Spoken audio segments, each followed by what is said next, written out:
Distinguished guests, the summit will start in 5 minutes. The summit will start in 5 minutes. Please take your seats. Thank you.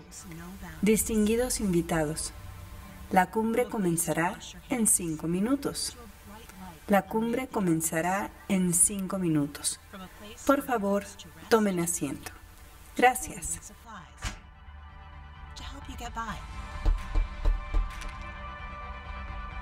From redefining cleanliness with industry-leading standards, to baking cookies at home for a little comfort. When you're ready to travel again, we'll be waiting. Because at Hilton, hospitality never stops.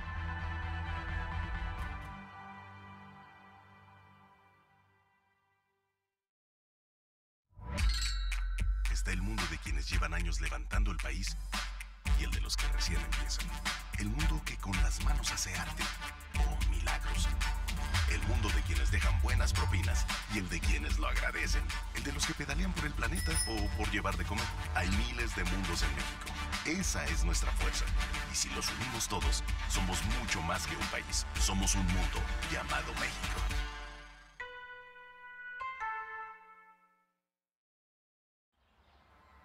Every road you've never traveled. Every dress you've never worn.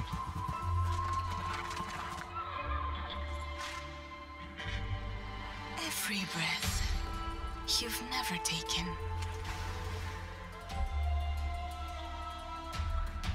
Every story you've never heard. Every thrill you've never had. Every dish you've never tasted. Every beat you've never felt. Every welcome you've never known. Welcome to a journey you've never imagined. Welcome to Arabia, Saudi.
concerns about the deadly coronavirus officially hitting the U.S. There are fears that the coronavirus outbreak could become a pandemic. Biggest threat this country has faced. Passenger numbers globally have fallen off a cliff. In 2020, our world changed. The pandemic brought suffering as our borders became our homes.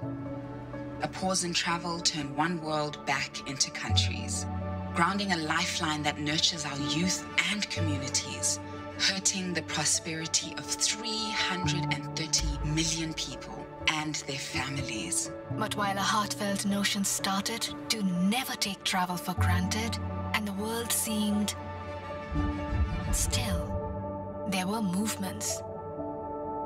From sofas to the streets, we put a spotlight on society that showed systemic inequality. An unsustainable status quo in both our world and in our homes. The message clear: an urgent need for continued change and growth. Travel and tourism is a cornerstone to society's evolution. Its recovery a crucial step on our journey towards a solution. And while the path ahead is lined with difference, it's the skills and humanity our industries provide, From innovation to collaboration, empathy to community, that will ensure we not only adapt, but all of us thrive. And as travel and tourism stands again and looks ahead, ready to advance, it will be with 2020 vision, giving it an even stronger stance, focused and dedicated to a refreshed mission and goal, to create not a new normal, but a better normal for our world as a whole. from empowering women, celebrating diversity, and supporting the most vulnerable in each nation, to protecting our planet, our emotional health, and future generations. Travelers, businesses, governments, we all have our role to play. As travel and tourism must not just embrace the change, but truly lead the way.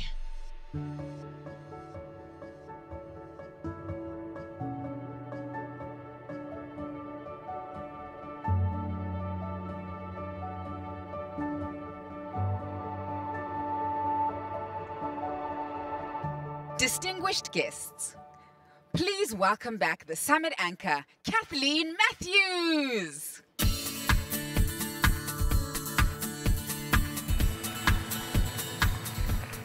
Good morning, everyone. Buenos dias. What a chilling video that was, to remember going from crowded Times Square to empty streets, empty planes, empty arenas, and then to look out in a room like this, filling up with people as we reconnect and hearing how our industry can lead the way. Gloria, thank you for inspiring us to do this, for prompting us to actually take that first step forward. I hope you all had a wonderful evening together with your colleagues in this industry. We are all about fellowship, being together, and to have social events for the first time in more than a year where we can be together is just a wonderful celebration. I know you're refreshed and ready to go because we have a wonderful program today for you, digging deeply into the issues that really animated my desire to be in the travel and tourism industry more than 15 years ago. It's the way that our industry can not only do well as a business for our countries, but also how we can do good through our business. And perhaps more than any other industry, because we are so people-centric, because we rely on the natural beauty of this planet, we are positioned to make a real difference. As we've seen in the video, travel and tourism has a tremendous social benefit to our communities. We actually enrich the lives and the livelihoods of people that we touch in every corner of the world. Big communities, big cities, small remote destinations. We create jobs, and we're on the pathway to recreating 100 million jobs. We reduce poverty. We enhance overall well-being. Our sector also has a wonderful role in supporting diversity and inclusion, employing and offering opportunities for people from all walks of life. We have the opportunity to further protect and engage vulnerable groups, Indigenous people, and communities, while fostering innovation and also preserving local heritage and culture.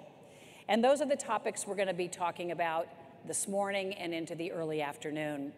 We're going to kick it off with leaders at the top. We have 4 heads of state who are going to share their experiences with COVID-19, their vision for the future of travel and tourism. And so first, we will hear from the Prime Minister of Spain, then the President of Indonesia, the Premier of Bermuda, and finally, President Emmanuel Macron of France. Prime Minister Sanchez will be speaking in Spanish, so please, if you don't speak Spanish, pick up your earphones right now if you need them for the translation.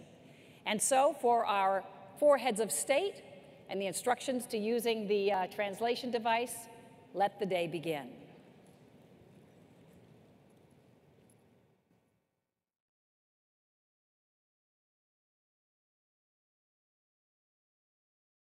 Estimados amigos, estimadas amigas, dear friends, en esta cumbre del Consejo Mundial de Viajes y in this Turismo que summit estáis of the celebrando World hoy, Travel and Tourism sabemos que para Council, we alcanzar know los that in order objetivos to que os habéis reach planteado para la the recuperación goals del that you sector, have for the es recovery of the necesario, ante sector, todo, it superar is la necessary to overcome the Los pandemic. profesionales sanitarios están Healthcare vacunando cada día professionals para are recobrar getting cuanto antes la vaccinated salud y to la movilidad, recover y su tarea health es and ahora tan mobility as soon importante as para el sector possible, turístico and their como la job de is los as turoperadores, los important hoteleros as the o job las of agencias de hotel viajes. owners Este or the esperanzador travel proceso de industry. vacunación This nos va a vaccination permitir process restablecer will poco a allow poco la us to normalidad y con gradually ello reanudar recover la actividad normalcy turística, and to go back garantizando la to seguridad the tourism de todos los activity, viajeros y ensuring the viajeras. safety of all travelers. El certificado verde digital, que The es una Green iniciativa de Digital la Unión Europea Certificate, que this is an España apoya de initiative forma of the muy European activa, Union that jugará, Spain a mi supports, juicio, un papel will play decisivo en la a recuperación decisive role de la in the movilidad recovery of europea e European and international Este mobility. certificado, que está This siendo diseñado de certificate, forma que which sea has been designed in a way so that it is que interoperable, no sea digital, discriminatorio, non-discriminatory, sencillo de usar, and simple to podrá use, estar listo could be a ready mediados de junio. by mid-June. Y mientras tanto, In the nuestra meantime, tarea we need to consiste en continue seguir trabajando working para que so el that sector turístico the recupere touristic and todo su travel vigor, sector toda su will fortaleza, regain all its sin vigor, perder de vista strength, los grandes without desafíos que tenemos losing en este sight siglo, of the como great son challenges la of this transición century, ecológica such y as the también la ecological aceleración de la transition and the transformación digital. acceleration of digital Para conseguir transformation. estos objetivos, In order to achieve España these se ha goals, puesto en marcha. Spain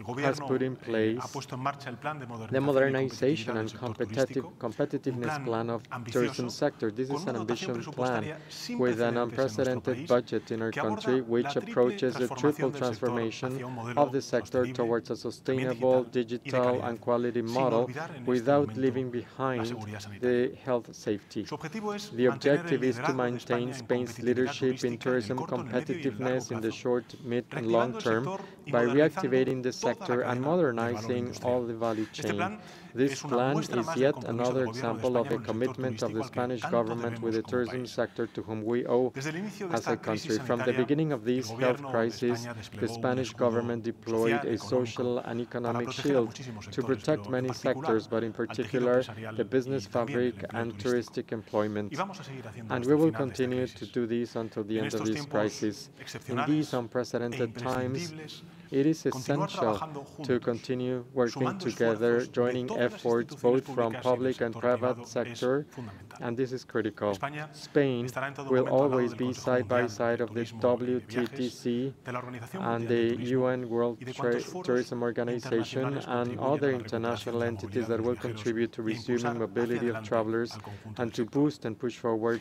this Me gustaría por sector. último aprovechar este Finally, I mensaje would para invitar like a to todos los take this asistentes a opportunity visitar, to invite all a conocer participants to España, si visit and todavía to no lo han get to hecho, know Spain o a volver if you una vez haven't más been y a here, conocer or to nuestra come tierra back to diversa Spain y siempre so that you acogedora. can see our Aquí country, which podrán is diverse comprobar and always que nuestro welcoming. Here you turismo will be able to siempre verify aspira that our a la tourism excelencia. always Les aspires deseo to excellence. el mayor de I los wish you éxitos the en esta greatest cumbre. success in this summit. Saya menyambut baik penyelenggaraan World Travel and Tourism Council Summit tahun 2021.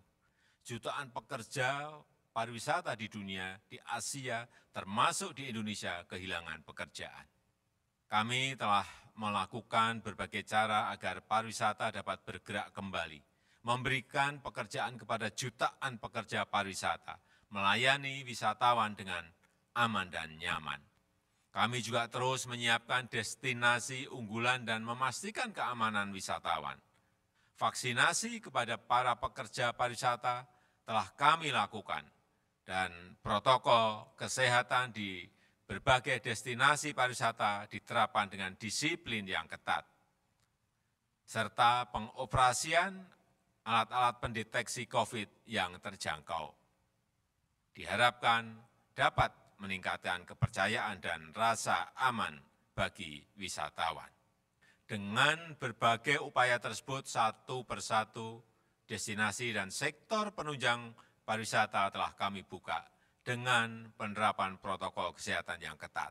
Dan upaya diplomasi juga terus dilakukan, koridor perjalanan internasional dengan sejumlah negara yang akan membuka akses keluar masuk antar negara. Keberhasilan diplomasi ini diharapkan dapat memberikan titik terang, membangkitkan optimisme dan harapan untuk menggerakkan kembali industri pariwisata di Indonesia. Hadirin yang saya hormati, pemulihan sektor pariwisata tidak bisa dilakukan sendirian.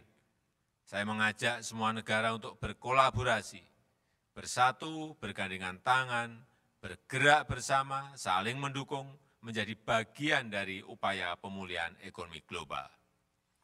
World Travel and Tourism Council Summit sebagai forum global di bidang pariwisata.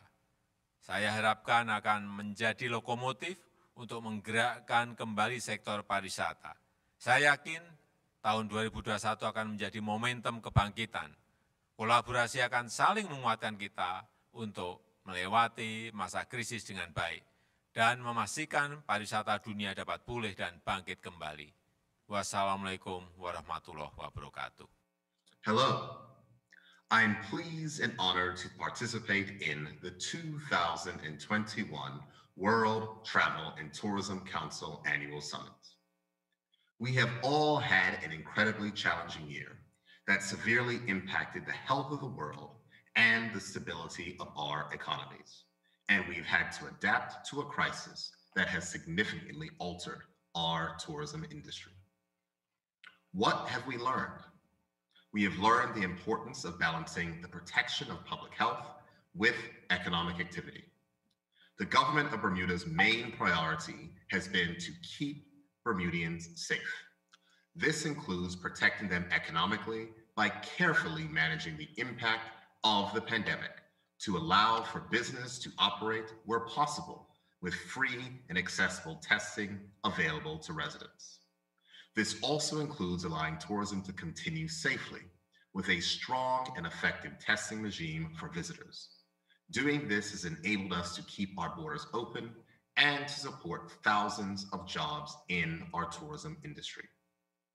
We also learned the value of safety as it relates to travel. People have a different approach to travel now, with the management of the coronavirus being of paramount importance. They want to have confidence that their chosen destination is safe and can provide them with peace of mind. This is an expectation we must all work to meet. Bermuda is ready, and we are open for business and leisure travel. We look forward to sharing our vibrant culture, spectacular pink sand beaches, world-class accommodations, amenities, experiences, and friendly people with all who visit. And we are working hard to ensure that those who do visit wish to come back for many more years to come. I am confident that Bermuda's tourism industry and tourism worldwide will fully recover and even strengthen through creativity and innovation. Together, we will collaboratively explore the challenges ahead and strategically chart a course towards global recovery during this year's summit. We look forward to being a part of the 2021 World Travel and Tourism Council Annual Summit, and we look forward to welcoming you to our shores when you choose to visit. Thank you. I'm very glad to be virtually with you in Cancun for your annual Global Summit of the World Travel and Tourism Council. Tourism and travel was one of the sectors most affected by the COVID-19 crisis. Yet, in 2020, it represented hundreds of millions of jobs and 10% of the world GDP. In France, more than 1.3 million people work in this sector. It allows young men and women without qualifications to enter the job market. It is also one of the only sectors that allows people to progress on job without diplomas. In developing countries, it is also an economic driver and has an impact on regional planning, transport, agriculture, crafts, construction. This is why, as you called for, we must unite to ensure its recovery and respond to the new challenges that the crisis has raised, particularly its sustainability. I'm delighted that you will be able to discuss this at the summit. France, as the leading destination for international tourism, is willing to accelerate the path to recovery. We are working hard to be able to welcome this summer at least the European and American citizens on our territory, and I hope much more than that, thanks to precisely the vaccination and the sanitary passport. To deepen the reflection on these very important subjects, I would love to host you in Paris before the end of the year to discuss how we could work together to facilitate this recovery, how you could help us to recreate jobs and invest to answer new travelers' needs, and how the travel and tourism industry could work together with public authorities towards more sustainability. I'm looking forward to welcoming you again in France. Have a good summit in Cancun and see you soon. Thank you.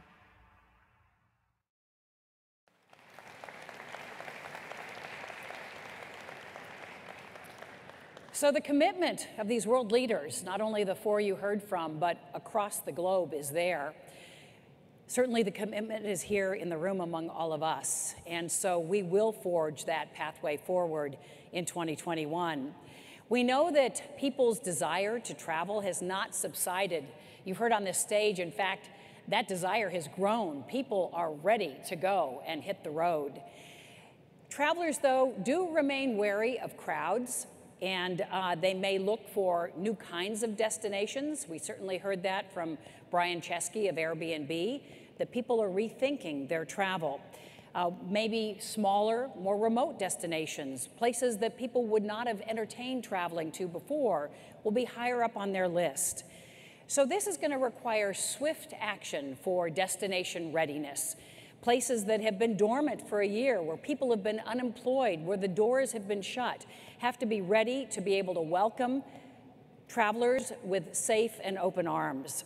So as we look to that more sustainable future, a more inclusive future, inclusive of more resorts, but also inclusive of more kinds of travelers, how can destinations around the world make sure that they are continuing to build it back better, getting ready for the people to come? We have a great panel now for you that's going to have a diverse set of voices. And as I introduce them, I'd like them to come up and take their place on the stage. First of all, let me welcome Jose Carlos Azcárraga, who's the Chief Executive Officer of Grupo Posadas, joined by Eileen Clemente, Chairman and President of Raja Travel Corporation, also Frank Ranieri, President and Chief Executive Officer of Grupo Punta Cana, Flavia Santoro, Chief Executive Officer of Pro Colombia, and Brett Tolman, Chief Executive of the Travel Corporation. And as they take their places on stage, I'm going to ask each of them to, as they introduce their company and what they've been doing over the past year to be ready for the reopening of travel, I'm going to ask each one of them to start by telling us how they've used this year off, so to speak, this time of dormant travel, to actually get ready for travelers, to actually dig in and do more sustainable travel for the future, to be more inclusive of communities, to take advantage of this downtime. And Eileen, I'm going to start with you. Okay. For the Philippines, what we have done is actually talk about sustainability in the sense of having a Philippine Tourism Human Capital Development. So we've spent our time doing that because we feel that sustainability is about inculcating in the trifocal education system in the Philippines, and not just talk about sustainability. And we also have several success stories already on inclusivity by converting our dynamite fishers before into tour guides and boatmen for whale watching and so on. And also because the Philippines is an avian and marine migratory path, we have converted some of these informal sectors into organized community, and we discussed with them what are the governance benefits of being an organized community. Great. Frank, let me move to you. Tell me what you've been doing in the Dominican Republic during this year. Well, to us, inclusion and sustainability is in our DNA. We believe that the business person of the 21st century has to have that very much in its mind. And of course, the pandemic showed why. At this moment, everybody got together.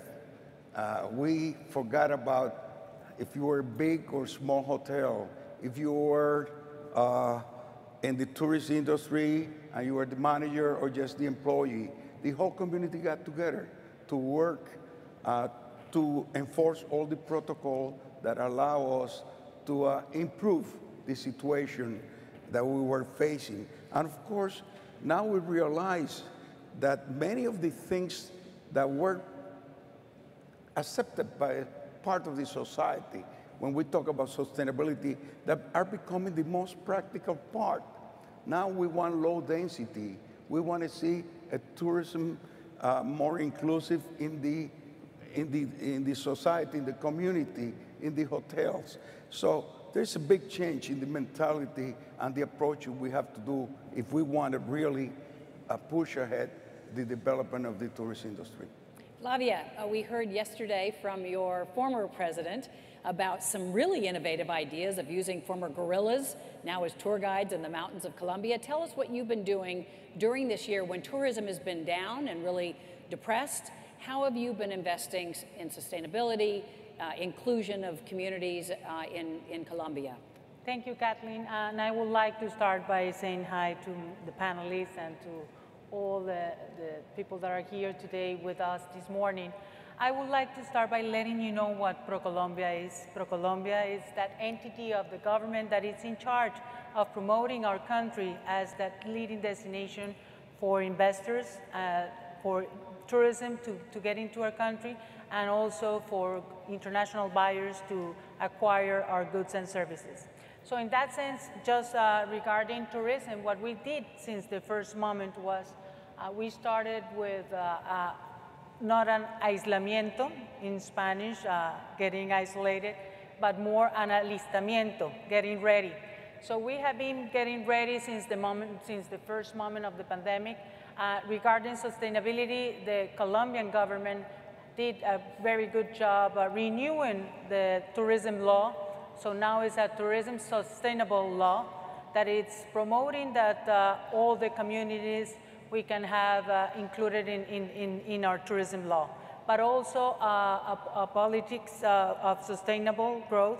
So we have been working in a public policy and in law, but also as a promoting agency, what we promote is that communities are part of the circle of doing all these tourism promotion. So we have been promoting that Colombia is a sustainable destiny that helps communities to grow, because that's like the core of doing now tourism. So I will tell you that that's what we have been doing, and we are ready. We have been having a lot of awards that help us acknowledge that Colombia, it's a very welcoming country. We have now a new manifesto país, country manifest, that says that Colombia is the most welcoming place on earth. So I welcome you there. Thank you. Thank you. Brett, let me ask you, you said you took advantage of this year of dormant travel to really double down on your sustainability commitment. Tell us some of the things you've been doing. Thanks, Kathleen. So it's certainly been a busy year for us in those ways, not just sustaining our business. We were going to celebrate 100 years as a family-owned and run business last year, which we've certainly delayed till next year. But We set out measurable sustainability targets. September last year, we set 11 sustainability goals to address the issues of climate, food, diversity, waste, experiences, and wildlife. These goals are anchored to what I'm now going to call President Santos's 17 goals for sustainable development.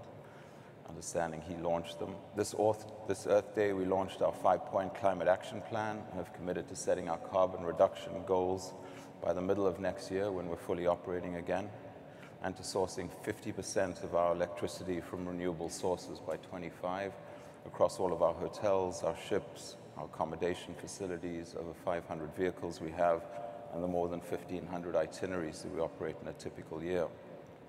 We've also, through our nonprofit TreadRight, invested over $100,000 in 2 nature-based carbon removal solutions called Project Vesta and Green Wave. If you'd like to learn more, you can see that on our treadright.org Foundation website or my Instagram.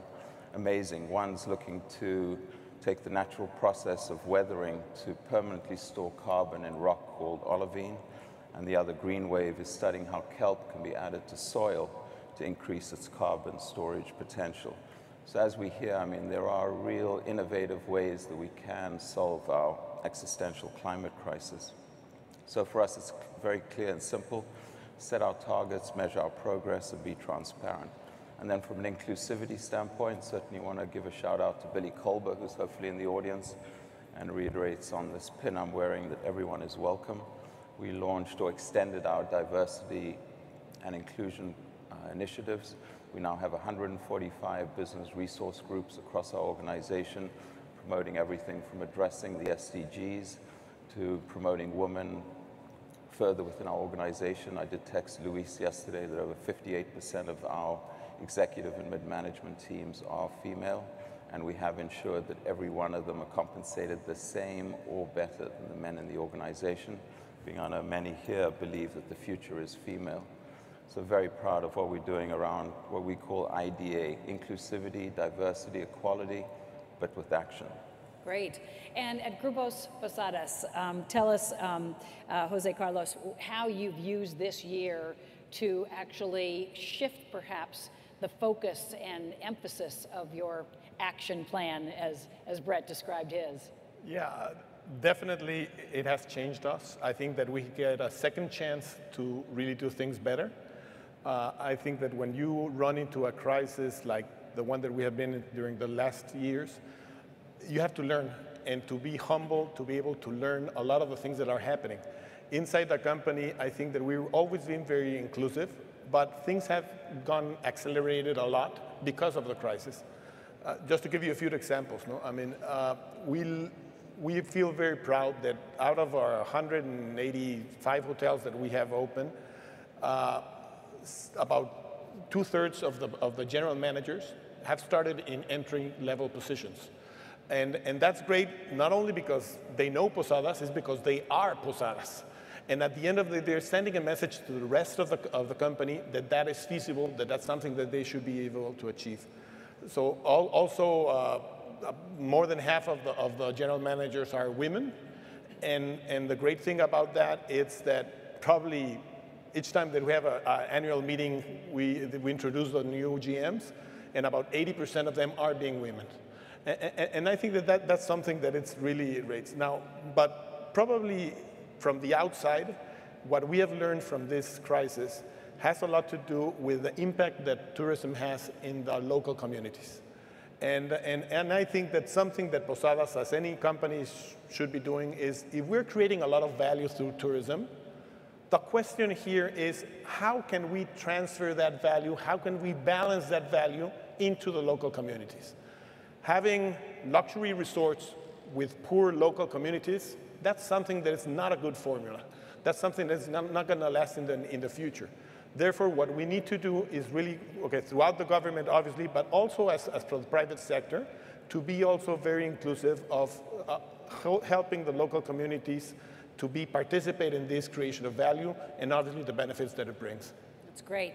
I'm going to ask the panel to kind of help me out almost with a verbal word cloud. You know, the word clouds where we throw out an idea, a concept, and I'm going to have you just jump in and help me build that visual word cloud. When we hear sustainability, when we hear diversity, when we hear inclusion, how do you define that? What are the concepts and the words and the commitments that you think of top of mind? Brett, start with you, and I want people just to jump in with the words. Build on this word cloud. Yield over volume. Say it again. Yield over volume. Yield of volume. Somebody else jump in. Colombia. That's what it's: sustainability, inclusion, and diversity. Somebody else jump in. I would say balance. It's a balance between creating value, creating economic value, taking care of the planet, but also working with local communities. So balancing those three acts. Somebody else, Eileen, jump in. Stewardship. Stewardship. To us, it's the story of our company, because we've been involved in both from the day one, 52 years ago. Somebody else jump in. Build this word cloud for me. More ideas. A clear, transparent action plan like Colombia has. Clear, transparent action plan. Yeah, sorry, go ahead. Inculcation of sustainability. It's not just a short term, but it has to be a long-term goal. Putting it into the DNA of your company. What Yes. else? Build some more words for me. In inclusion, I would say make it simple and make it flat. I mean, that everyone gets the same opportunities. Women, people of different races, different preferences, different everything, that it's same. And inclusion. Help me build on the inclusion word cloud. What does that mean? Who does that include? Community. Everyone. Community. I will say that it includes community. And for example, we had through the awards last year, we have the LGBT awards. And for example, ProColombia is an entity where 60% are women. And we have been chosen through Great Place to Work to be the second place. That's inclusion. So I think that's also including all the community. Go ahead, Frank. We believe that inclusion means sharing the good things and also being together in the bad times. And it means, for example, in the pandemic, when it began, we decided to provide not only a salary, but we went to the community and shared 45,000 cases of food, with enough food for a family of 5 for a week. And we did it with our personnel, taking it to the homes of the most needed. Integration is an important part of when we talk about inclusivity. Brett, other ways that inclusiveness comes to life. It's just doing the right thing and embracing that we live in an incredibly diverse world.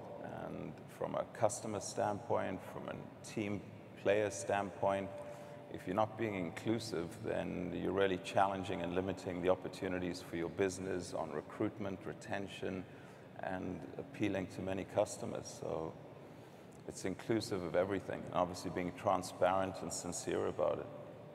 Eileen, I think you want to build on that. Well, for me, dynamism, upskilling, and reskilling are part of being inclusive. So. Jose. Inclusiveness, I would say that to be able to provide it to the market, you have to start with your team. To have a diverse team that can become a competitive advantage, especially on product design and experience design.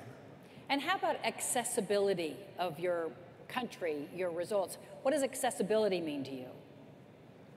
We are a country of regions, for example. So we have decided to promote our country through these huge macro regions. So, for example, we have to have accessibility to these regions. We have, like, for example, the Caribbean.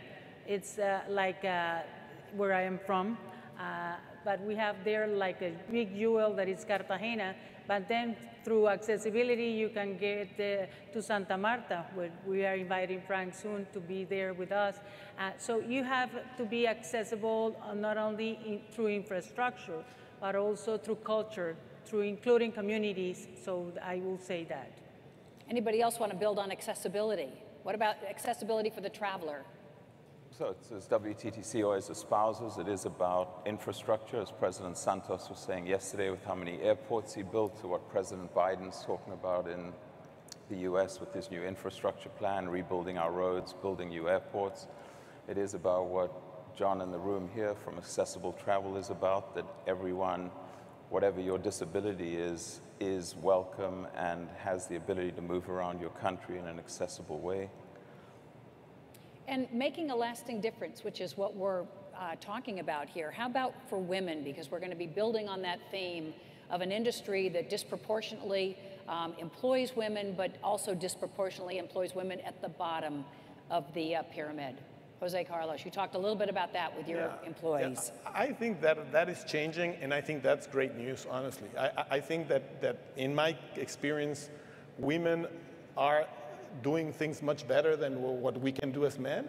I think that women are really growing on, I mean, I love to say that it's kind of a mixing words, that what I've done for women in our company has been nothing, and nothing means not helping you, but not hurting you, just allowing you to become what you can do. And there's a huge amount of examples of people, of women that have been able to succeed because they're just better. I mean, we have one as the president of the WTTC right now, which Gloria, clearly nobody gave her nothing for free. She earned it. And I think that that's something that you should be able to provide, the possibility of them to earning it and to being proud about it. Frank, with women, tell me what you're doing. In Grupo Punta Cana, 5 of the 8 senior vice presidents are women. And through my 52 years in Punta Cana, I think that sixth sense that women have, that women don't have, are basic. Because we're dealing with people in our industry, not with furniture, not with any type of material. We are not an industry of the typical type. So we're dealing with people, and a woman has a sense that's much important than ours when we're dealing with other people. So to us, women has been an integrated part of Punta Cana.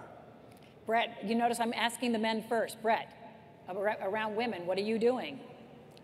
It's what we haven't been doing for so long. Our hotel company's been led for over 30 years by my mother.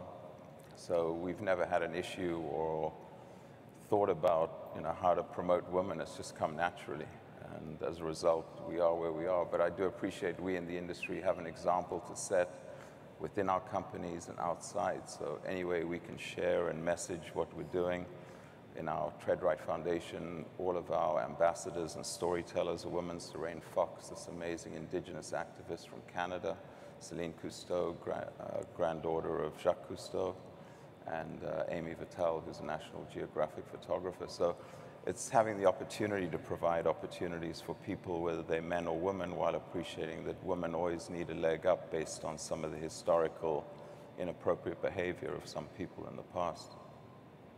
Flavia, I'm going to move to the women now. Yes, I will tell you that I think that in tourism there's like 3 main actors: the government, the local and the national government, of course the private sector, and of course the visitors. So I will say, for example, in Colombia, in the government, we have a vice president that is woman. We have the chief of staff of President Duque, she's woman.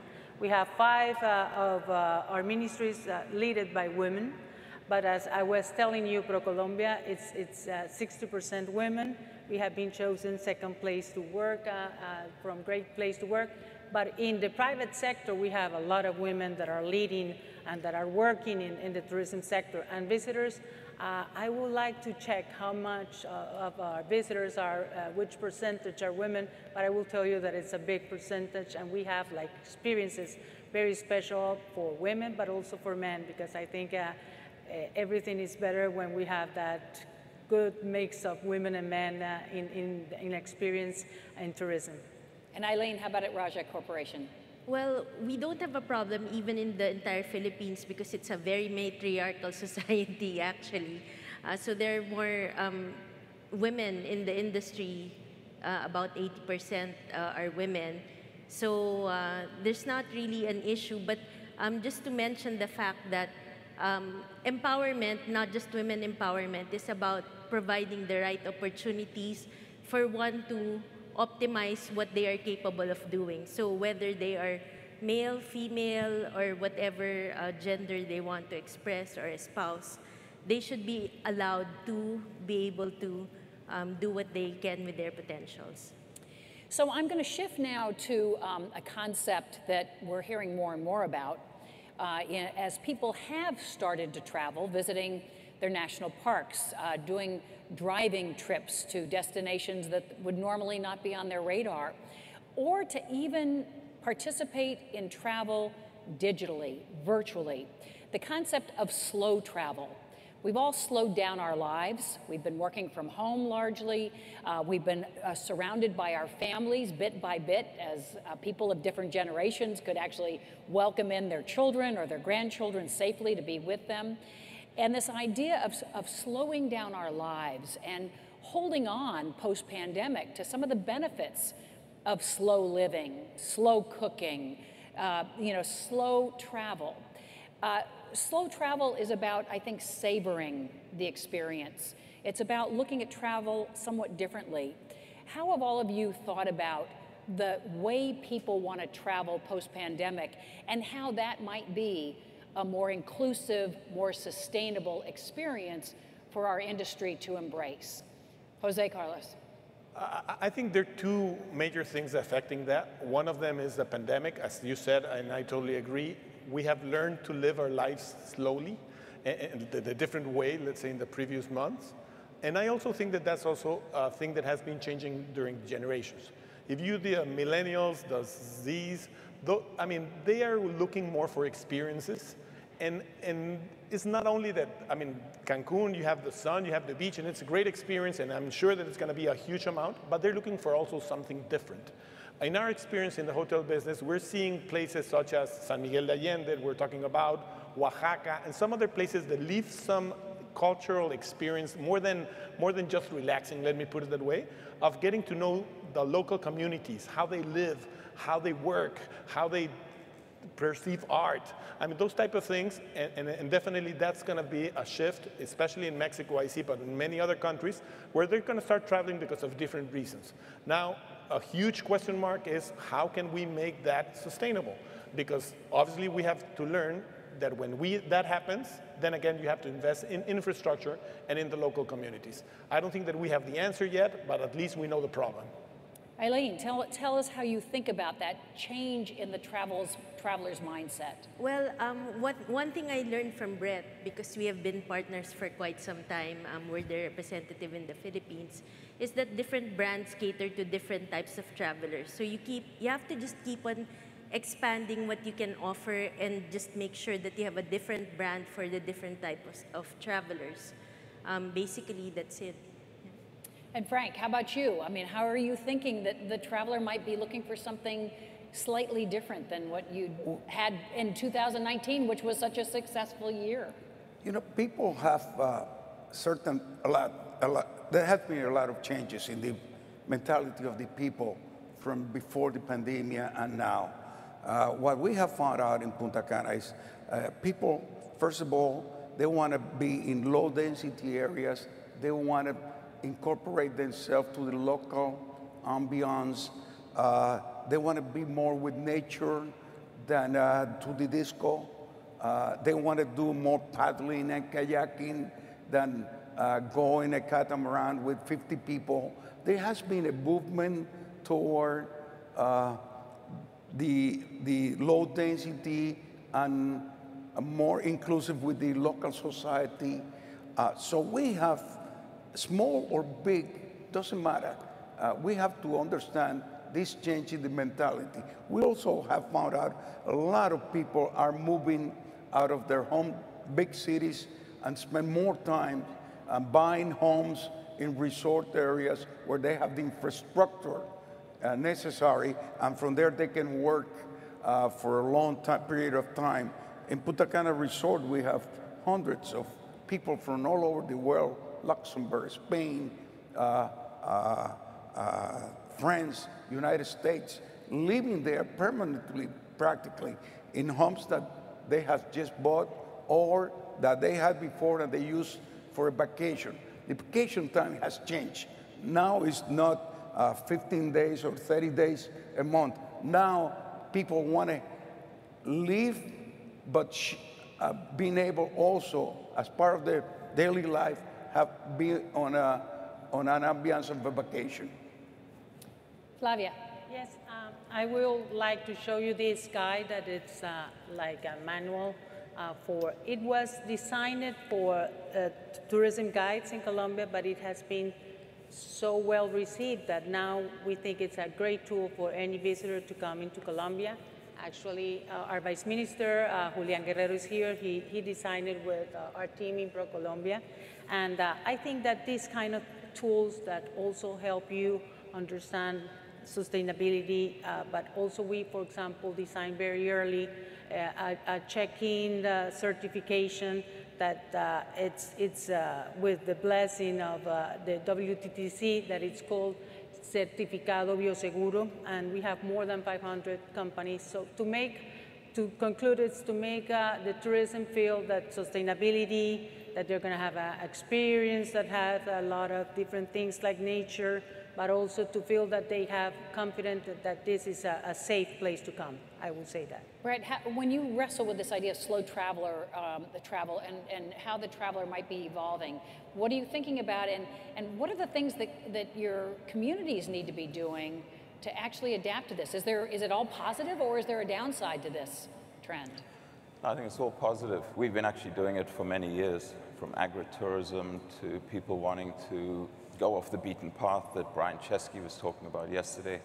We've been doing that for quite a while with our youth brand, Kentucky. A couple of years ago, we launched new trips where 10 years ago you used to start in Amsterdam and go to a strip club. We now take our travelers to a prostitute restitution event where you can meet some of these people that used to be in the sex trade, how they're recovering their lives. We go to Berlin and you get a local guide from a Syrian refugee who tells his story of how he landed in Lesbos and got to Berlin. Or you can go to London and have a tour with someone who used to be homeless and they take you through what it's like. So for some time, people have been wanting to do that. But unfortunately, I think we as an industry need to recognize we're kind of talking to ourselves about this, because whether you look at last summer or you sit in the bar last night, you see the majority of humanity doesn't want to change. And I think we need to be very careful on that, because we as an industry certainly need to be more sustainable. We need to support more destinations. But for some time, the French or anyone else who has had too much tourism have wanted you to take people out of Paris to the suburbs. So, I think it's something that has been around for some time, and we all will do more of it. But we also need to recognize that the majority of humanity isn't interested in sustainability or anything else. They want to get the most out of their money. And if they're going to Europe, for example, they want to do as much as they can, whether it's one destination or many. We've seen so much of our business for the second half of this year, next year, being multi-country trips, where everything you've read is people want to go to one destination and really immerse themselves there and not be concerned about cross borders and so forth. So it's all very interesting. Of so many of the places that you bring travelers, there probably was nothing happening in these communities, Brett. Sort of, how did you help these communities survive this period? And what is our obligation as an industry to help those communities that survive entirely on tourist visitors and their dollars or other currency? I mean, honestly, none of us did enough, obviously, but we were very proud to fund all of our charitable commitments and projects last year and this year. Obviously, the charitable world has been devastated with none of us being able to typically fund these projects. But, we know how these destinations that have been decimated, from Egypt to Colombia, how important it is. The only way we can support them is getting travelers back. And that's why these past 2 days, listening to Harry from Greece talking about the dependence of us on the governments to move faster is so imperative. How about your communities, Flavia? I mean, communities that probably saw nobody coming in there, none of that revenue. Yes, as I was telling you at the beginning, we took it very seriously, not to be isolated, but to be ready. And I think that with communities, what we have been doing is like to show all the benefits that they can have through responsible tourism, one, but also through business, through the private sector in tourism. What we did is that we did all the training virtually for them to get ready for what is this new reality. I think also innovation, it's a very helpful thing to make communities to get over this situation. But I think that also through the government policies that I was mentioning, through the law that established that they will be benefits for them to see all this community to be sustainable in tourism. Eileen, what was the biggest pivot that you've made in the past year for your business? For our business, we actually moved to a lot of instruction or education. We haven't been selling a lot of the tours, but we have been educating people. So as I said, inculcating is very important. So we've included a lot of the sustainable development goals, in not just for our company, but also in how we reach other universities and so on, so that it's all there. The sustainability concept is there even as they graduate. Jose Carlos, what was the biggest pivot you made this year?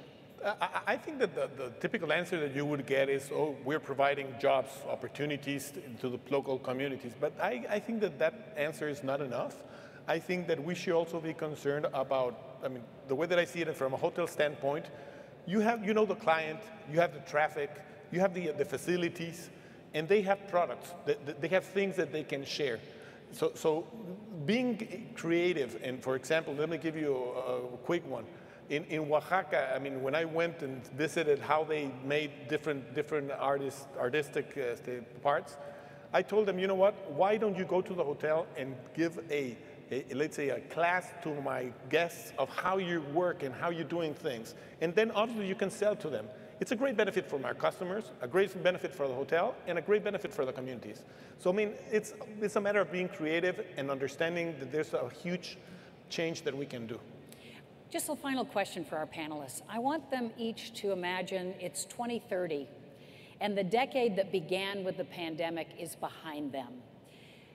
Frank, what is it that you want to look back at 10 years from now and say, since the pandemic, at my resorts, I was able to do, and in my business, I was able to do the following? What is it that you would like to accomplish that really makes a lasting difference?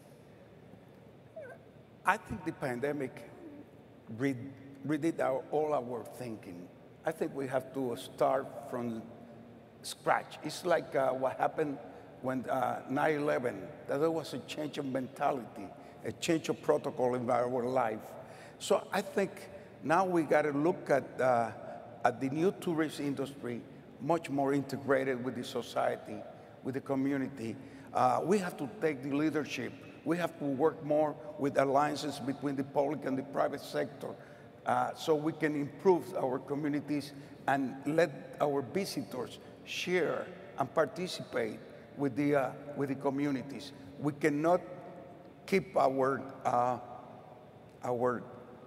hotels or our areas separated from the communities. So people will be looking more for that. They have changed their mentality. They're not only thinking about how much you make, but how much you participate. And I think that will be the big change of the post-pandemic. And that's where we in the tourism industry have to work hard, integrate and participate with the community. Flavia, what would you like to look back at 10 years from now and say, since the pandemic, this is how I made a difference? Two things, I will say. The first one, it's the tourism is the new petroleum of Colombia. That I will say that we have achieved that goal, that it's a goal that we have from President Duque. And the second thing that I will say, we are completely recognized through actions, through sustainability, but through different actions as the most welcoming place on earth. How about you, Eileen? Well, as I mentioned, we assisted in creating the Philippine Tourism Human Capital Development. So that is a seed that we planted now. So in 10 years, we hope to see the difference. Juan Carlos. I would. Jose Carlos. I would definitely second the thing about making Mexico understand that tourism is our calling, that's something that the country has to do. That's the first one, the first thing that I would like to achieve. And the second one, which probably is more philosophical, is that I would make a better world by showing people that differences are good, that you're able, by knowing other places, to really start interacting better as a country, as a world. And how about you? I'll give you the last word, Brett. Thanks, Kathleen. So I'll move that to 2025, and hopefully by then our business is fully recovered and all of our companies are carbon neutral. We announced on Earth Day our first company, Contiki, which serves the youth travel market, will be carbon neutral next year. And I certainly hope by 25 we've achieved all of our D&I objectives as well. But if I may, I think more importantly, if I could ask everyone to stand up and please recognize and thank everyone from WTTC, all these incredible young people who've done such a job with Gloria to bring us here.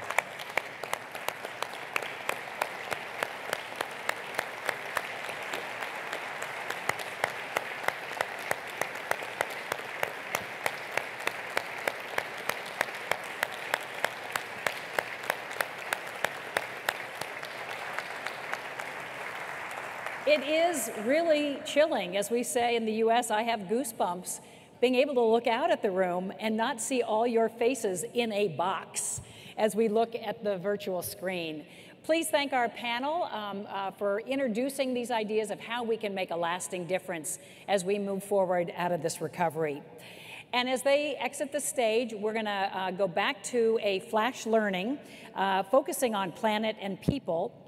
Simultaneous with the COVID-19 pandemic, we know there's been a heightened awareness about diversity and social justice. You saw in the opening video the powerful marches around Black Lives Matters, around LGBTQ principles and inclusion. And so we're going to hear now from Daryl Wade, who's the chairman of Intrepid, which is an Australian tour operator that operates globally. He's going to talk more about what his company is doing and what our industry needs to do towards really being sustainable.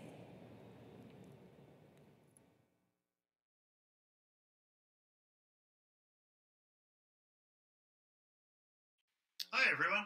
Let me start off by saying how much I wish I was with you all in Cancun. I'm very much stuck here in Melbourne.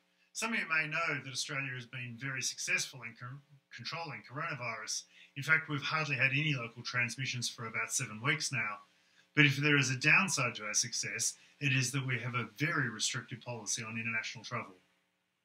I'm talking to you today for 3 key reasons. Firstly, to give you an update on where we are at in regards to sustainability. Secondly, to share with you a real personal journey. And finally, to extend an invitation to you. I don't need to tell you that COVID has been a major topic for not just our industry, but for the entire world for the last year. But something surprising has been going on at the same time. I think many of us expected that sustainability would fall away under the health and economic pressures of managing the virus. In fact, the opposite has been true. Sustainability has found a new energy that has never been seen before. You only need to pick up a copy of the Financial Times, and every day you will see a raft of news stories. Some are talking about fires, frosts and floods, the increasingly severe impacts of climate change, and the direct impacts on global investment markets. Some articles are talking about new risk and reporting standards that will see environmental, social and governance standards built into the IFRS accounting standards in the years ahead. Beyond that, some stories are talking about the newfound political paradigm emerging. More and more countries are committing to legally binding climate neutral targets by 2050. This has been given added impetus recently by the change in US administration and the recommitment to the Paris Accord. You can expect a further commitments from countries, companies and industries leading up to COP25 in Glasgow in December. So where does our industry and the WTC sit in all this? Well, to be honest, it's a mixed bag.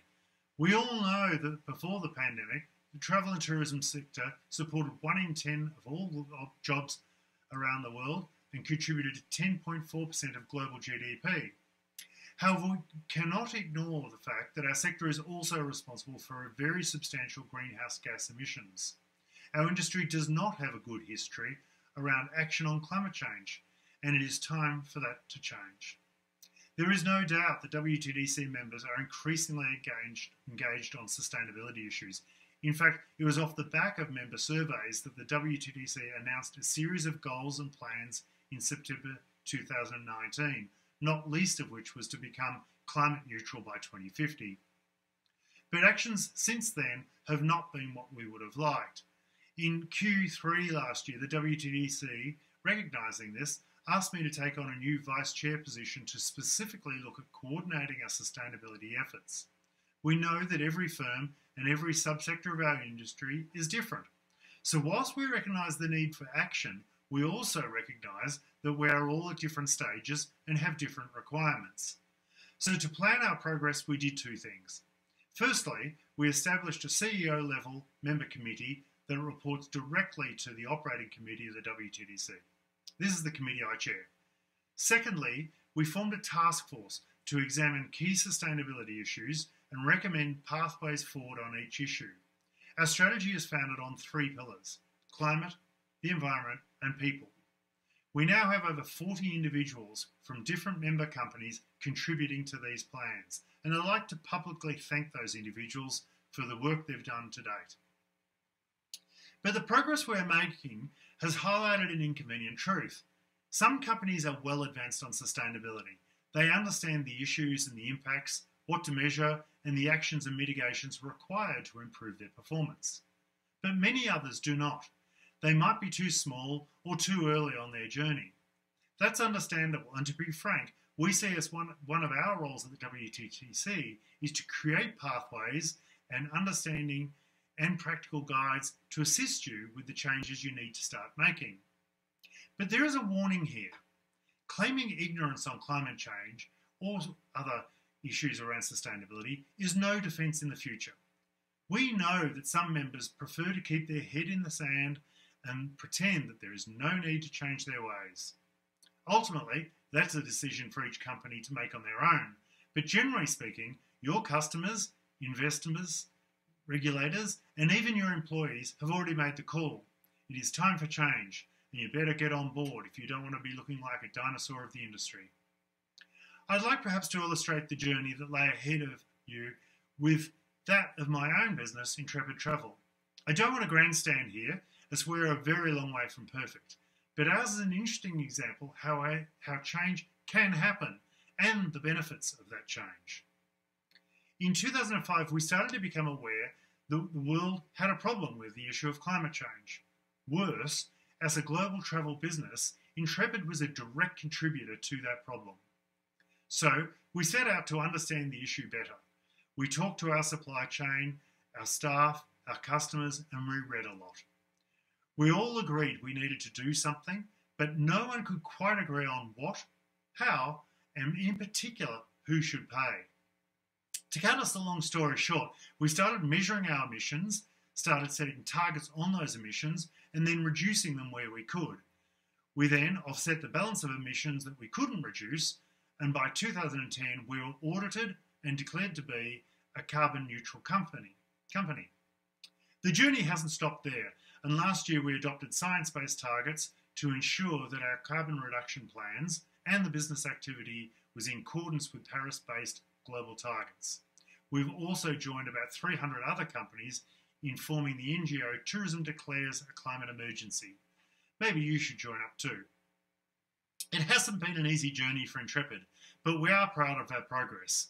Perhaps best of all, and maybe the most surprising element though, is the success that our shareholders have achieved since the joining up on this journey in 2005.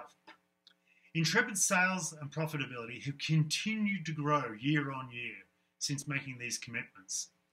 The Net Promoter Score our customers give us is much higher than it used to be back then, and our staff engagement score is also significantly higher.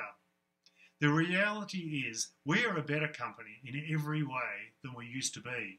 Such is the power of taking a progressive approach to social and environmental issues, and such is the lesson for other companies listening to us today.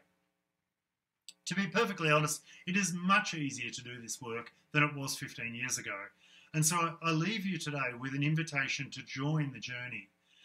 Decide what you want your company or your destination to stand for, and then embrace the sustainability agenda of the WTTC and the tools that we are creating together to help make that happen. And as you embark on this journey, be sure to bring your customers, your staff, your shareholders, and your partners with you. Work with them, not against them. The rewards of doing so are spectacular. If we work together, not only will the results be better for our own organisations and for the industry more generally, but we'll also manage to preserve the destinations on which our our industry is based. And at the end of the day, isn't that what sustainability is all about? Thanks very much for your attention. Have a great conference. Thank you. Thank you to Daryl, and also to the team that has been so busy working towards sort of a sustainability strategy, a renewed commitment for WTTC. Now to talk about diversity, equity, inclusion, social justice issues, we're going to hear from founder and president of the Roommate Group, Kike Sarasola.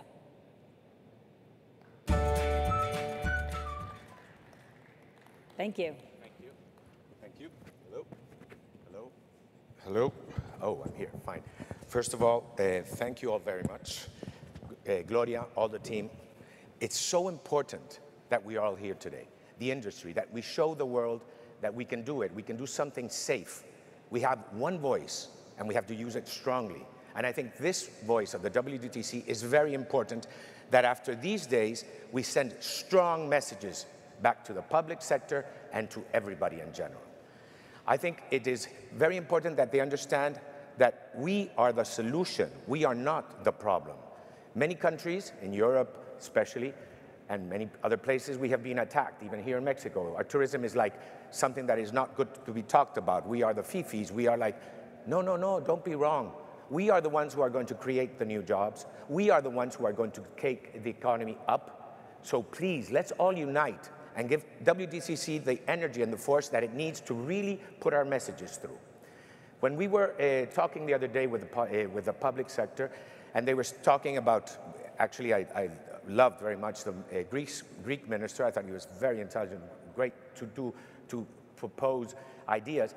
But I told him something very interesting. Is okay, if you want to lead, lead, but do it. Because up to now, the job has been quite frankly miserable with the vaccines. We just have vaccines in the rich countries. What about that? We have to make it available to everybody. And I don't know what you have to do. Like President Santos said, either publicize it, public it, take it away, but we have to do something. This is unacceptable. So we do have to tell them, like, private sector is the one who knows the clients. When we were in the pandemic, we wanted to help. So with my team, we decided to donate 16 of our properties to the health workers and everybody surrounding the pandemic. We were in the first wave because my hotels are basically in Italy or in Spain. So we offered our hotels to become hospitals. But they came back to us saying, your hotels are very much in the center of the cities, they cannot be hospitals. So I said, we were very frustrated. So I said, okay, what do we do? Let's donate them for medical staff, because they were scared to go back to their houses, so they were sleeping at the hospitals. So we donated our properties to medical staff. We donated our hotels to people elderly who were in the residences, and they had to leave because everybody was dying in the older residences. In Paris, we donated to the firemen and to the people working in the morgues because they were overwhelmed by work and they didn't know where to stay. In New York, we gave it to the nurses. And I tell you, that has been the most incredible experience of my life. It was amazing how my team united, how solidarity in all these countries, Spain, the States, France, Italy, solidarity. And you know from where? Basically from our industry. Our industry was the one who really joined in and put forces to help the people that were in need. And we should be recognized for that, and we should make it known. We were the ones who helped, and we are going to be the ones who have the solution. When I was talking yesterday and I was hearing so many things about sustainability, I have to say yes. But what about human sustainability? We're talking about the planet, and I agree. I'm the first one who has the uniforms in my hotels are all recycled plastic bottles, from the shoes to the jackets, everything. I believe in sustainability. But right now, we have to focus on human sustainability. In the people, one side are guests, and the other side people who work with us.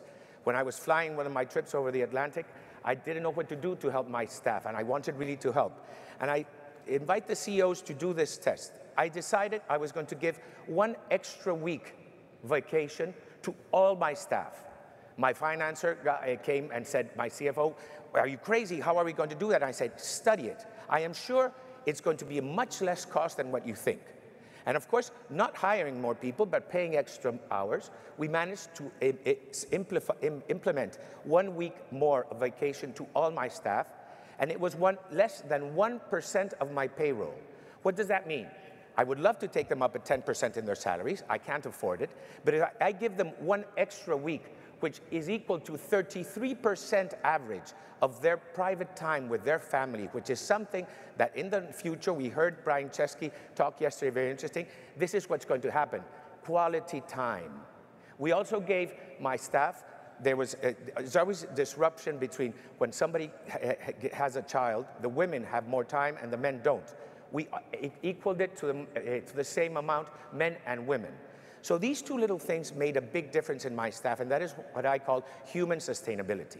If we start talking about our guests, our client, I think it is much more important that we talk about. We have a new client, like it has been said these days, that is going to stay longer with us. A client that needs more pampering, more something real experience, a local one. So I'm telling, ladies and gentlemen, isn't it fantastic that we are living in these incredible times when we can have a new client that is a different one. It's a challenge. We really have to think, our next meetings, we have to think, Gloria, how we can really up to the standards to make them feel different, to make them feel that they are taken care of. I think that is going to be the future, human sustainability in the guests. I believe that, okay, technology, I'm pro-technology, but let's not forget something, ladies and gentlemen. We can smile directly at our client. We can say hello. Even with a mask, you can see when somebody's smiling at you with their face. We can touch their hands and say, yes, that's a person. That we can never forget that that's our biggest asset, that we are like this with our client. So we really have to be thinking, yes, we want to know them. We want to take care of them. We want to make their life easier. We are makers of dreams. The dreams is what people have to return to. They have been suffering. They have been sick.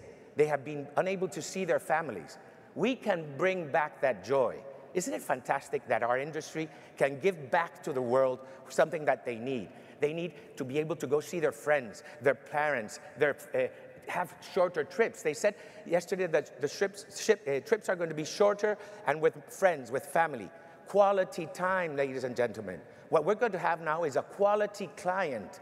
So let's change the chip and let's go for it. Let's go tell them, yes, our industry is here. We are going to make you dream. Of course, dreams have to be simple.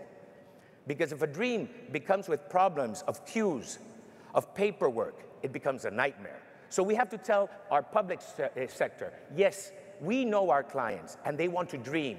So a dream makes it easier for them to live, to travel, to do what we know how to do best. Give them back joy, give them back what we know is the best for them. And like I said, I think we're all here. Of course we want to make money, but we're all here because we love our industry. And if you don't, so sorry for you, but I do.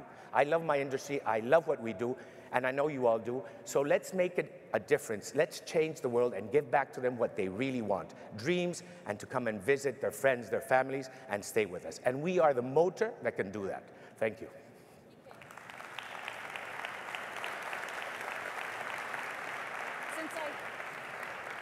Since I have you in the flesh for this flash learning, let me just ask that question to you. If you look back at 2025 or 2030, on this decade that began with a pandemic, what is it that you will hope you will have done for your business and the people in the planet that came out of what you learned over this COVID year?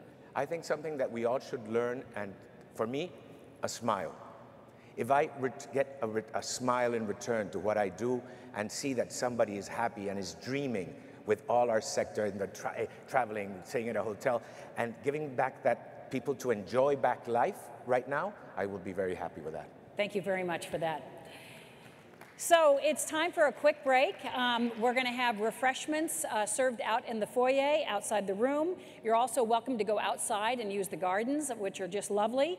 Don't forget, though, about keeping your mask on, using the hand sanitizer, all the health and safety and hygiene protocols. After the break, we'd like you to start heading back into this room by 11 o'clock. So we have about 45 minutes for you to enjoy, to network, but we want you back in the room starting at about 11 o'clock so we can power through our very final session of this WTTC Summit, where we're going to be talking and hearing from a very special guest, someone I think that you will love hearing from on gender equity and sustainability. Please enjoy the break.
está el mundo de quienes llevan años levantando el país y el de los que recién empiezan.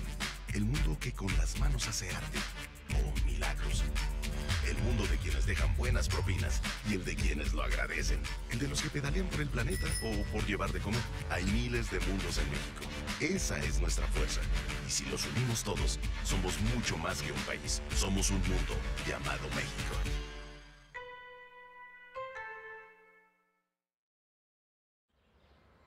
Every road you've never traveled. Every dress you've never worn.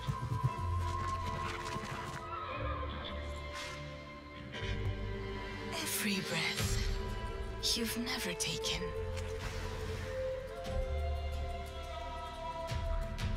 Every story you've never heard. Every thrill you've never had. Every dish you've never tasted. Every beat you've never felt. Every welcome you've never known. Welcome to a journey you've never imagined. Welcome to Arabia, Saudi. Lo normal es querer estar al lado de los tuyos en las fechas importantes, hacer una escapada a esa ciudad que no conocías o cerrar un negocio cara a cara. Por eso, en Iberia trabajamos como el primer día para crear una nueva forma de volar, en la que te sientas tan tranquilo y seguro como siempre. Para ello, el aire de nuestras cabinas se renueva cada 3 minutos y te ayudamos a gestionar tu PCR desde México. Además, podrás relajarte y disfrutar de nuestra nueva oferta gastronómica. Todo con una renovada flota de aviones más modernos y eficientes, para que te embarques con nosotros en un viaje hacia un mundo más sostenible. La nueva forma de volar es volar.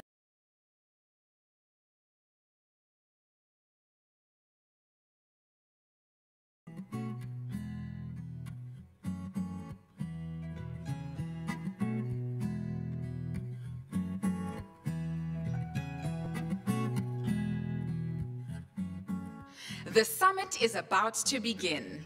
The summit is about to begin. Please take your seats. Thank you. La cumbre está por comenzar. La cumbre está por comenzar. Por favor, tomen asiento. Gracias.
Distinguished guests, please welcome back the summit anchor, Kathleen Matthews.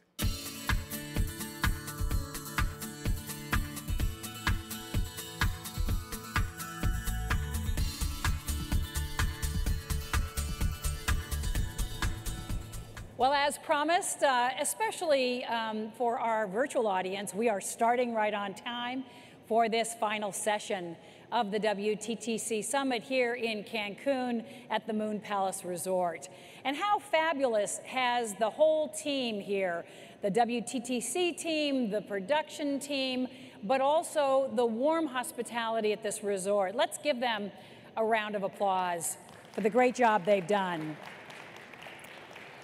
We're going to continue our sustainability conversation as we take a look of the buildup and emergence out of this COVID-19 pandemic. But I think it's really important to remember that we are not out of the darkness yet. In the past year, we have had more than 148 million cases of COVID around the world, 3 million deaths from this disease, 214,000 deaths just here in Mexico. And while it's tapering off in so many parts of the world, it is still spiking in countries around the world, like India, where nearly 200,000 people have died from COVID, and it is getting worse by the day. Our industry is disproportionately affected by this, not only in terms of the people that we employ, the businesses that we all shepherd, but also in terms of the customers and the environment in which we operate. And so I think while we focus on the positivity and the positive messages of how we will emerge and build back better, it's also important that we every day remember what the casualties have been. And so I ask you just now to pause and lower your heads in honor of the people we've lost, the pain that has caused their families, the communities that have been impacted, as we think about how we will take this and channel this into a positive direction.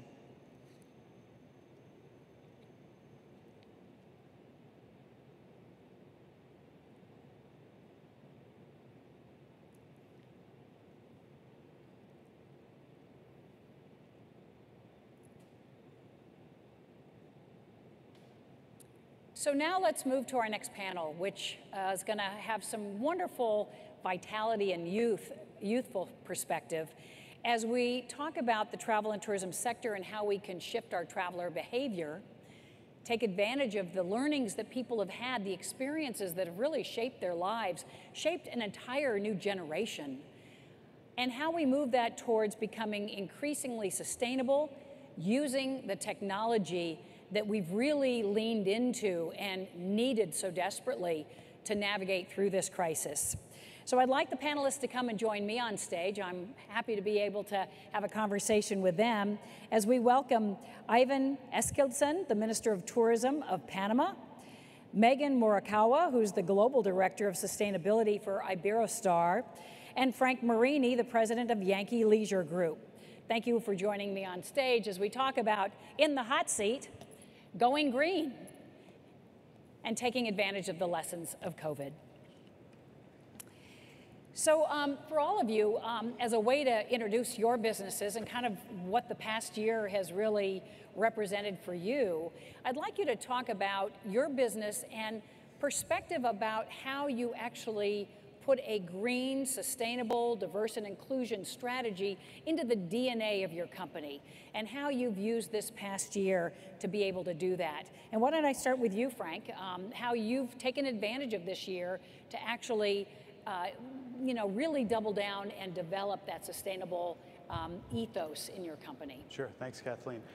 So for us, for Yankee Leisure Group, and we own and operate several rail brands as a tour operator, so we're Amtrak Vacations and Rail Bookers, so we're naturally in the sustainable space, but you still have to do more. So for us, you're really this past year looking at how we can get the word out there and push ourselves a little bit more on being sustainable, whether that's how we're communicating to our customers in a digital way, which we've always done, but also looking at introducing people to the concept of rail as everyone's planning and dreaming, knowing that rail goes to so many different places that people don't know. As a quick example, Amtrak in the US travels to 500 different stations, goes to 46 of the 48 continuous states. In Europe, to 20,000 different stations. So just educating and putting that out there as a sustainable way to travel when they're ready. So that's really what we focused on this past year. I've been a big fan of rail travel in Europe since the time I was in college and had my Eurail pass, traveling in Asia on high-speed rail, which was just like dazzling. But my travel in the U.S. has always been for business travel, but this year I had the experience with my husband coming out of our second vaccine to actually take the Amtrak auto train from the D.C. area down to Florida, as we then got in our car and carefully navigated the state as our first baby steps out of the pandemic. Have you seen sort of more usage of Amtrak in the past year? We have. We're very lucky in the sense that as rail is an essential service, we never had a day we didn't have new bookings even last year. But what we saw last year and even this year is 90% of our travelers are new to Amtrak, have never traveled with Amtrak before, as they couldn't cruise or couldn't go to Europe, or they're looking for something to do, but also maybe travel in a sleeper car, so that private space. So we've really got a lot of eyeballs and attention to us that I don't know if we'd ever have before. So just like yourself, so thank you for traveling with us. So. Megan, let's talk about Iberostar and your sustainability work with them. As you introduce us to what the company's been doing, how did you use this year to really double down on going green as a company? Absolutely. So at Iberostar Group, we're a Spanish-based multinational luxury tourism group. And at the beginning of 2020, before any of this happened, we actually launched what we call our 5 long-term ambitions to 2030, including things like to be sending no waste to landfill across all of our operations by 2025. We removed all single-use plastics from our operations last year, to be carbon neutral across our operations by 2030, and a number of other objectives. It was an interesting time to actually announce these objectives because 3 months into their public announcement, the pandemic hit. We had to close many of our operations. I think what you're saying is a real key opportunity, that this is an opportunity to double down on those commitments, to question how much they really are a part of the DNA of every decision that you're making. And this is very much what we did at Iberostar, not only accelerating those specific objectives themselves, doing things like looking for efficiency in generation of waste, efficiency in reducing food waste, and how that could also help us to recover, but also in all of the decisions that we were making for ensuring the health and safety of our clients. We put sustainability as an equal voice on the table in our How We Care measures, ensuring that they were not only safety measures that allowed for our clients to have a safe experience, but also were good for the environment, whether it be reusable masks or cleaning products that actually had a lower impact on the environment itself. We were all there to help recommend that this is really something we need to be deciding from every single aspect of the company and putting as a priority if we're to reach goals as ambitious as the ones that I mentioned, and goals as ambitious as the sector needs to be working towards in order to really go green in a recovery. Earlier this morning, we heard from Colombia and their director about what that country has been doing to take advantage of this year of dormant travel to actually really build in more sustainability, diversity, and inclusion into their strategy. As the Minister of Tourism from Panama, tell me how you used this year to really go green and set the pathway for the future. Well, first of all, we have identified that there's a huge shift worldwide in consumer behavior in general. Science has somehow driven a consensus on anthropogenic impact of climate change. The fact that we as humans are driving a good part of climate change. So that has changed people's preferences in consuming. Now they not only prefer to consume in a more sustainable manner, but now they are demanding that consumers are demanding more sustainable products. So destinations and tourism experiences that can understand this big shift will be the ones that will be successful. So what we have done in the last year, we have prepared a brand new sustainable tourism master plan. It has been recognized by UNESCO for being an innovative plan because of its focus on sustainability and conservation. And we have developed and implemented a model called the Tourism, Conservation and Research, which basically we have been working on identifying communities and within our destination that have confluence or convergence between poverty and also a huge richness and wealth of natural and cultural heritage. So recognizing that especially millennial travelers myself as a millennial, I can feel identified with that. Not only prefer to live and experience in nature, but also help impact local communities that visit places where they can generate an impact with local communities. So with that focus, and also leveraging on science, because Panama has been studied by scientists because of our biodiversity. We have had the Smithsonian Tropical Research Institute for over 100 years. So leveraging on that information, communities are preparing to offer products and experiences that cater to this new demand in the world today. And again, investments and businesses that can understand this trend, and we are working with our private sector for this, will be the ones that will be most successful. I'm looking at this panel and they're all very young, very youthful. And so I'm wondering, is this a generational appetite? Do you see this being the millennial or the Gen X generation that has more of an appetite for a sustainable travel product? What are you finding? Or does this cross generations? Is this something we're seeing, of all generations? I think it cross generations, but I think it's important. It's the right thing to do, and I think the more that it's out there and talked about and pushed, I don't find many people that think it's not a good idea. It's more of how to do it. That's what I think. Megan, you're smiling.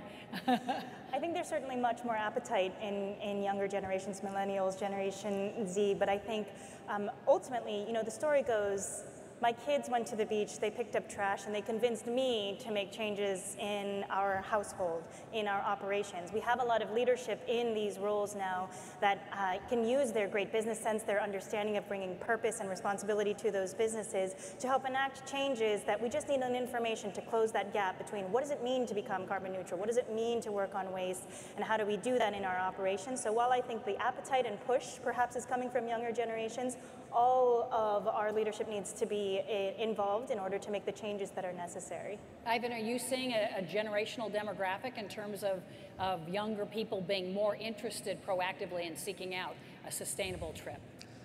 Absolutely. I think the data backs us up when the Pew Research Center understands now that the biggest or the most numerous generation is the millennial generation now.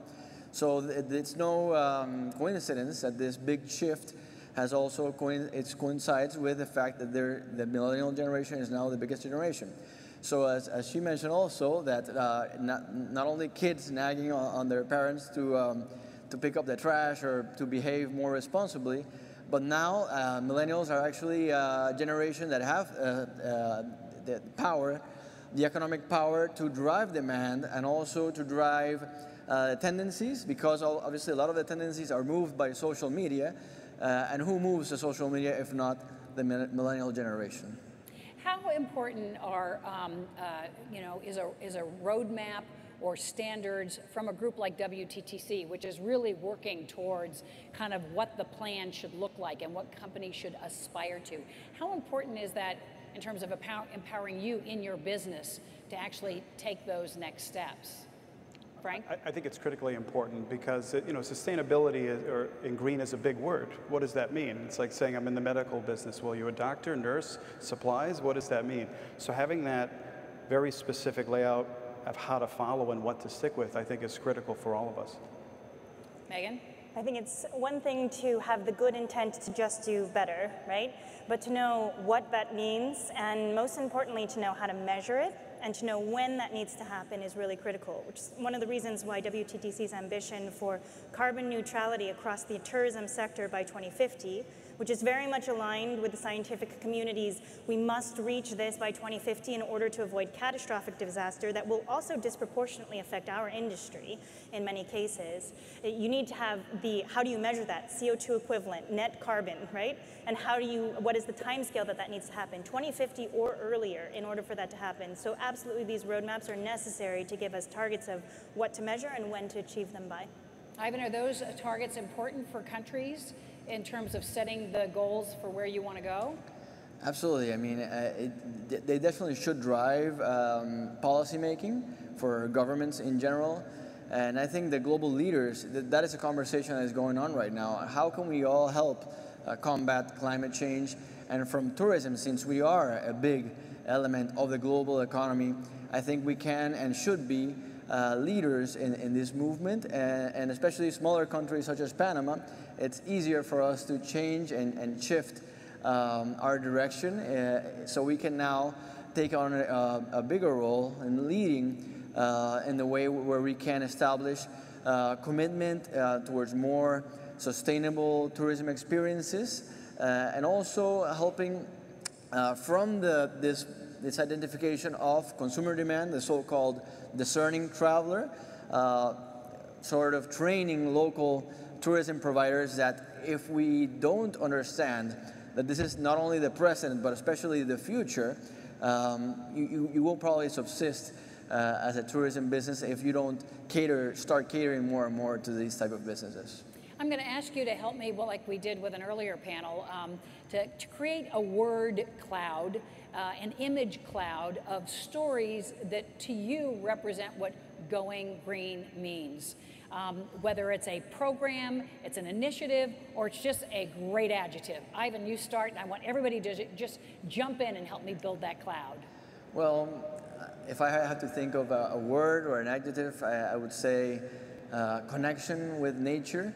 In the case of Panama, one of the tourism experiences we're preparing is we have 7 indigenous, authentic indigenous groups, and one of the things we are now inviting tourists and discerning travelers is to come and learn from ancestral cultures that have lived for millennia with a spiritual connection to nature. Now we are discovering that that is the correct connection, and the right way to live is in equilibrium with nature. So that is a tourism experience, and connection would be the word I would use. Okay, jump in. Science-based and ambitious, I think are other words I would use. Frank? Recycle. Recyclable, that's it for me. Traveling, whether you're bringing your water bottle with you, recyclable, that's it. More words. Circular economy, right? To go from make waste to something where the concept of waste doesn't even exist in the first place. Transformation in our mindset, understanding that we need to change our behavior if we want to live in a better world. Some more. Human resources too, right? If it's going to be a part of all of your decision-making processes, you need a team that is more than, a couple of individuals who are thinking about this as 20% of their job to be able to affect change. So the human capacity within your organization. Yep. Turn the lights off. I go very basic. Turn the lights off. Turn the lights off. Each give me one more in this word cloud. One more, I would say oceans. Right now, the importance of the oceans and not only turning towards the green, but now towards the blue as well. Scientists are understanding the importance that oceans have in climate change, and we happen to have in Panama a very, very close connection to both oceans connected by the Panama Canal. Certainly, we believe so too with our wave of change commitment to the oceans. And I think a part of this too, as you're also touching on, is community focus, community-based, that tourism is in destinations, and those destinations have people who depend on these resources as well, so community-focused. You get the last word. Take the train. I have to throw it out there. Promote your business, that's right. I'm going to say forests. Which leads me to my next question. When I was at Marriott International and we were creating our climate change strategy, we partnered with a NGO in Brazil to adopt rainforests, huge swath of rainforests, and help work with the people there to avoid logging and farming so that we were able to keep those parts of the rainforest the lungs of the planet. Interestingly, we tried to get our guests, after our initial multi-million-dollar contribution, to join us in supporting that project to offset their stay, to make it more carbon neutral by contributing to the project. We did not have success doing that. Our guests said, no, as a company you can do that, but we're not interested in an add-on to our bill. We benchmarked with Amtrak, which had a carbon offset program, which was not doing very well. We benchmarked with Virgin Atlantic, which was struggling with their carbon offset. So sometimes companies and governments' goals do not necessarily align with what the consumer is willing to pay. What are your experiences about whether the consumer should lead us or we need to lead the consumer, and how we do that? I would say on that, it's really about alignment. I think in general, everyone wants to do the right thing, but when it comes right to point of purchase, there's a decision. I think Brett Tolman earlier today talked about that. But I think what I have seen is some good examples of how you can get alignment across the board. As an example, how many of us have stayed in a hotel where if you don't need your towels washed or your room cleaned, you may get a voucher for a free drink or more points. So there's an incentive right for the end customer. Even in our own business, we are testing out purchase any of our products based on the days, you get a onboard credit, if you call it to that, but you can use that towards sustainable options on a sustainable hotel, a sustainable activity. So there's a benefit as well right for the end customer. And I think if you don't have the alignment, then you may not get it right at the point of purchase. How do you find that alignment, Megan? I think your question is about where does this come from? Does it come from the consumers? Does it come from the businesses? And I would say it has to be a bit of both, because the sorts of solutions that we have for sustainability are not necessarily just to make an interesting interactive experience for consumers, but also to help the business's bottom line, right? For example, in one of our resorts, Iberostar resorts in the Dominican Republic, we actually built a coral research facility within the resort itself. And this was something that I helped to drive because I actually have a PhD from Stanford in coral reef restoration, right? And what I brought to the company in this context was saying not only can clients wander throughout the resorts and see corals sometimes for the first time in a research context, but they can also understand that we're doing this to help protect the seawall that is also protecting our hotels during extreme weather events, right? So there's also talks about resilience and why sustainability helps the business bottom line. And then consumers can see this incredible solution in a novel setting that they were never expecting, be inspired by that, and have that be added value to their experience, which then they talk about that brings more value to the product as well. So I think it's this cyclical perspective if we really think that the consumer and the business both have a lot to benefit from implementing solutions that are science-driven and are focused on the right sorts of word bubble cloud adjectives that we were describing earlier. Ivan, have you seen that where consumer interest, and everybody says, oh yes, I support sustainability, it's #1 on the list, but does not necessarily translate into consumer purchasing?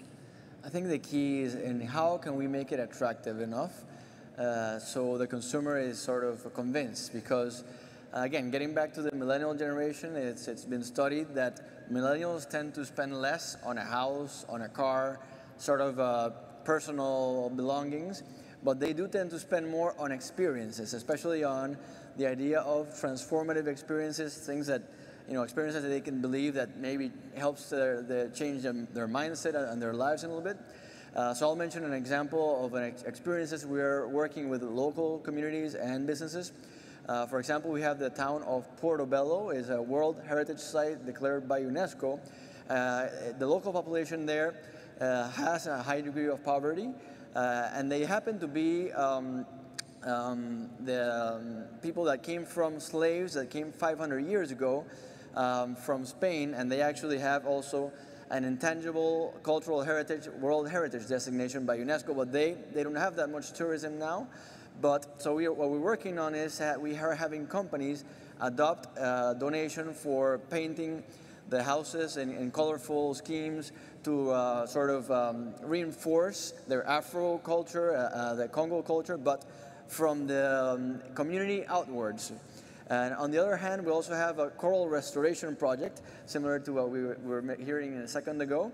So with these community-connected activities, but also focusing on conservation activities, we are starting to see through tour operators that there is demand, there is interest of today's market, and the discerning travelers, once they know that they will have a good time, they'll have the opportunity to impact local communities and help the environment.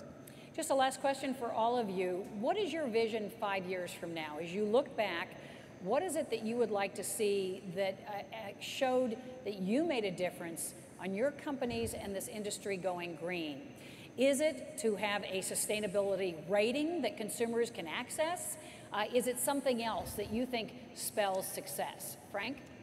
I think that's a great question. Yeah, I think for us it's, obviously how many people are traveling by train and expanding out, but also that sustainability is a priority for them up and above the train. So it's the train, but where else are they staying? What else are they doing? Seeing the coral reefs, what else are they doing? And really expanding out. It's not just the same place, the same destinations. It's starting to move out to really have travel sustainable in the future. Ivan, what would success look like in terms of a real leap forward? I would have to say empowerment in an economically sustainable way for communities, in the sense that, again, getting back to the tourism conservation research model, once communities understand that there's a discerning traveler that is willing to pay for them showing what is innate to them, their local culture, their authenticity, and for them to preserve their surrounding nature, they'll become proud of their culture, and they'll also become proud of preserving their surroundings. So if 5 years from now we've been able to empower local communities to really take on this challenge and really make a sustainable economic benefit from this, I can say we have been successful in our venture. And Megan, you have the last word. You studied this in college. What is it that you would like to have accomplished for our industry 5 years from now that really would make sustainability and going green more than just a word? Yeah, that all businesses, whether they be large corporations, SMEs, just like their business objectives, have time-bound quantitative objectives that they're searching for to achieve improvement in their sustainability. At Iberostar, we'll be waste-free by 2025. We'll have 100% responsible consumption of seafood by 2025. Those are examples with annual milestones in between to be able to achieve those goals just like we do in business. Measuring it, as you said at the very beginning. Thank you so much to this great panel. And we are going to be moving to our next panel, which is going to focus on what the sector should do to accelerate the sustainability agenda, to preserve wildlife and ecosystems while empowering communities and protecting local people. And as our panel leaves the stage, Peter Greenberg is going to join us up here, and he will be introducing his next panel. Thank you again.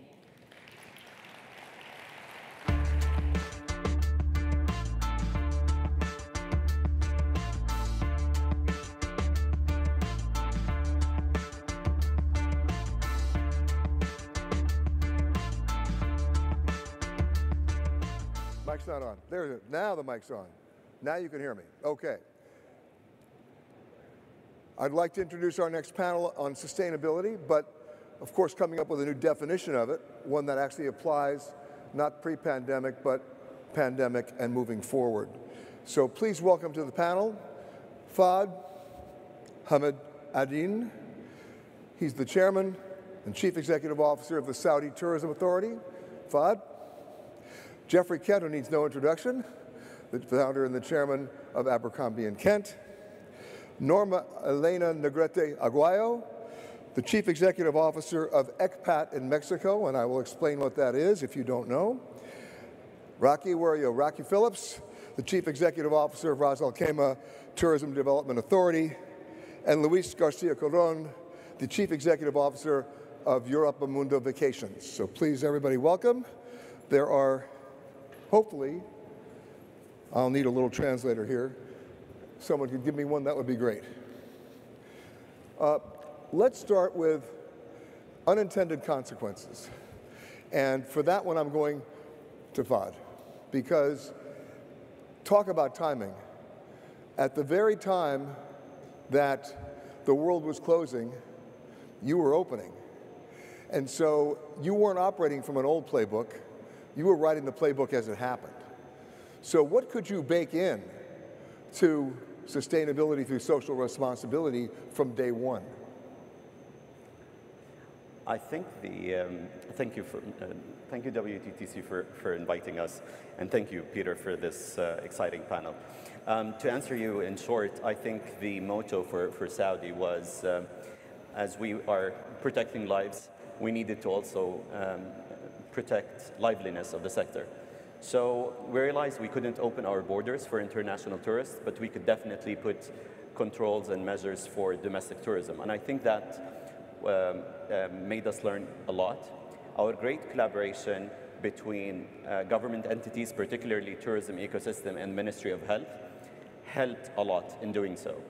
And that resulted in activating cruise lines for the first time in the world, right? When every cruise line was at halt. Now, it wasn't an easy ride, I tell you that. But our first actually cruise ship, our first trip had a COVID case and we returned. Did we stop? No. we realized we got to do what we do and fix our PCR testing process. So that resilience in protecting liveliness of the sector and jobs is, I think, the main driver for what we did right. So we learned, fixed, and went again. We just never stopped. And the good thing is the government commitment into vaccinating all residents, be it Saudi nationals and not, made things a lot easier. So if I may sum it up, I think it is the commitment from all government bodies within Saudi and the motto of learn, fix, and improve. The easy thing to say is we're not going to do it, it's difficult. Let's be safe. The truth is we are going to protect and save lives, but we need to equally save liveliness of these businesses. So let's go beyond that based on the fact that the kingdom is open. The kingdom was opening during this time. And so many of the plans that you had, whether it's the Red Sea Project or NEOM, you had to bake in sustainability from day one, which a lot of people didn't get a chance to do. They were revising their playbook, you were writing it. I think this is general about Saudi as a destination. The fact that Saudi is a new destination, it has an opportunity and a responsibility to learn from all other destinations. So there is no excuse for a new destination not to learn from others. And ecotourism, the way we see it, is not a subsector of tourism. It is the way for tourism going forward. And if I am to answer what Kathleen asked in the previous panel, whether this is a responsibility of the industry or it's the traveler, I would comfortably say it is the industry. And the industry is both the regulator and the businesses. And I think with that in mind, you can easily activate the responsible competitiveness of any commercial strategy. If this is what they got to do, they will lead with inspiration to consumers, building awareness, reward, gamification. They'll do it all to get the consumers to choose naturally an eco. And I think the millennials are going there and driving us. Greta Thunberg is a perfect example of how global conversation on environment is growing. And as far as we're concerned, you said Red Sea Project. I can definitely tell you we're going way beyond the standards set by the UN on sustainability. We're trying to innovate. We are, Red Sea as an example, I'm sure I'm not going to bore you with that, but there are lots of measures that are being taken to create the next generation of responsible commercial moves, including airports, in a carbon neutral airport, getting off the grid, biofuel for all our operations at the Red Sea Project. It's a fascinating initiatives there. Not to mention solar. Of course. You're the perfect destination for solar. Rocky, there's one thing to have the landscape to deal with it, then you've got to be able to manage it. You are a small enough destination that you can manage it from day one, but at the same time, not too many years before Saudi opened, you didn't have tourism. You didn't have mass events. Now you're starting to build that into the development scheme. What are you doing in this situation for the wildlife there, for the ecosystems, to make sure that we don't learn, or actually that we do learn from the mistakes of others?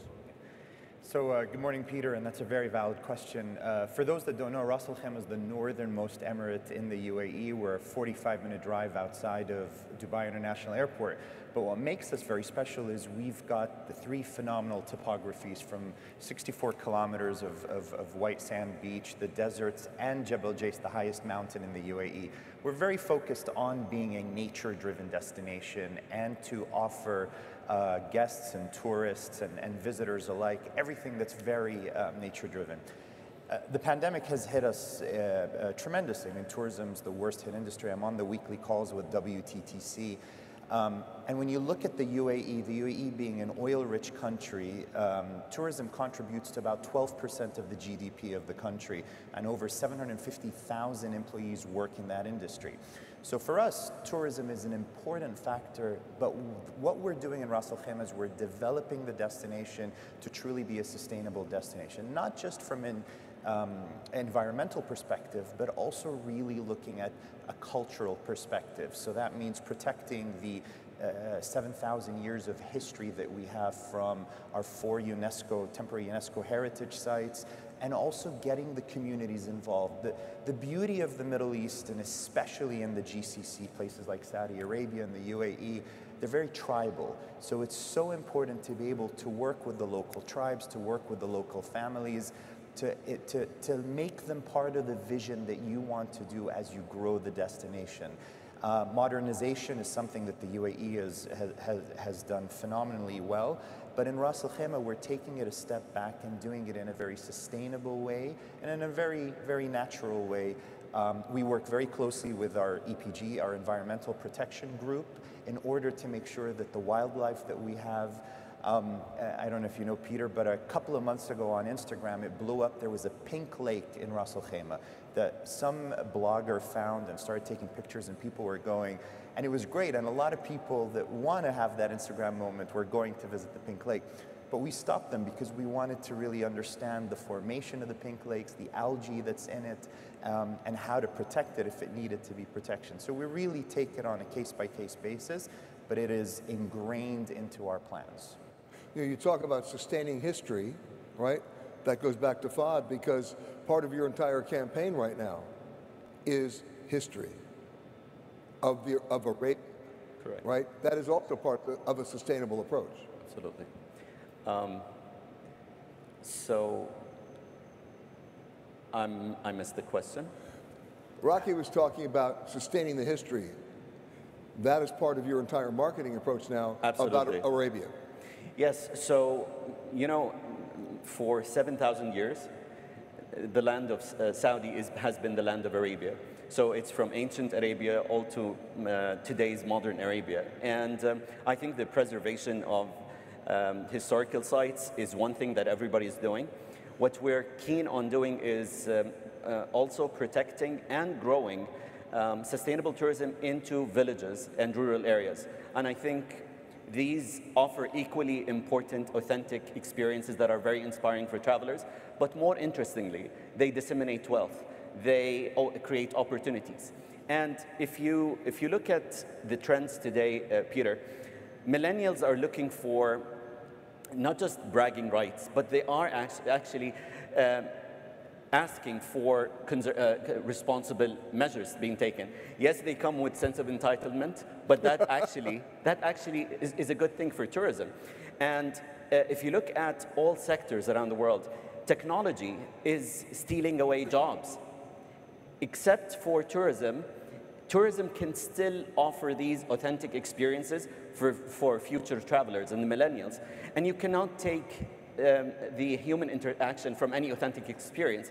And rural villages would be ideal offering for consumers and important for social development.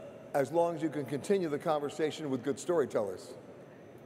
Absolutely. And you get I think with Saudi, during its leadership of the G20, launching the Al-Ula communique, which is the sustainable model, and the fact that global leaders recognize this framework, I think it's telling us that this is going to be the future, and it's going to be the competitive land field. You know, beware of the law of unintended consequences during the pandemic. I don't know if any of you experienced it. I've experienced it twice, where in areas that you would never expect to see this kind of activity, the wildlife started to retake their own geography. They started to retake their territory. We saw animals coming down into the cities, walking freely. I saw 3 weeks ago dolphins in the Bosphorus. I mean, never, right? So Jeffrey, this is an area for you so much because you are so committed to wildlife preservation based on everything you've done.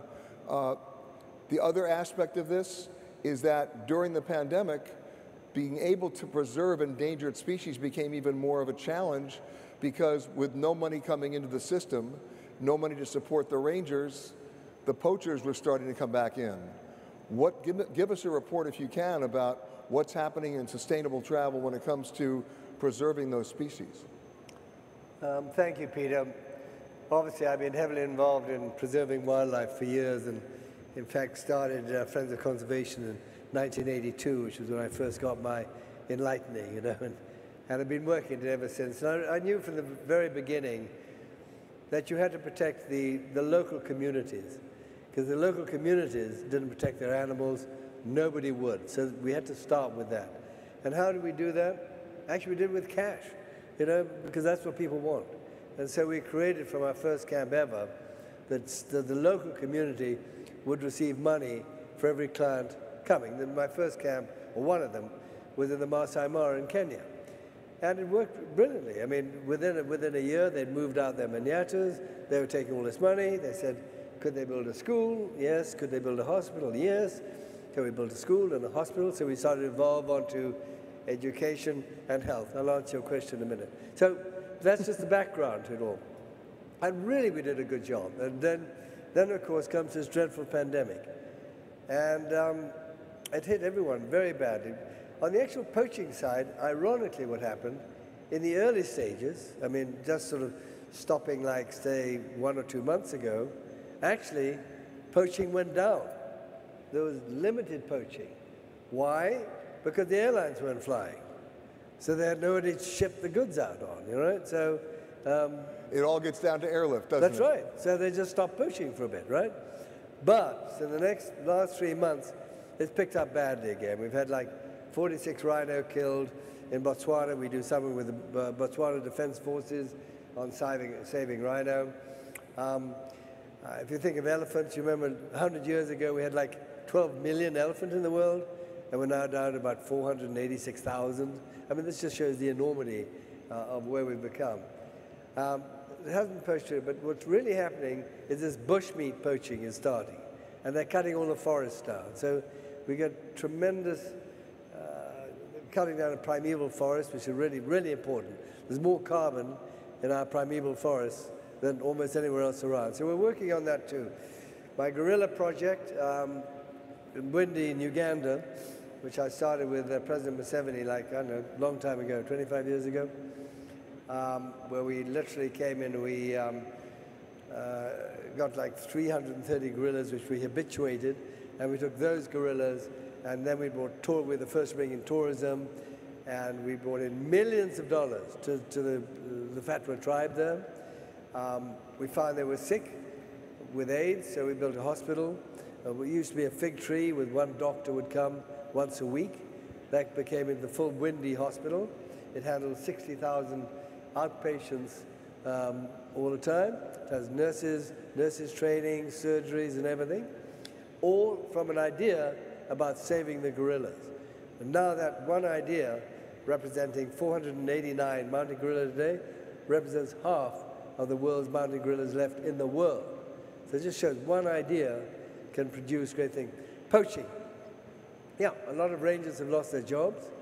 We're trying to implement that. We have our own Abercrombie Kent philanthropy where we fund projects like this. We fund schools, we fund hospitals, and also we're deeply involved in conservation. And we just really pray that tourism does come back fast, because it's really difficult without it. I mean, I think one of the examples happened in Rwanda, again with the mountain gorillas, where they had to convince the poachers to change their lifestyle and their manner of earning a living so that they actually perceived the animals worth more alive than dead. There you are. That was a simple philosophy, exactly. Now, of course, one of the buzzwords in sustainability is carbon offsets, and that brings me over to Luis, because his operation has been offsetting carbon for a long time and doing it successfully. But Luis, my guess to you is that you really want to go beyond that right now as we emerge from COVID-19. Nosotros como empresa, we as a company, I would rather speak in my own language. As a company, we've done a lot of practices for many years now. Our responsibility as businessmen and as leaders, our responsibility is to build a better world. It is not up to the others. It is up to each one of us. It is up to you. It is up to us, because we may think about many things that we've done. What I see is that there are many businessmen worried about sustainability, many hotel owners investing in sustainability. Society calls for sustainability. I remember 25 years ago that people wanted quality, but now they have forgotten about quality. Now everybody's speaking about sustainability, and I'm sure that in the next 25 years, sustainability will be part of our lives. Hotels are worried, companies are worried, the society is worried. There will be airplanes that will not be polluting, but we need to preserve our planet. I come from a different generation, and when I was a child, there was a huge danger because we would hear about a war that could destroy the planet, and sustainability is something we need to keep in our minds always. The fact that things happen few times doesn't mean that they won't happen again. We had forgotten about plagues. Big plagues exist. We have forgotten about danger, the danger that humans are facing every single day due to the lack of tolerance, due to the lack of respect to others. We lived our childhood under those fears. As a tourism industry, we should feel proud because we are the messenger doves of peace, and this is the greatest sustainability that we can provide. Every time a person goes to Saudi Arabia cannot be against the inhabitants of Saudi Arabia. Every time a person walks the streets of Iran cannot wish war for Iran. We need to be messengers of peace. If something we've done in our company is to try to find sustainability in factor number one that tourism can contribute with, which is peace. We have travelers that come from all continents.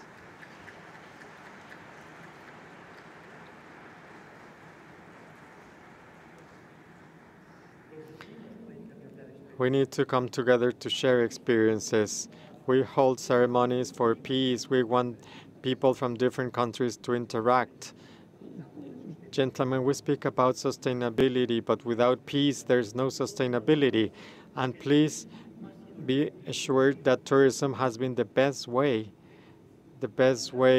to send a message of interaction, respect to the others, to not have fear for other cultures. I always follow my days in peace. I follow peace every day. Thank you for that. Let me ask you one specific example, if you could share with us. Other than your sentiments, can you give us an example of where you have gotten people together to form that common ground in the process of travel and tourism? I could give you several examples. For example, our travelers that go to Greece, we would send them to meet the Syrian refugees for them to know about their situation. When we would be in Israel and Palestine, we would bring Christians from Palestine and Jews from the Sephardians Jews so that they could interact. Now we're trying in some trips to have peace encounters, like for example in Jordan, 30 kilometers from Syria or 15 kilometers away from Palestine. We bring travelers from different places in a small Orthodox church. In Jordan, we make every traveler to speak one word in favor of peace, one desire for peace. And we see that people coming from different countries, from different cultures, from different religions, all and each of them desire to understand the culture of others, and all of them desire peace. You're doing that in an almost incidental way. It's not written in a program. It just happens. Well, we developed a package with a group of 300 people. They were our own tour operators, our own representatives. We held a conference in Jordan in 2019. We held an event and we brought people from everywhere. So in our buses, we put them together, or we have parallel programs for people who speak Russian, Arabic, English, or Portuguese, or Spanish. And we try, whenever we have enough people, to bring them together to make a ceremony in that little church, in that small country, in that place. that is lacking peace. We also want to do in other areas where we also want to bring together Europe and the Americas, and also we want to do it with the Muslim world, to remember that we need to give sustainability to our planet, because sustainability will never exist if there's no tolerance, respect, tolerance, and peace. Suggest that you could help me out in the United States and just get the 48 U.S. continental states together. 48. Just a thought. I said 48 continental United States, not including Alaska and Hawaii, Rocky. Peter. Yes, Bob. Yeah. I have to say, it's fascinating what you just said. Well, you know, when we announced our visa in late 2019, it would basically, that was the first day opening up. And we had a debate internally, and Gloria is very aware of that day. What do we say to the world? Is it e-visa? And the truth is, we were searching for the one consistent good in tourism. And our theme at the time was open doors, open hearts. That's all we needed to say. And I genuinely believe that you don't need to do more to drive that. I think naturally travelers are cultural, curious human beings. And there is always good in one's soul. Tourism naturally brings that to it does front loading of your goodness, because you want to have good connection with land, with people, with culture. So politicians, what they need to do, and I mean, I'm a public servant myself, need to facilitate that, and they don't need to think of exchange programs, political delegations, you know, all the things that they try to do and engineer. Just make tourism flourish, and people will naturally be peace messengers as much as they enjoy. And the good is what's driving us all. You just need to, whether it's a hotel, it's a country, your brand needs to leverage on that innate goodness in travelers' hearts. Not to mention curiosity, why don't you share with everybody that the day you opened up, how many applications did you get? I can tell you, we had a target of 50,000 visas the first 100 days, right? We got 400 in 90 days, 400,000 in 90 days. So. Now, you talk about open hearts, and I will add one more to that, open minds, about awareness. And that brings me to Norma and ECPAT. For those of you who don't know what ECPAT means, it means End Child Prostitution and Trafficking. It's an organization that I've been working with for many, many years as a journalist. And it's a different kind of a definition of sustainability. So why don't you explain, just as a starter, Norma, what you do, and then how that fits in to sustainability and, of course, the area of human rights. Sí, claro. Gracias, Peter. Yes, of course, Peter. Well, first off, I shall say that ECPAC is a world network. The purpose of this network is to end prostitution, pornography, and children trafficking for sexual purposes. The mission is that we all come together to prompt the world community so that all girls, boys, and adolescents may enjoy their basic rights free and safe from sexual exploitation. I would like to attract your attention so that you can see the importance of presence of girls, boys, and adolescents in this wonderful summit. We saw the presence of the children in the opening ceremony with the beautiful choir of folk music, but also through their words, images, in all videos, both in this room as well as during lunchtime. We've seen the presence of boys, girls, and teenagers, and their presence is very important for touristic promotion. In Gloria Guevada's speech, when she opened up the summit, she highlighted the importance of boys and girls. Also, we need to listen to them and to listen to the problems that they're facing in terms of sexual exploitation and children trafficking, because these problems have increased in view of the COVID-19 pandemic. And today, more than ever, the travel and tourism sector, in the effort made for reactivation, this sector should also protect not only wildlife, not only shall it focus on reducing the carbon print, but should also protect head-on our communities, our families, and particularly our sector should protect our boys, girls, and adolescents. There are many companies already that have joined us in our effort in terms of sustainability and social responsibility.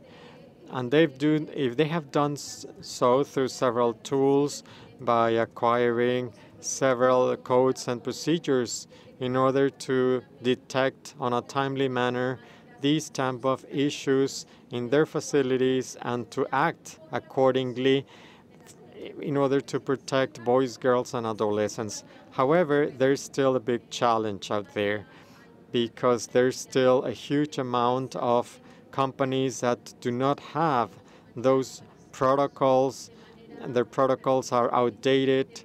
Some companies, they don't have the protocols so that they can be assessed in order to address the abuse that boys, girls, and adolescents suffer at their facilities and also at the communities where they are. So I believe, undoubtedly, and as it's been said, that I believe that the travel and tourism industry plays an important role, plays a critical role, so that on the one hand, with the due diligence procedures on human rights and also for the benefit of children to make a difference. The travel and tourism industry has the possibility to work at different levels in order to have co-responsibility to prevent children trafficking and sexual exploitation. This is from zero tolerance implementation to these issues, because we need to know that sexual exploitation of children, boys, girls, and adolescents is not a niche of tourism. Therefore, we need to announce that. We need to let people know so that we can address it properly and so that we can raise awareness among guests and employees about the issue. We need to systematically train employees, staff, administrative staff, operations staff, because context is important and we need to be continuously training. We need to continuously train people and to update them. And also governments need to take part, because we need to take joint actions in terms of co-responsibility for everyone to know what our share is so that we can all act for the well-being of our children. A number of international airlines now are training their staff on how to recognize when somebody's being trafficked. There was a case that happened a few years ago where a man was checking in for a flight with a 12-year-old boy. The 12-year-old boy didn't seem to know where he was going. He wasn't holding his own passport. The gate agent didn't ask the right questions, even though it looked suspicious. They boarded the flight, and it was the flight attendant and the pilot who'd been trained, who recognized the issue and alerted authorities, and they stopped it. I remember 15 years ago, Marilyn Nelson, who was really a big part of ECPAT at the beginning, asking hotels if they would sign the pledge not to do business with people who were doing this, and very, very few hotels signed the pledge. That is now thankfully changing. And much the same way that Luis trains your guides to have those conversations about peace and common ground and mutual respect of religion and culture, that same training and those conversations still have to happen today. So I hope that people, when we're finished today, can engage you in a conversation to learn more about it, because it is a worthy cause, and thank you for doing what you do. Rocky, let's crystal ball this a second. right?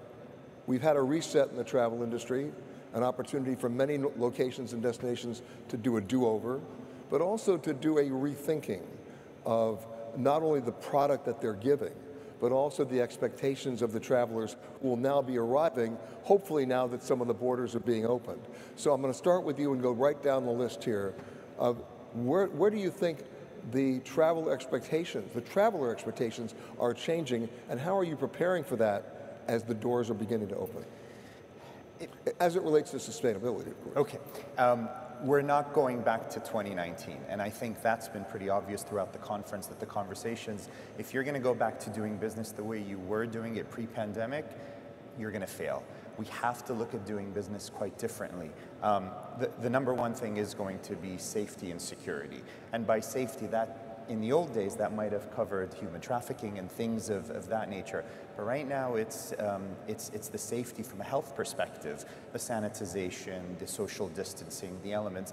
And these will improve, and things will get a lot better as immunization increases, vaccinations, and all of that. But I think the programs that WTTC puts together with the Stay Safe programs and all of that, those all help. But I think now it just has to be ingrained and training the people to be able to identify. So, I mean, the UAE has fared well compared to maybe other destinations, but we've had to put restrictions in place for things like weddings or concerts or events.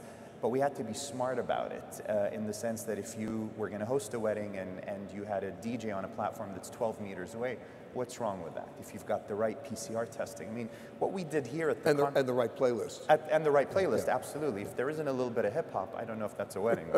But also, it was great to see the rapid testing procedures when we arrived here at the Moon Palace Resort, and to do the antigen test. And 5 minutes later, we all were able to convene safely and comfortably.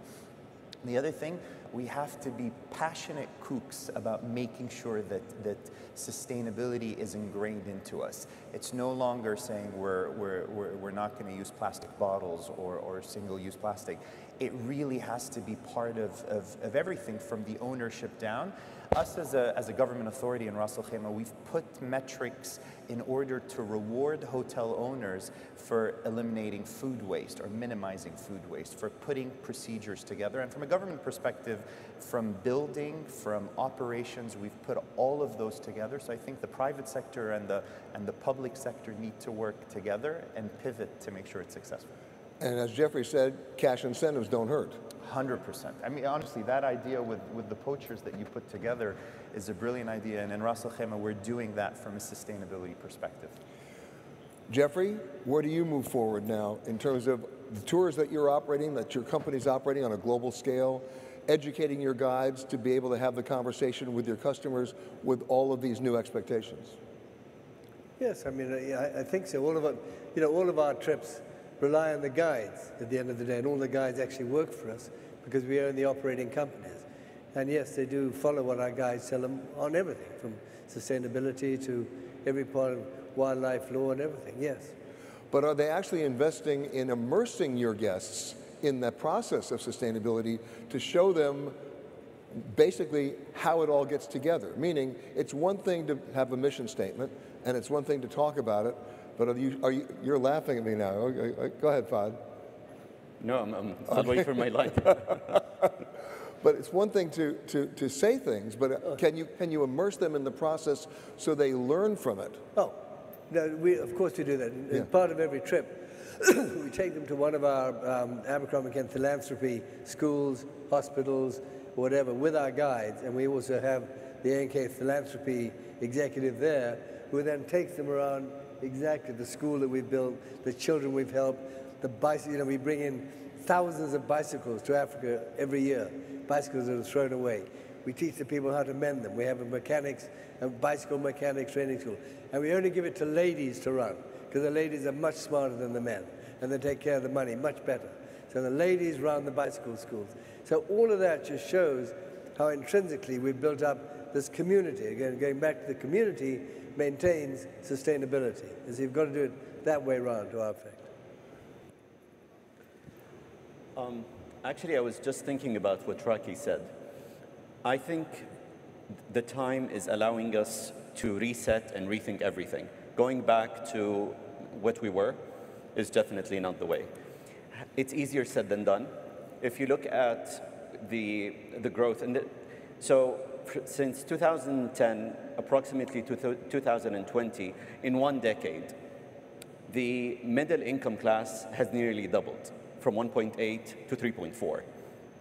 The low-cost carrier has also doubled from 3,000 aircrafts to over 6,000. So basically what we're saying, people that can afford travel is only going to increase. We say that we're not going to go back to over-tourism. I don't think anybody's really addressing how. This, however, is not Saudi Arabia's challenge today. We're not at a stage where we're going back to anything. We're just barely starting. But we have responsibility, and I call it a responsibility, is never to do what others have learned not to, right? So I think we need to be extremely rigorous in our investments, because Saudi Arabia today is the largest investor in tourism globally. Just last year, when the business is super cold, our kitchen has been on fire. $4 billion were funded to investors in new hotels. I'm not talking about the government investment, which is far more than that. So our responsibility is to look at sustainability measures in master planning, in building material, in construction, down to, of course, services and awareness. And I think the last thing I would say is collaboration. I think this sector needs to learn one thing on how to be resilient. And going back to market is not going to happen if there is no collaboration. We're seeing yesterday debate and throughout the conference that private sector is saying we need help, and the government is saying what help do you need? But then it's not easy, right? So we need to collaborate, just like on recovery. We need to collaborate on standards, and I think what WTTC is doing on safe travel and now doing with sustainable tourism is something that we in Saudi are absolutely committed to right from the get-go. Plus, your workforce 2 years ago was not in tourism. They had to be trained from the start. Absolutely, and I think we have the most aggressive and ambitious target. We are, from zero, we are expected to get to, the targets were set.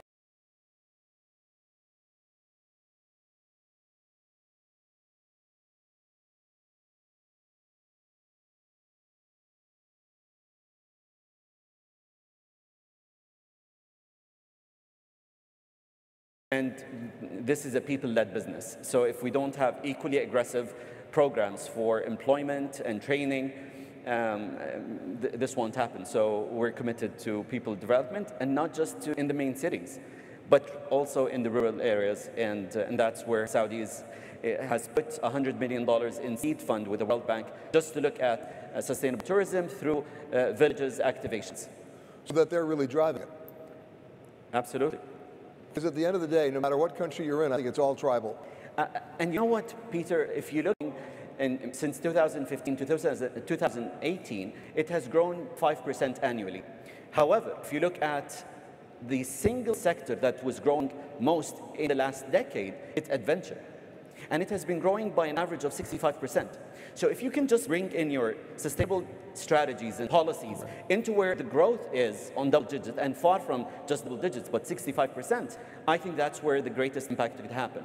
And particularly nowadays, because very cautious travelers that are looking for nature and so on, and you have the revenge travelers who still want to go and breathe and, and go on extreme adventure. So I think we can ride the wave.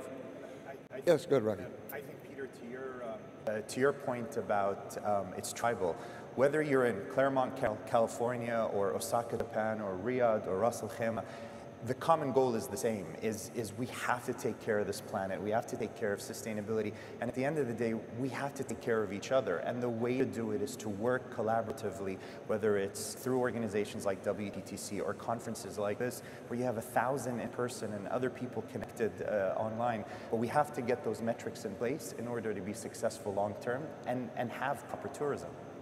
And for Norma and Luis, we talk about training, but we also talk about the conversation. That has to continue to be able to continue to talk to your guides, to be able to continue to talk to your team, but to the public in general. Otherwise, if you don't find common ground, everything we talked about today goes nowhere. Yes? Sí. Peter, justamente. Peter, the industry is being called to embrace code of conduct for the protection of boys, girls, and adolescents. Here we have very good practices in terms of codes at an international level, like the code. This is a code promoted by ECPAT as well as national codes. In fact, we want to be able to timely activate procedures to act in a coordinated way with the authorities by filing reports. We have some examples, not that you were speaking about this airline here in the region. Volaris is a Mexican carrier airline, and for 8 years now, Volaris has been partnered up with the code and ECPAT to protect children during flights. And we have had major experiences, such as we were able to retrieve 2 teenagers that were being taken out of the country to be trafficked. One was in 2018 and the other one was just 7 days ago, with the collaboration, of course, with the authorities to act timely.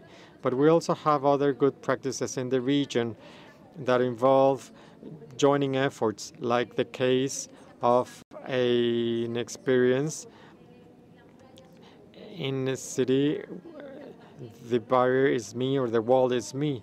This is the name. This is in Colombia, in Cartagena. We want Cartagena to protect the rights of boys, girls, and adolescents with the participation of different sectors, but also with the active participation of girls, boys, and adolescents, to bring together all of these in order to have protective environments. I believe that training is paramount, is critical, but we should also be able to report suspicious cases, and the industry plays an important role to support governments, to have advocacy on governments, to have the right mechanisms to file reports and to act immediately, because today we still see that many of these criminals, sexual perpetrators that are going after boys, girls, teenagers in different touristic destinations, they change jurisdictions to avoid their responsibility and to avoid law enforcement. So we have to continue working on this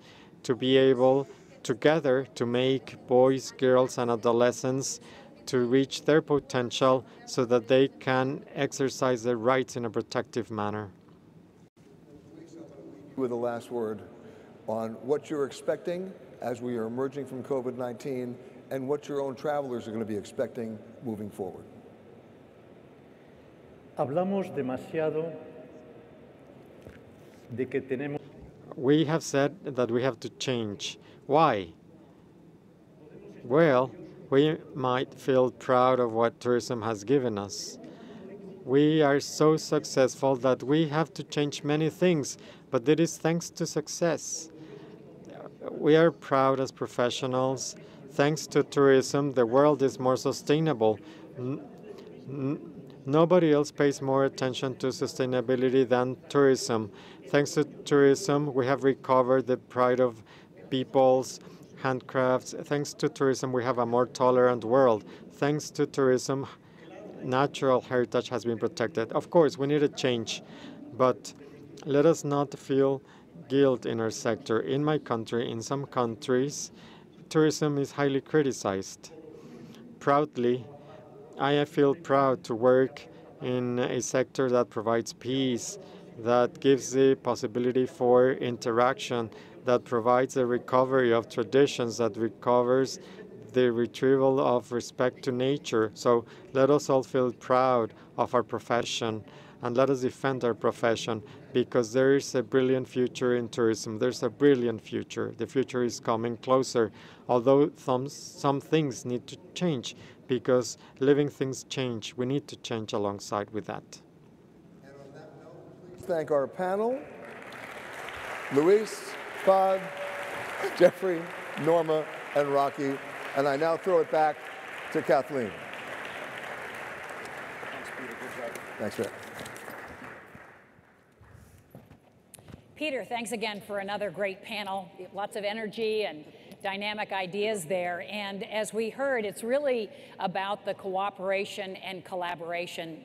So it's time now for our final panel of the summit before our special guest speaker and closing ceremonies, and a particular commitment that will be made that Gloria Guevara will be leading. So let me introduce our moderator for the next panel, which is going to talk about the role of states. We've talked about the global pandemic. We've talked about the role of nations working with each other, but so much happens on the state and the regional level, and working together is really what we need to be doing, not only for the pandemic, but also for the future of our industry. And so I'm happy to turn over to our moderator, Ambassador Arturo Sarukhan, who is now the president of Sarukhan and Associates, and he will introduce his panel.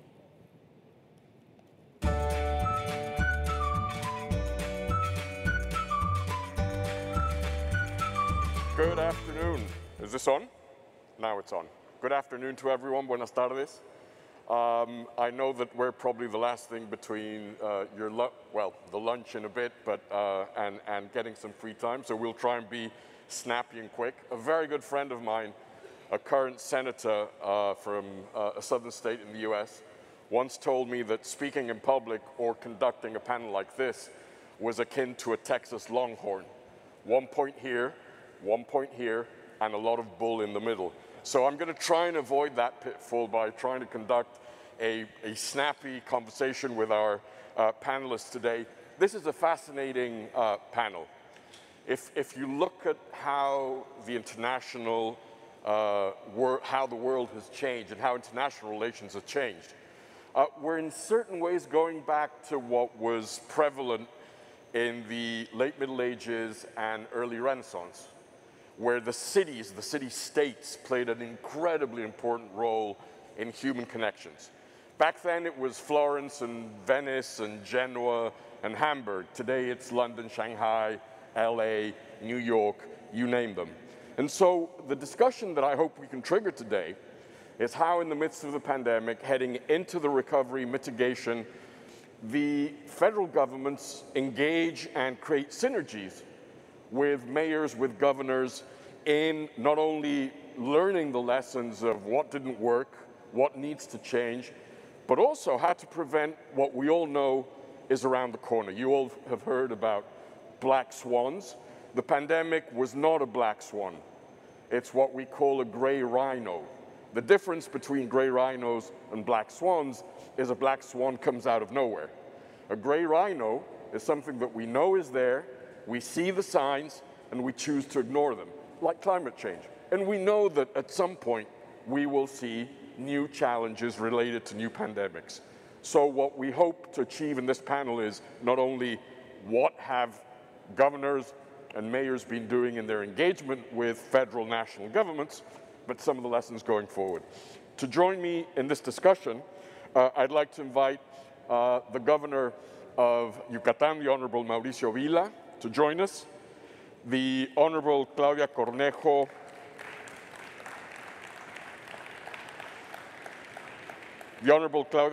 Minister of Tourism, Foreign Trade and Tourism of Peru, who will join us virtually via the screen. I can't see her yet. The Honorable Edmund Bartlett, Minister of Tourism of Jamaica.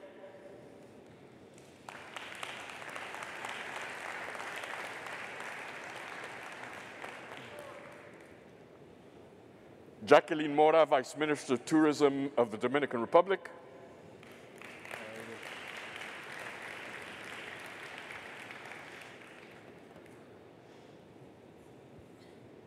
And last but not least, Roger Dow, President, CEO of the U.S. Travel Association, who's also joining us virtually.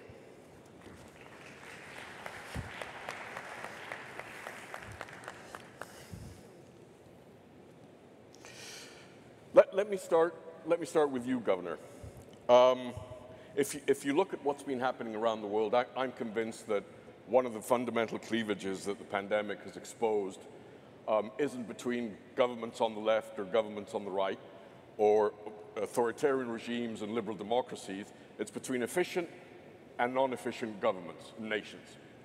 And when you look at those countries that have done things adequately, you tend to see good, constructive, synergistic engagement between mayors, governors, and federal national authorities.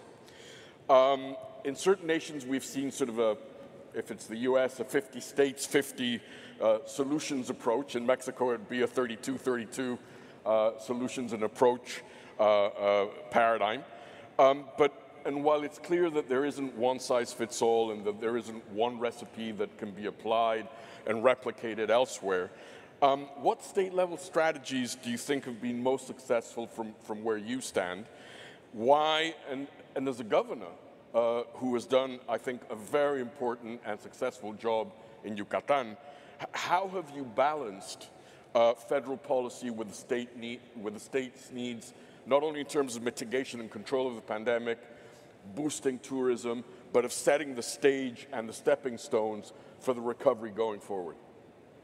Gracias, Arturo. Mira, Thank you, Arturo. Actually, the issue of a pandemic is something that has tested us all and has tested our limits. And unquestionably, something on which we have worked hard from Yucatan is to see the issue of health outside of any political theme. Because what we have lived in the pandemic requires of the commitment of everybody, the steps we have had to make as a government to start restricting people, saying you cannot do this, you cannot go out to work, you must have a restriction in hours, have not been easy. From the point of view of the Yucatan government, what we have done is to have a very close relationship. We have 106 municipalities, 106 mayors with whom we have to work. And we have done a very focalized strategy of what's the evolution of pandemic in each one of these municipalities, working with each in a coordinated manner with the federal government, but always telling them nobody knows our state better, nobody knows better our challenges, and nobody knows better the evolution of pandemic than those of us living here. So there has been a very sound relationship with the federal government and a very great coordination with municipalities. So first, to take care of the health of citizens, to do the reconversion of beds, to be able to assist all the people who need a hospital bed, to have medical staff available to be able to work, and obviously to allow economic reactivation. In Yucatan, unfortunately, we lost 25,000 jobs between March to August. Today we have recovered these 10,000 jobs, and of course we see in tourism reactivation as the second stage we have to recover the jobs that so much are needed by the families in Yucatan. And for this we need good coordination among the three levels of government, bearing in mind that health is the first thing, but number two is economic reactivation. And economic reactivation can only occur if the private sector and the public sectors work hand in hand. In Yucatan we have always said that jobs are generated by businessmen. We as a government have to facilitate them so they can develop their business.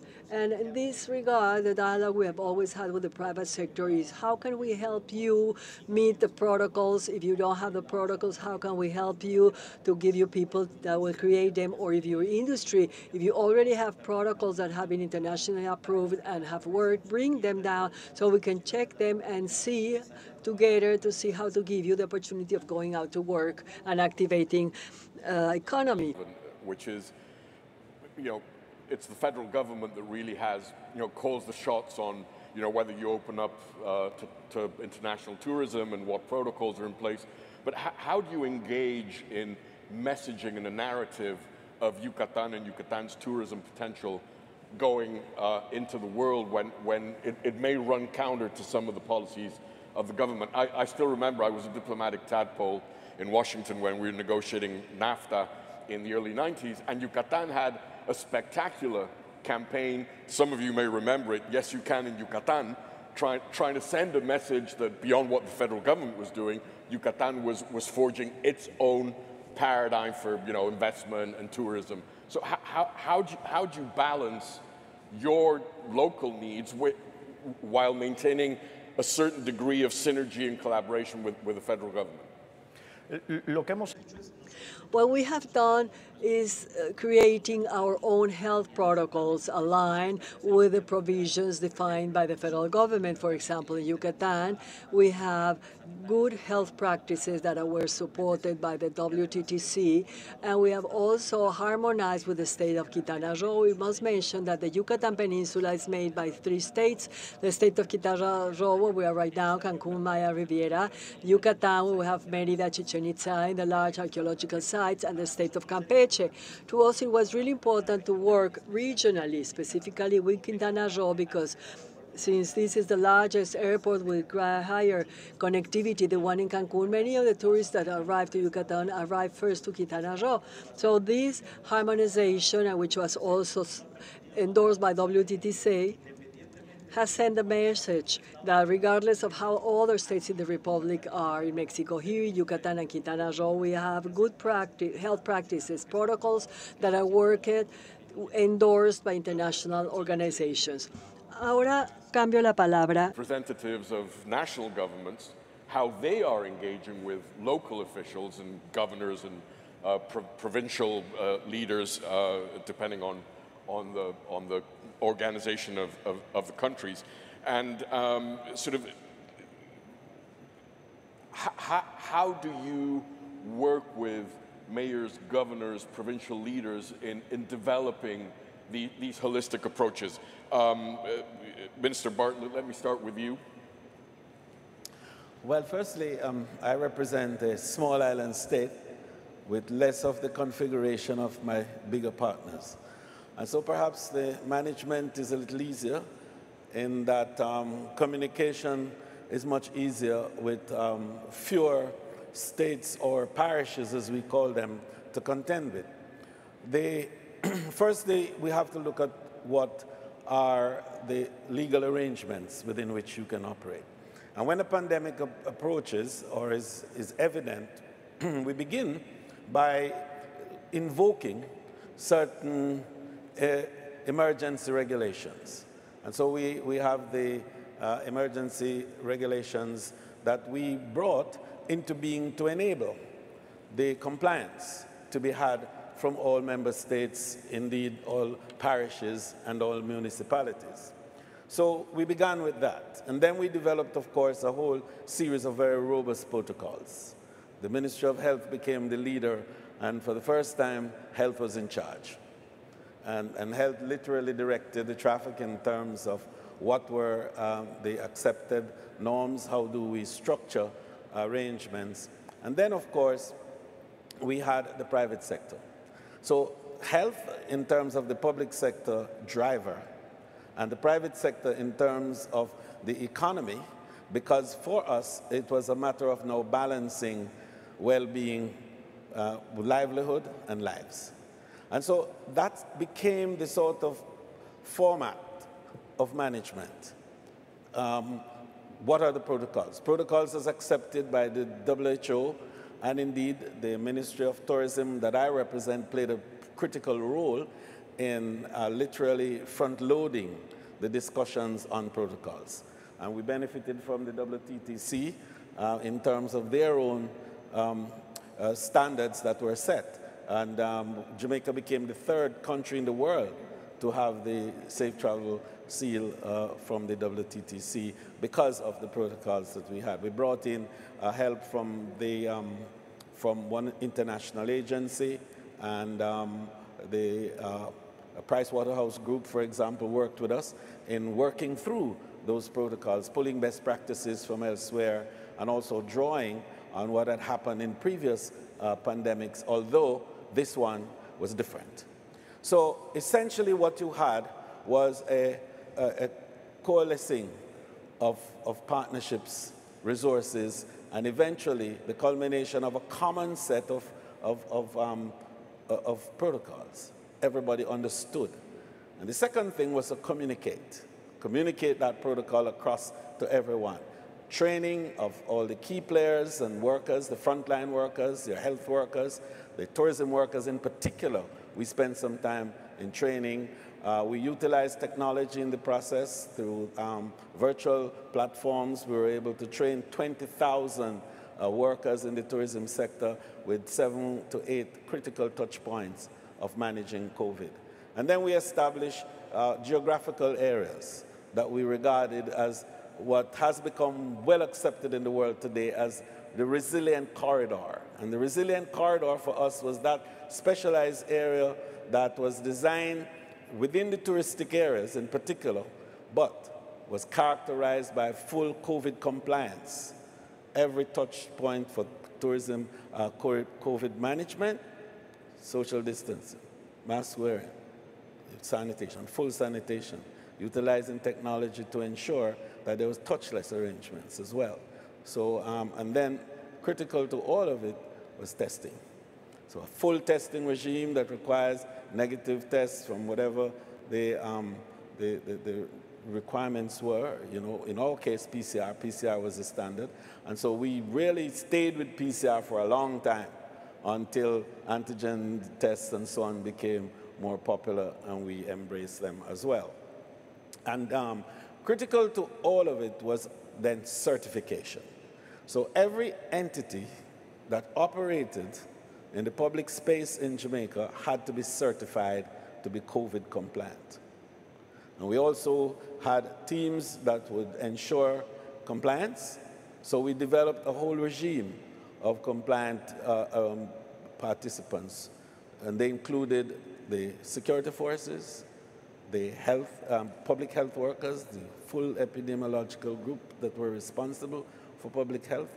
And then the tourism sector came in through our tourism development company that had a series of players who are out there enabling and securing full compliance. And finally, the local authorities, the parish councils as we call them, district constables and everyone. And the last but by no means the least, the ordinary Jamaican. Because in the final analysis, to enable full compliance and to make sure that the plans and the programs and indeed the legal and regulatory framework that was established to enable compliance, we had to have legitimacy. And legitimacy comes from the people accepting, responding, and complying. You've mentioned two key aspects here, which are communication and someone who plays the role of an air traffic controller vertically and horizontally, which are very, very important in the engagement between federal and state and local authorities. Minister Cornejo, would you like to jump in on this issue? Thank you and good afternoon. Yes, I think it's very relevant what the minister just mentioned, because basically in the case of Peru, where I have been working in the public and in the private sector for the last 20 years, we really started developing national strategic plans for the industry about 15 years ago. And since the very beginning, the way that we thought about developing the industry had to do with a very close relationship between not only the different levels within the public sector, but also the relationship with the private sector.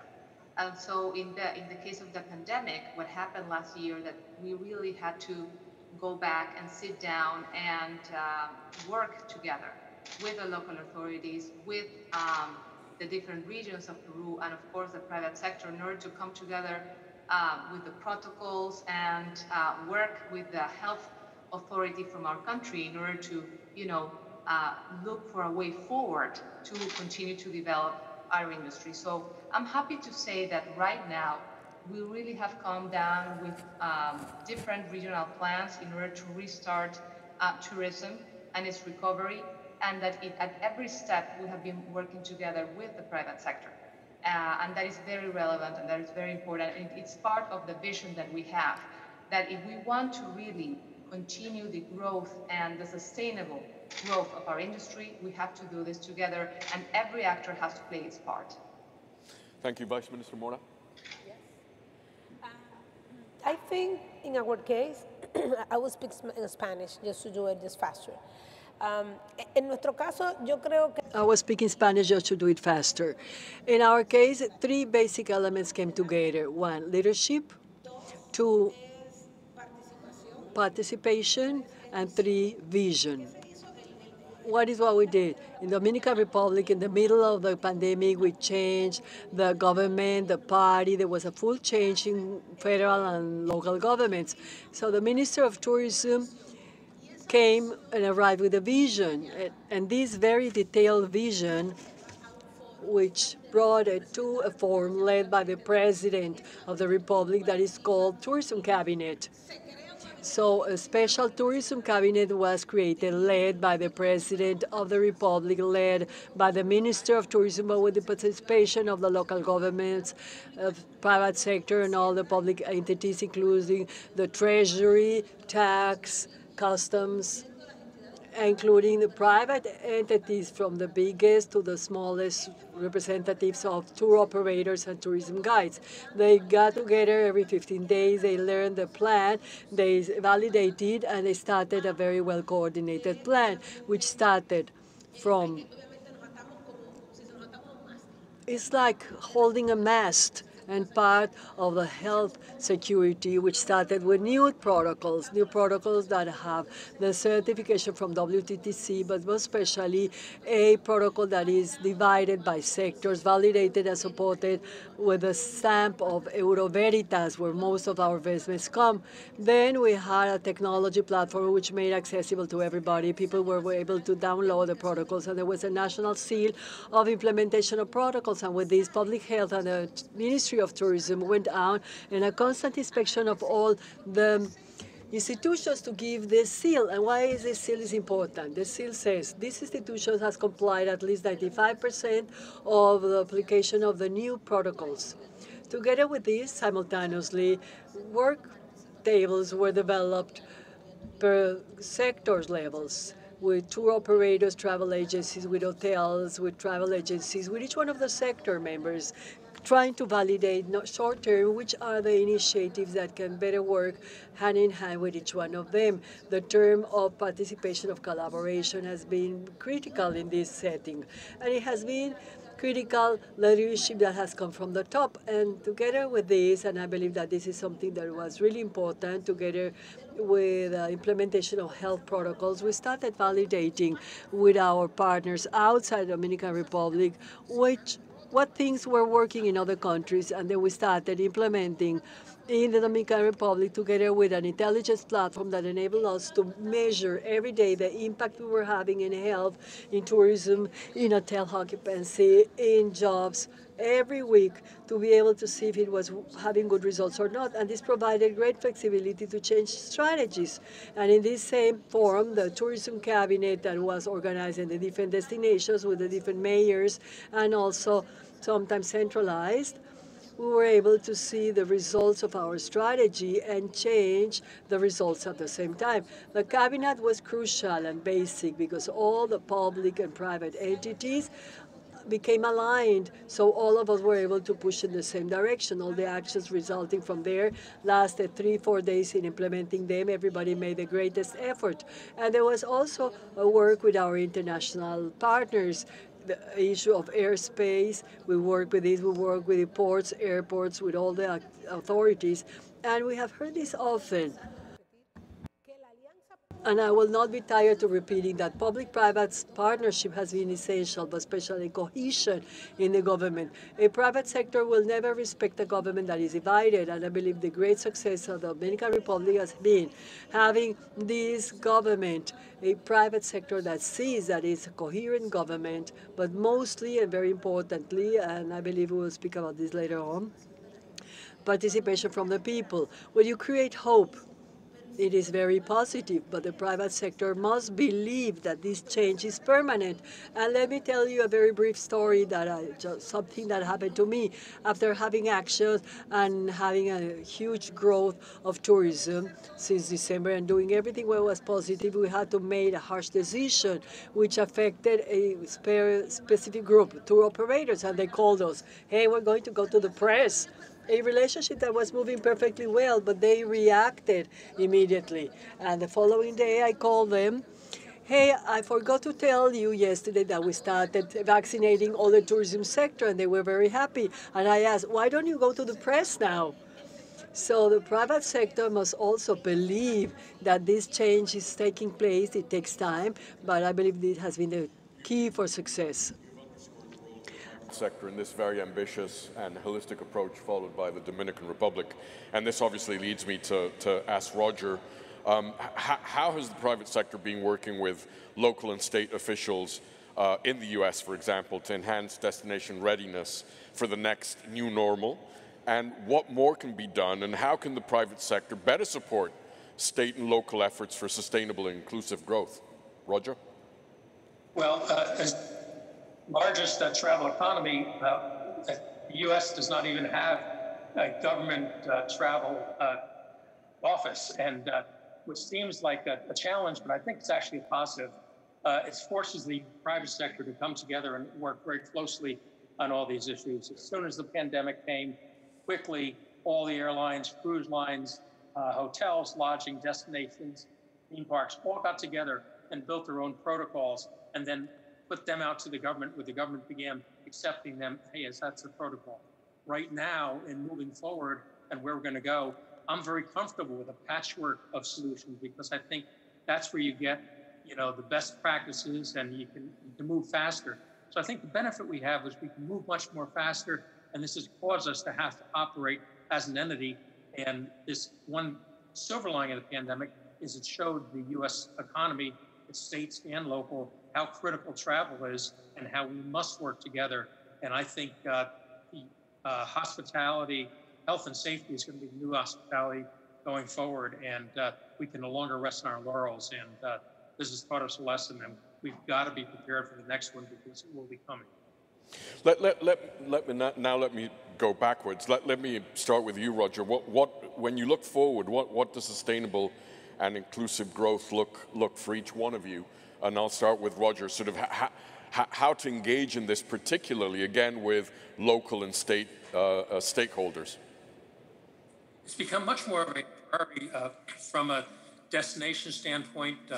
You recognize NYC and company for the great job they're doing in sustainability. But I look at different states, whether it be Florida, Virginia, Hawaii, doing a great job of involving their citizens. And we're finding much more of, we've got to involve the locals in what we do. We can't just be the travel industry pontificating on what's important, what's involving the locals and doing across the board. And it's gaining more and more steam, and it will, in the future continue to do so. Minister Cornejo.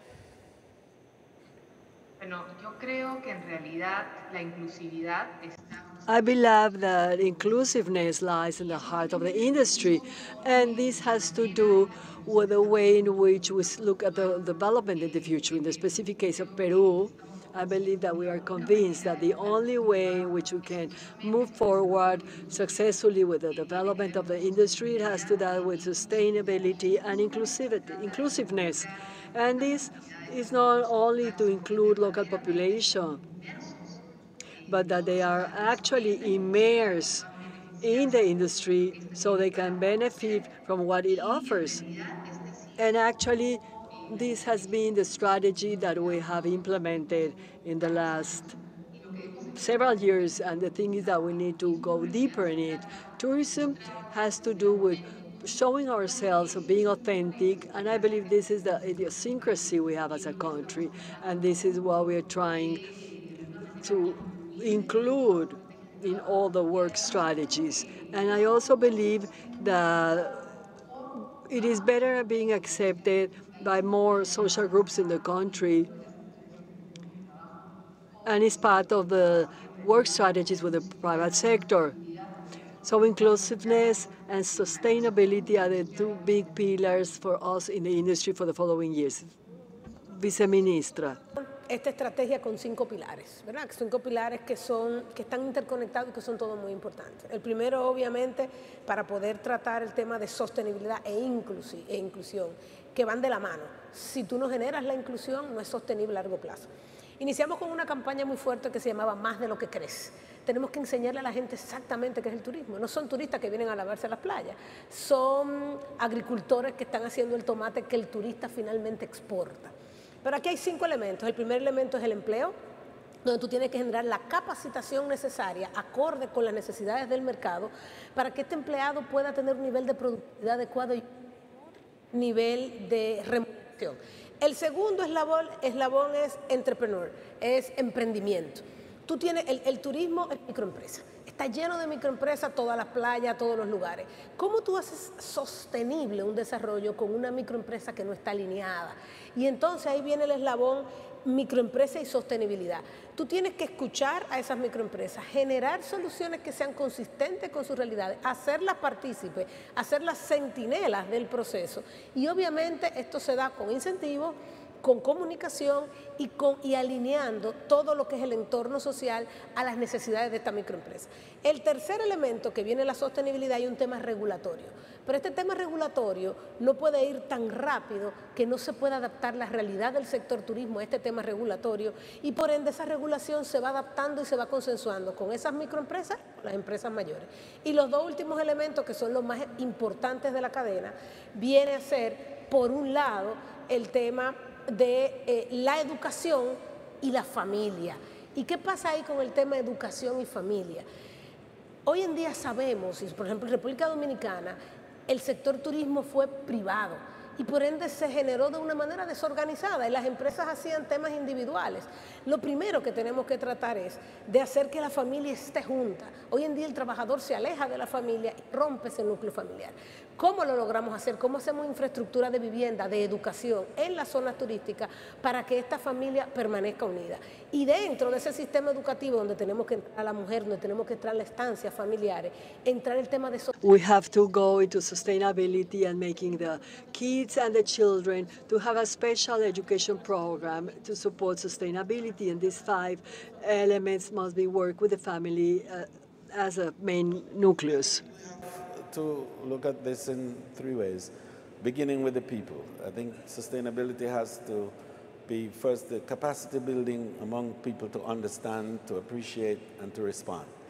And so the training and development of our people, the building of the human capital is critical to being able, first of all, to understand, translate, and to convert. We have to convert ideas and knowledge into practical and meaningful applications that then have economic value. So the next step is to build the economy and to create economic opportunities for sustainable development. And because the tourism family is driven so much by small and medium enterprises, indeed 80% of tourism's experiences are provided by small and medium enterprises. And the harsh truth is that only 20% of the returns from tourism go to that 80% providers. So we have to build capacity. We have to change that paradigm and to deal with that asymmetry that has dogged us over time. So in this new arrangement, as we reset tourism, we have to begin to look at the small and medium enterprises. Another important factor that comes into the equation is the fact that the unemployment fallout, or if you call it the employment fallout from tourism, has been very harsh on the SMEs, or what I call in Jamaica the SMTEs, that's the small and medium tourism enterprises. They have been the real pained group from this pandemic fallout. The second, of course, is the women. We know that 54% of the women. And then, of course, the youth. So to respond to the needs of the SMTEs by way of providing training, secondly, by way of providing funding, capital through special windows with interest rates and so on that are affordable, are critical, and then to provide the arena for marketing and for showcasing and highlighting their small products. And thirdly, I think the environment, which should really be the first in some instances, but we have to make sure that we are very responsive to the needs to ensure that there is environmental management, that we understand the importance of what I call destination assurance, because critical to being able to make people feel comfortable and confident that traveling to a destination is not going to result in pain and suffering and hardship for them, is a knowledge that there is a quality water, that when I turn the tap and I drink the water, I say, yes, I'm good, no diarrheal problems. That when I walk in the areas that where I breathe, the air is clean and there's no smog and so on. So those are critical elements of safety that are vital for destination assurance. So I believe that sustainability will mean nothing unless it embraces those three critical areas of the people, the economy, and the environment. Time is tyrannical even in a democracy, and I still want to ask the governor for his take on this, but let's see if we can have one last quick question from all of you responded at the end. But Governor? Mira, en Yucatán, en nuestro... Look, in our Yucatan State Development Plan, which was made based on the SDGs of the 2030 UN agenda, we have a pillar topics. The first thing is the decentralization of our tourism offering. You will hear that the city of Mérida concentrates lots of the areas, but we have magic towns, Valladolid, Izamal, Manillo, Sisal, or you have heard about Chichen Itza, but we have 22 other archaeological sites open to the public. We have more than 3,000 cenotes or water holes. We have lots of haciendas, and the power of centralizing this tourism offering will allow us to generate jobs in other parts of the state. Another point, inclusive tourism, that we have heard constantly about this topic. And the third one, really important to us, which is preserving our culture, our tradition, and our natural inheritance. We have large natural reserves, and it is very important to development, to generate economic development, always from a sustainable point of view that will preserve our culture, tradition, and traditions. Of us, and while the microphones are not going to disappear like the Oscars, our seats may eject us into the roof. So please join me in thanking our panelists, both here and remotely, for this great panel.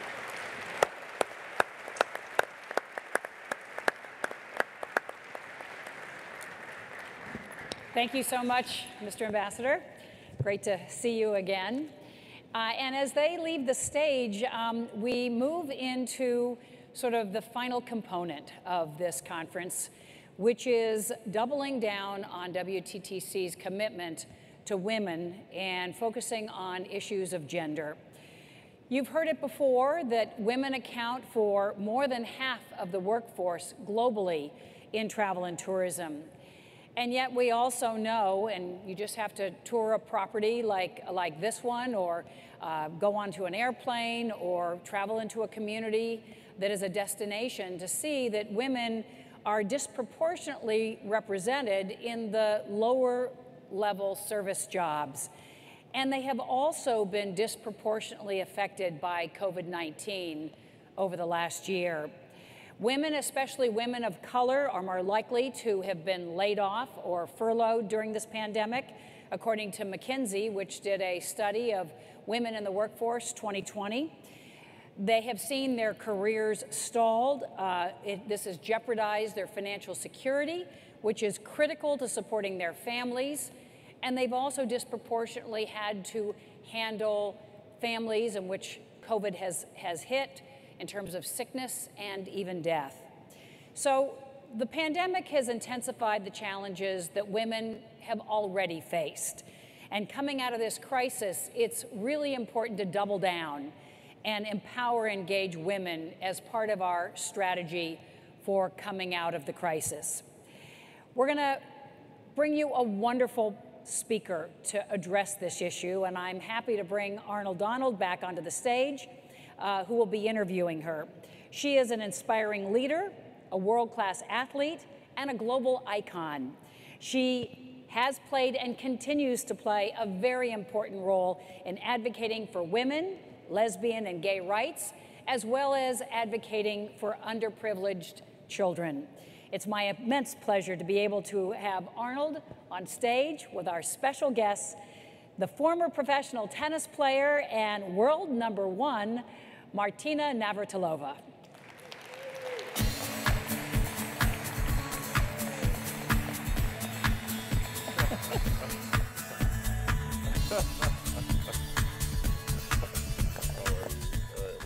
Hello. We're doing that. All of it. This. All right, all good of it, deal. baby. Good all deal. of it, all right, brother. It's all good. It's all good. Oh, it's reserved for me. Okay. Yeah, there you go.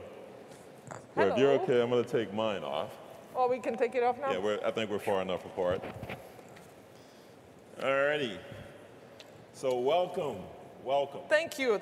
I'm so thrilled to be here. Gave me an excuse to travel, which I haven't done much of this last year, just like the rest of the world. So I'm very thrilled to be here. I'm going to say hello, guten tag, privyet, dobrý den, bonjour, and most of all, jambo, bula, and malakin. Malakin is Mayan for hello. So Very good. Excellent. So we have so much to talk about. So first of all, you're a fascinating person, but we're going to start with, 9 Wimbledon championships and 59 Grand Slam titles. So before we get into all the other spectacular stuff you do, just for sports enthusiasts out here, just tell us, what did it take for you to do that, and what advice would you have for others who are trying to seek some level of success in sports, which clearly few, if any, can achieve that level, but yeah. Well, it takes a village. But I started when I was 5 years old, but I always loved the sport. So it was in my blood from the get-go. It took me 2 years of playing on the wall before my dad would allow me to be on the court and actually hit with him, because I couldn't hold the racket with one hand. I couldn't hit it forehand. It was with my old grandmother's old racket. When I was about 8 years old, I wanted to win Wimbledon. I saw Rod Laver play it, and I'm like, I really want to follow in his footsteps. And but I didn't know how big the world was, So it was a big goal, but you don't think about that when you're 8. I just love the sport. So I think the advice that I would give somebody: make sure that you love what you do, because if you're pushed into it, or if you think somewhere down there you'll be happy when you get there, it's not gonna work. You really need to love the process. And so for me, and I've asked this question many other champions, tennis players, and other athletes. I said, was there ever a day that you didn't want to go and do your sport? And that never happened to me. I always wanted to go. But also I come from older times when in the winter I played 1 hour a week with my coach. So I was thrilled to be on the court. Even in the summer we would play nothing organized really until I was about 14 years old. Was it really organized? So I just played games. I played sets. We played singles, doubles, and so I was never bored. And it wasn't, it was never a chore hitting forehands down the line or cross court for hours on end. That didn't happen ever. So I was always fresh and eager to go. So again, pick what you love, and then no matter what happens, you'll be happy because you enjoy what you're doing. Excellent. Yeah. And now your personal journey, you are now an international icon and a champion of rights for LGBT. And so could you share with us just your personal road to that? Well, I didn't realize I was gay until I was 19 years old, 18 and change. But I never, we were not a religious country. Actually, religion was kind of against the law in a communist country. So I did not have that kind of, which can become a burden, because a lot of homophobia is based on a religion. So I didn't have that road to climb. And when I realized I was gay, I thought, oh, that's what it is. Okay, my life is going to be more difficult, but it is what it is. And that was that. I didn't have any baggage really that came with it. And even when I was younger and people would speak derisively about homosexuals, I'm like, what's the big deal? How does it affect you? What's the problem? Any kind of prejudice, whether it was color of your skin or your religion or your sexual orientation, it never occurred to me that should be an issue. What matters is who you are as a person. So I didn't have a problem with it myself, but I had to keep it quiet because when I defected to America, I waited almost 6 years to get my citizenship. I couldn't talk about it because that could be a disqualifier to become a U.S. citizen back then. Wow. So I had to kind of keep quiet until I got my citizenship. Then I could speak freely. So. But, and then you could have just stayed within yourself. You didn't have to become a champion for rights. So what motivated you to do that? Well, I always spoke out for the underdogs, whether it's animals or kids, old people, you know, the people that have less than or can't defend themselves, environment. I was always a champion for kind of the liberal causes, or just helping the next guy. I remember almost an old lady wanted to beat me off with an umbrella because I was helping her, trying to help her across the street, and I start picking up her luggage, and she's like, "Get away from me!" So, then I did that in Los Angeles a couple of weeks ago. I was in California for Tennis Channel when we were calling the Australian Open, and I was trying to help people with their groceries a couple of times, and like, no, stay away. Kind of the same end result, right? But they're very strict in California about COVID, so I'm like, oh, that's why they told me to stay away. So a bit ignorant on that front, but yeah, always try to help the other guy, and of course LGBT has been close to me because I was affected by it. Not the way I didn't lose my job, so I didn't have to worry about that, which many people still have to worry about. But it did affect me in many ways, with the media, particularly with the fans also. You know, I would walk on the court, #1 in the world, playing Chris Evert, the match that everybody would want, right? And everybody clapped when Chris was introduced on the court, but when they introduced me, it was muted, let's say, muted applause, or people were even whistling and cheering or booing. So. And I don't think it was because they didn't like my tennis, right? So it was tough, but you know, I was a little ahead of my time on that front, I guess. Yeah. Well, you're ahead of your time in a lot of ways, in many things, including, you know, the force you are in tennis. And so, since we're focused here at WTTC in this particular session on championing women's rights, can you just share with everyone what it was like? You fought for, you know, equal pay and the tournaments, et cetera, and just share your perspective and your experiences on it. Sure. Well, so it was a bit of a surprise to me when I came to America that women were not supported the way we were supported. Perhaps that was the only good thing about a communist country. Women were, and athletes particularly, were supported. If you brought a medal from the Olympics, it didn't matter if you're a man or a woman. It was a medal for the country. So I was always encouraged to do sport, never was saying, oh, girls don't do that. But then when I came to America, and it's like, oh, girls, you be a cheerleader and let the boys play basketball and football. I'm like, what is this? So, and then, of course, you realize how women don't get paid the same amount for the same work. Again, that was not the case in a communist country, although there were never any women in position of power, you know, with the Communist Party.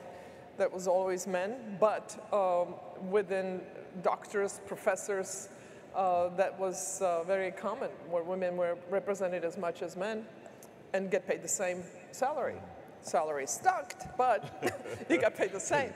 So it was a bit of a surprise. And then, of course, on the women's tennis tour, we ended up going our separate ways, so that we would get better prize money, because the ratio was like 10-1 at some events, where men would get 10 times as much money as the women. On the majors, the Grand Slams like Wimbledon, it wasn't that big a difference, maybe 5 to 10%, but it's still 5 to 10%, and that adds up over time, as we know. So fought for equal prize money for women at the majors, and finally, I think it was 2007. That we finally got it. Wimbledon, I believe, was the last holdout for that. Actually, one of the excuses, they said, well, we need money for the petunias. Not kidding.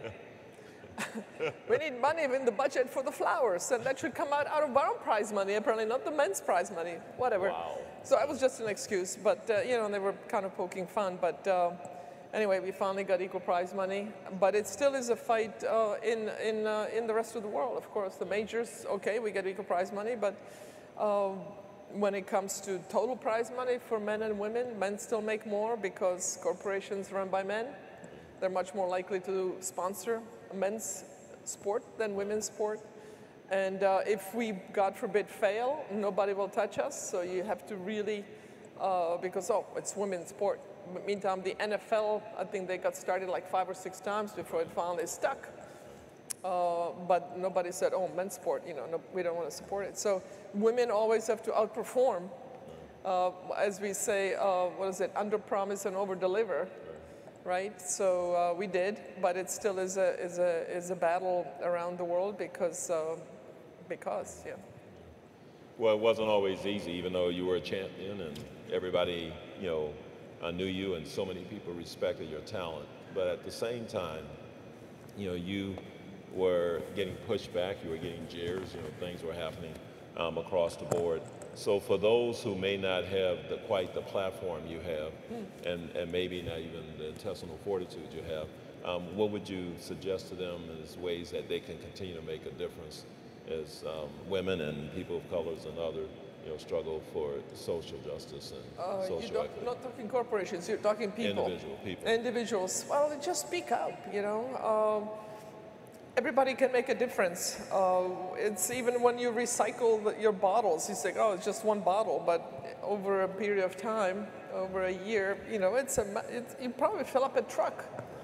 And then you multiply it. So no matter, some people have bigger platforms than others, but we all have the opportunity to make a difference. So for me, it's supporting businesses that are run by women, that are run by people of color, underrepresented communities, supporting it financially, and just speaking out whenever you see any kind of an injustice, maybe going to a local club or you know, homeless shelter and say, what can I do? Yeah, how can I help? You know, whether it's to cook a meal once a week or deliver the meals or collect shoes from your neighborhood and bringing them to the, you know, everybody can make a difference if you make an effort, if you just see what your possibilities are, what your time is. And it doesn't take money, it takes time. But of course, time is, you can't ever replace that, so use it wisely. But we all can make a difference, and whether it's this much or this much or this much can become that much. So, so you know, you've had excellence in so many different areas.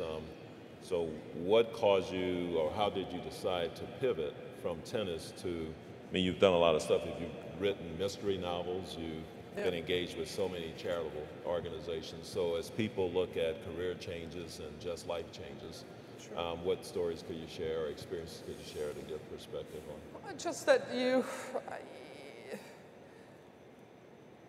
well, I don't even know which way to go with this, but no matter what you do, you can always improve.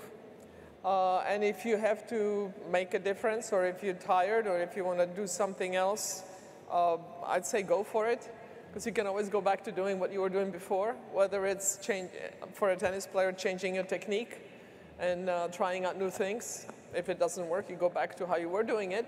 But chances are you probably are going to do it better with the new stuff.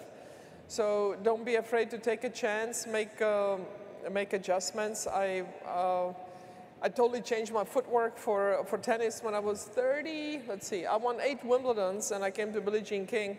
I said, I don't know, I don't know what's wrong with me. I'm trying just as really hard. She says, oh, you burned out. You need to make sure that you really love to play tennis. So I did that, and then we realized that the footwork has completely changed. It used to be this old-fashioned tennis, this cross step, right? Cross step. Now it's this. So I went from doing this to doing this. How do you rewire that? I've been doing that for 30 years. Talk about teaching an old dog new tricks. So there is Billie Jean hitting the ball to me from here, just literally dropping it, and I go left foot and then right foot. And then she goes from like here to here, and again left foot hit. And then finally service line to service line. I graduated, and then baseline to baseline. If you had been walking by the court watching me play, you'd think I was a total beginner. But I wanted to win that 9th Wimbledon title because that was the record. So I totally rewired my brain. It took about a good 6 months before it became natural. Now, if I had to do this, I couldn't. I had to rewire it back again. So the point is, don't be afraid to try new things and evolve and change. And, you know. And put the work I was in. never afraid of change. And put the work in. Put the work in. Right.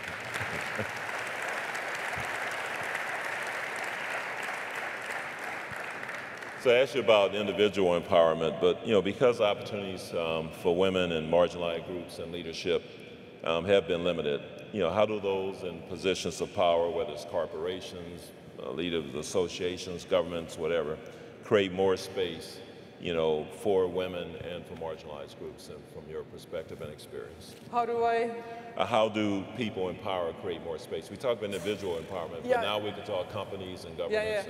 Well, I think the change needs to come from both the top and the bottom. Yeah, so you have the grassroots and give women the opportunity, etc. But change happens a lot quicker when it comes from the top. Right. And the problem, I think you'd have to shine the light on the fact that it is happening. What I don't understand is these corporations, the big companies, they are so homogenous at the top, but they're serving everybody, right? Their customer base is extremely diverse, but the people in position of power of that company, not so diverse. How do you know how to serve the whole community when you have nobody to tell you what you need to be doing? It's so obvious. Board of directors, same thing. Women, you need more diversity, but you just don't have it. And we talk about diversity within companies. Maybe you have different religions, but it still is mostly men. This pandemic changed everybody's life. I didn't have to make that many adjustments overall. Didn't get to travel. Didn't see my sister. Didn't make it to Europe, except for the French Open. I learned how to cook a lot better. and I don't have a job. I mean, I do this and I talk about tennis, but I'm pretty free. I drive my kid to school, pick her up, but during the day I have all this time. And I'm so tired of cooking. Meantime, I can order from Whole Foods, so I can go there. Everything at my fingertips, but I'm like, oh, I'm so tired. And I cannot get the meal ready on time. It's always 15 minutes late, 30 minutes late. And I'm like, how did my mother do this? In a communist country where you had to wait in line to buy bread and milk. We had to get milk every other day because we didn't have a refrigerator. So she has to go shopping every other day, hoping that there'll be food there that she can cook. But we had that fabulous meal every night with soup and a main course with vegetables and whatever meat and potatoes or rice. And then something sweet that she baked. I don't know when she did this. I don't know how she did it. But she's a woman. Women multitask. They figure shit out. So it really behooves these companies. They will be more profitable if they have more women in positions of power. So I just don't understand. I don't understand. So I can tell you should do it, but it really is a good idea. It just makes sense. So I think maybe people just don't recognize it, don't realize it. And all things being equal, give the chance to the woman. We shouldn't have to be better than. We should just be as good and then give us the opportunity. But, women don't advocate for themselves. We're not as cocky as men. We're just not. Or confident, that the confidence, look, give me one thing that a boy wants to do that he would be discouraged from, other than maybe be a ballerina, right? Give me one thing that a boy, the parents would say, no, you shouldn't do this. But girls go through that all the time. Whether it's a particular profession or a sport, or want to be a singer, I mean, they don't get the encouragement that boys do. So of course, because you don't get the encouragement, you don't have the confidence. But guys have it, and then they play sports, they get involved, and they network and all of this. They're always supported, so of course they have the confidence. Yeah, I can do this job. A guy comes in a company and there's 20 guys in the room and 5 women, and he says, okay, this is the job. Who can do it? And the woman says, well, I can, to herself, I can do 1, 2, 3, 4, 5, but I can't do 6. Oh, no, I'm not going to raise my hand. A guy says, I can do 1, 2, I can get help from this one on 3, I can get help from this one on 4. Yeah, I can do it. Women don't raise their hands. So I think it behooves, again, the top guy or woman to recognize who has the ability to do this and say, you do this, you do that, rather than who can do it, because the guy is always going to raise their hand. So I think the change really can happen so much quicker if it comes from the top. Yeah. So from the top, but also self-advocacy. And self-advocacy. If you're not going to speak out for yourself, who will? I mean, I was never discouraged. I was always kind of encouraged. I remember my mom telling me when I was still in kindergarten, I was 5 years old, chasing this boy who ended up my schoolmate. And I was beating him in these foot races, and I was bragging to my mom that I beat him, and because he was the fastest boy. And she says, oh, but you're a girl, you should let him win once in a while. That's the only time I had any discouragement. But I listened to my mother in everything. Like, I did not get a tattoo because she doesn't like tattoos, so I don't have a tattoo even though I wanted one. But I didn't listen to her in that. I just didn't beat him by as much. But I still beat him. But anyway, you know, if you don't advocate for yourself, who will advocate for you? So it has to start with you. So speak up. Good deal, good deal. In the end, did you get a lot of support from the Tennis Association and others as you tried to make the changes that you made? And did you? Well, you mean I was always supported. I was never in my job or in within the tennis community. We always support each other. So that was never an issue. So that was all good. Yeah. Okay. Good. So you mentioned at the beginning here that you haven't traveled much, given the situation with COVID, but you know, you are a world traveler. And so, you know, what has travel and tourism meant for you personally in your own development and evolution as a person? And what could you share with this? Well, I mean, we tennis players, we're nomads. We're on the road all the time. So it was really strange to be home and not be able to do the things that I wanted to. And once I retired, I said, okay, I had my bucket list, things that I wanted to do. And I still have it.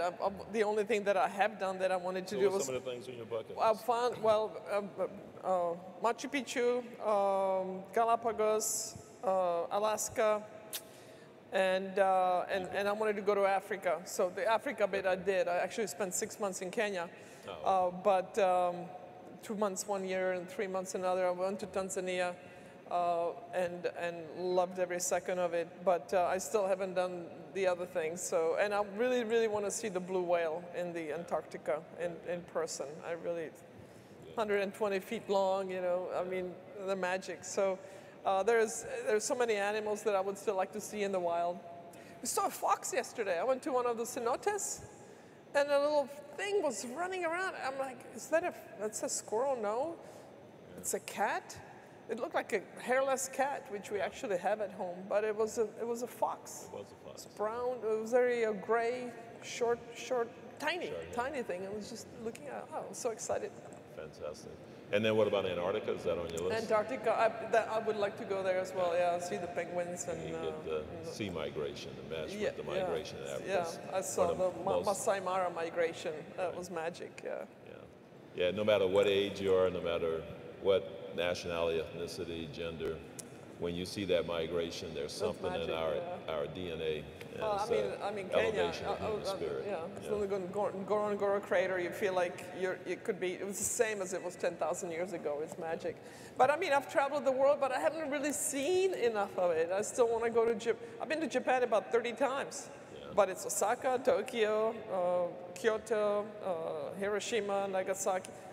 That's about it. I have not seen the countryside. No Same with Australia. I've been there probably 30 times also, but the only time I saw the Ayers Rock was from the airplane from 30,000 feet up. So yeah, I love to, just the cultures and the different languages and people and the food. I love the food. Well, the world is going to learn to, is going to manage the pandemic and then learn to live with the virus. So we'll be able to travel freely. It can be done, but yeah, we'll see what's going on in India right now, and your heart just breaks. So yeah, we're lucky. Yeah. We'll get there. Okay, so you're involved with a lot of charities. You mentioned you love animals and stuff. So let's just go through the ones you're involved in. Tell us about them.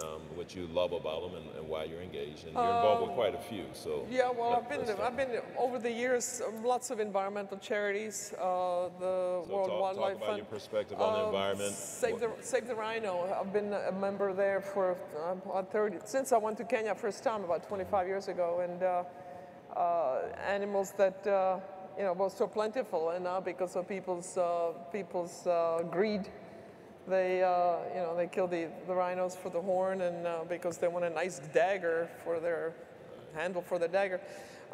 Just trying to raise awareness and help out any which way that I can. Again, the platform is huge, and I like to do my part. But the animals, I think, speak to me more than anything, because they really are kind of the last creatures on the totem pole, and they can't advocate for themselves. So yeah, I've always been involved in that. LGBT rights, of course, which we've come a long way, particularly in America. Europe is great, but there are still countries where homosexuality can be punished not just by prison, but by death. We have a long way to go in that. Many of these laws are leftovers from the British Empire colonization. They brought up these laws against homosexuality, and they're still on the books, even though Britain left. So yeah, there's a lot of damage to be undone around the world. So I just speak up when I can. Okay, good deal. And on the environment, is there any particular aspect that particularly touches you? Yeah. Well, global warming. Hello. I mean, I have yet to watch there's a Seaspiracy. Seaspiracy or whatever. But when you see birds dying from plastic inside their bellies, and they're 1,500 miles from the nearest landfall, living on an island 1,500 miles from the nearest land, it's everywhere. So I just try to do my part, and I'm still I don't want to use that word. Wait a minute. What am I? I police my family to make sure they do the recycling. I'm still diving into the trash can, make sure things are in the right place. Yeah. Good deal. Good. Okay. And then your mother. And so what advice would you have for young women? So what are you telling your daughters, and what advice do you have for the rest of us that have daughters? Again, it's about confidence. My daughters are 15 and 19. My wife and I have been together for 13 years now, so I pretty much have raised them with her. And they're still so affected by the social media and what everybody else thinks. And I just keep trying to instill the confidence in them to believe in themselves and to know that they're good enough, whatever they want to do. And they are beautiful, but it's a plus. That's not anything they had anything to do with. That was their good DNA from the parents. I had nothing to do with that, certainly. But just give them that self-confidence that they're good enough, and not let anybody set any limits. You're the only one that can set limits for yourself. So I encourage people, not just my kids, but when my younger one says, oh, this one is always so negative, I'm like, just walk away. Walk away from the naysayers, walk away from the negative feeling. The people that you're on the phone, you can't wait to get off the phone, right? It's like you hang up. Phew. Thank God I don't have to talk to him or her for another week. Those are the people that you just stay away from whenever you can. Of course, at work, you have to figure it out and maybe adjust and, hold your tongue or whatever. But if you have the power to walk away from that, do. Just hang out with people that feed your soul. And then you can feed theirs too. But people that don't feed your soul, their soul's not open to yours. So just walk away. Yeah. So as you look at their education and their development, are there any things experiences you're specifically encouraging them to have or to avoid? Avoid stress. I learned the hard way when I was diagnosed with breast cancer how much stress exhausts you. And they were both, older ones in college now, but they were both stressing so much about exams. Now the finals are coming, right? The older one, second year in college, the younger one, second year in high school. She's like, oh, these exams, and if I don't get, 85 on this test, then I'm gonna get a B+ for the year, and it's going to bring down my average, and then I won't get into the school I want to get to, and which means I'm not going to get the job I want to. I'm like, seriously? Because of one exam, this is the stress. It's like me stressing about one shot. No, I get to hit another shot in 30 seconds. So just put things in perspective and don't think that you're as good as that exam or as that grade or as that result, because you're not. You know, what matters is what's deep inside. And I keep telling them, if I'm in a company and I'm interviewing people, yeah, okay, pay attention which school they went to and what they did. But the biggest thing for me is one-on-one with that person. Who are they? You know, what do you bring to the table? How does your mind work? How do you react? How do you respond? How, you know, what's really important to you? What do you bring to the table? Not where you went to school. You know, you have to. For me, that's much more important. I don't know if when you hire people, you look at which school they went to or who they are as a human being. We look at everything. Right? But the most important thing is who they are and what evidence we have that they can deliver results. Right. Yeah. So that grade is, you know, about this much of that whole big picture. So I just try to take that stress away and again be confident and know that they're good enough and it's going to be okay. You know, it's not the end all. Good deal. So as you share your life experiences with them, as you look to help them develop and to the individuals they're going to become, you know, what are the things through all the different aspects, whether it's, you know, in tennis and promoting women's rights in tennis, LGBT support, your travel experiences, all these things we've talked about. What are some of the unique experiences that stand out in your mind in those different segments of your life, including your life as an author? So just share with the audience, because everybody, you know, you're an icon, so they want to know about you. So just. I've done a lot of things. When I first retired, I was worried that I wouldn't have enough to do, which was 1994. And so I said yes to everything. And I ended up traveling more than I ever did when I was playing, but it was only like 1 day here, 2 days here, 3 days there. I was exhausted. So the next year I said no to everything. Then I didn't do enough. But finally, in 97, the third year, I got it right, and I was like, okay. And then a couple of years later, I realized, you know, I could still play doubles. So I went back in 2000. I just thought I'd play a couple tournaments. I got the bug back so much, and I realized how much I loved the sport. When I quit in 94, I'm like, I don't need to hit another tennis ball the rest of my life. I'm good. And then I got the bug back, and I played for 6 years on the tour because I knew I could still get better. I could still play better than I'm playing right now, so I stuck with it.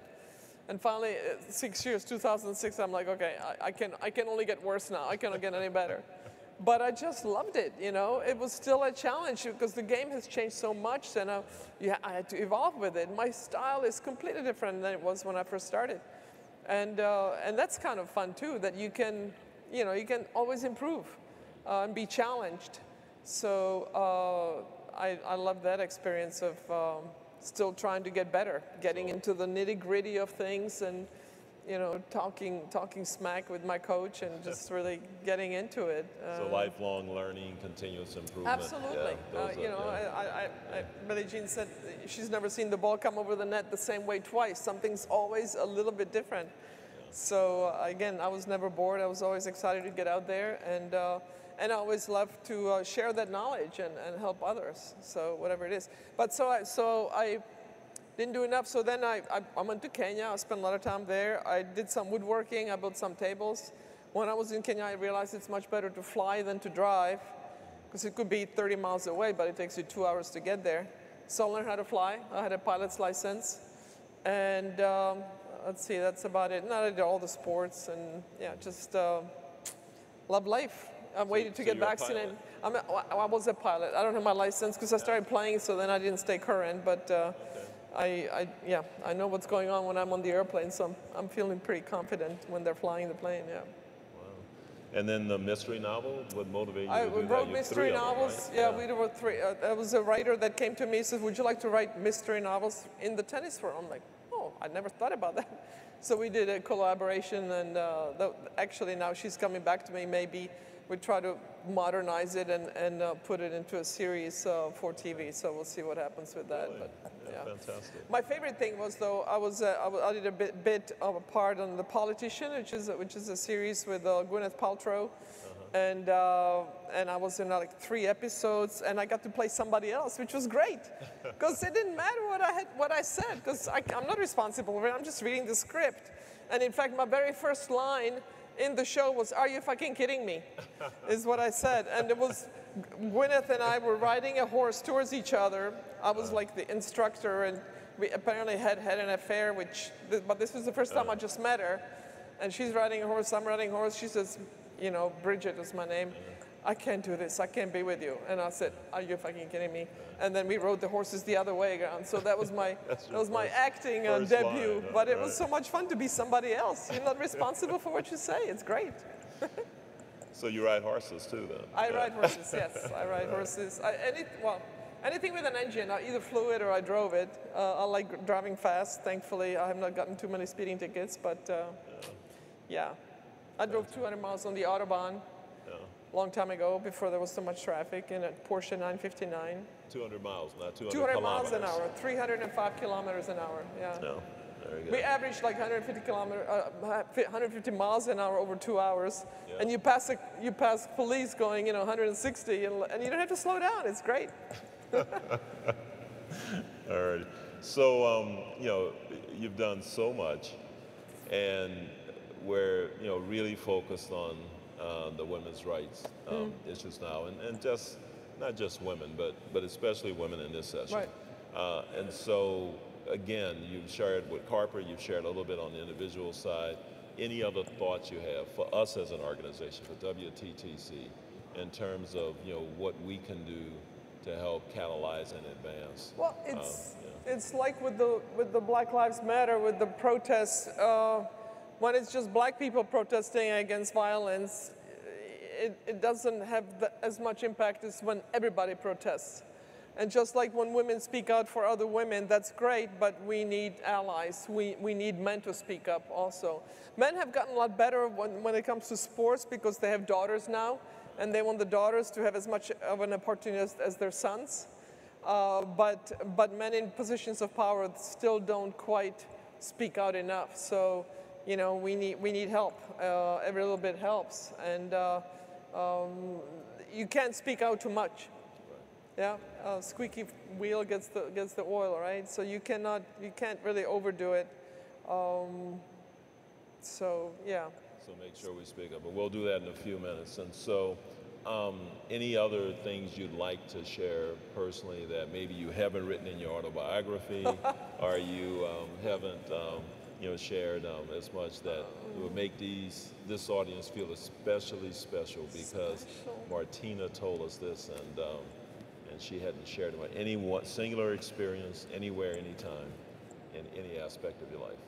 Oh, well, there was an interesting experience just last week where we were hiding about 150 chickens from the Department of Agriculture or whatever, because you're only supposed to have 25.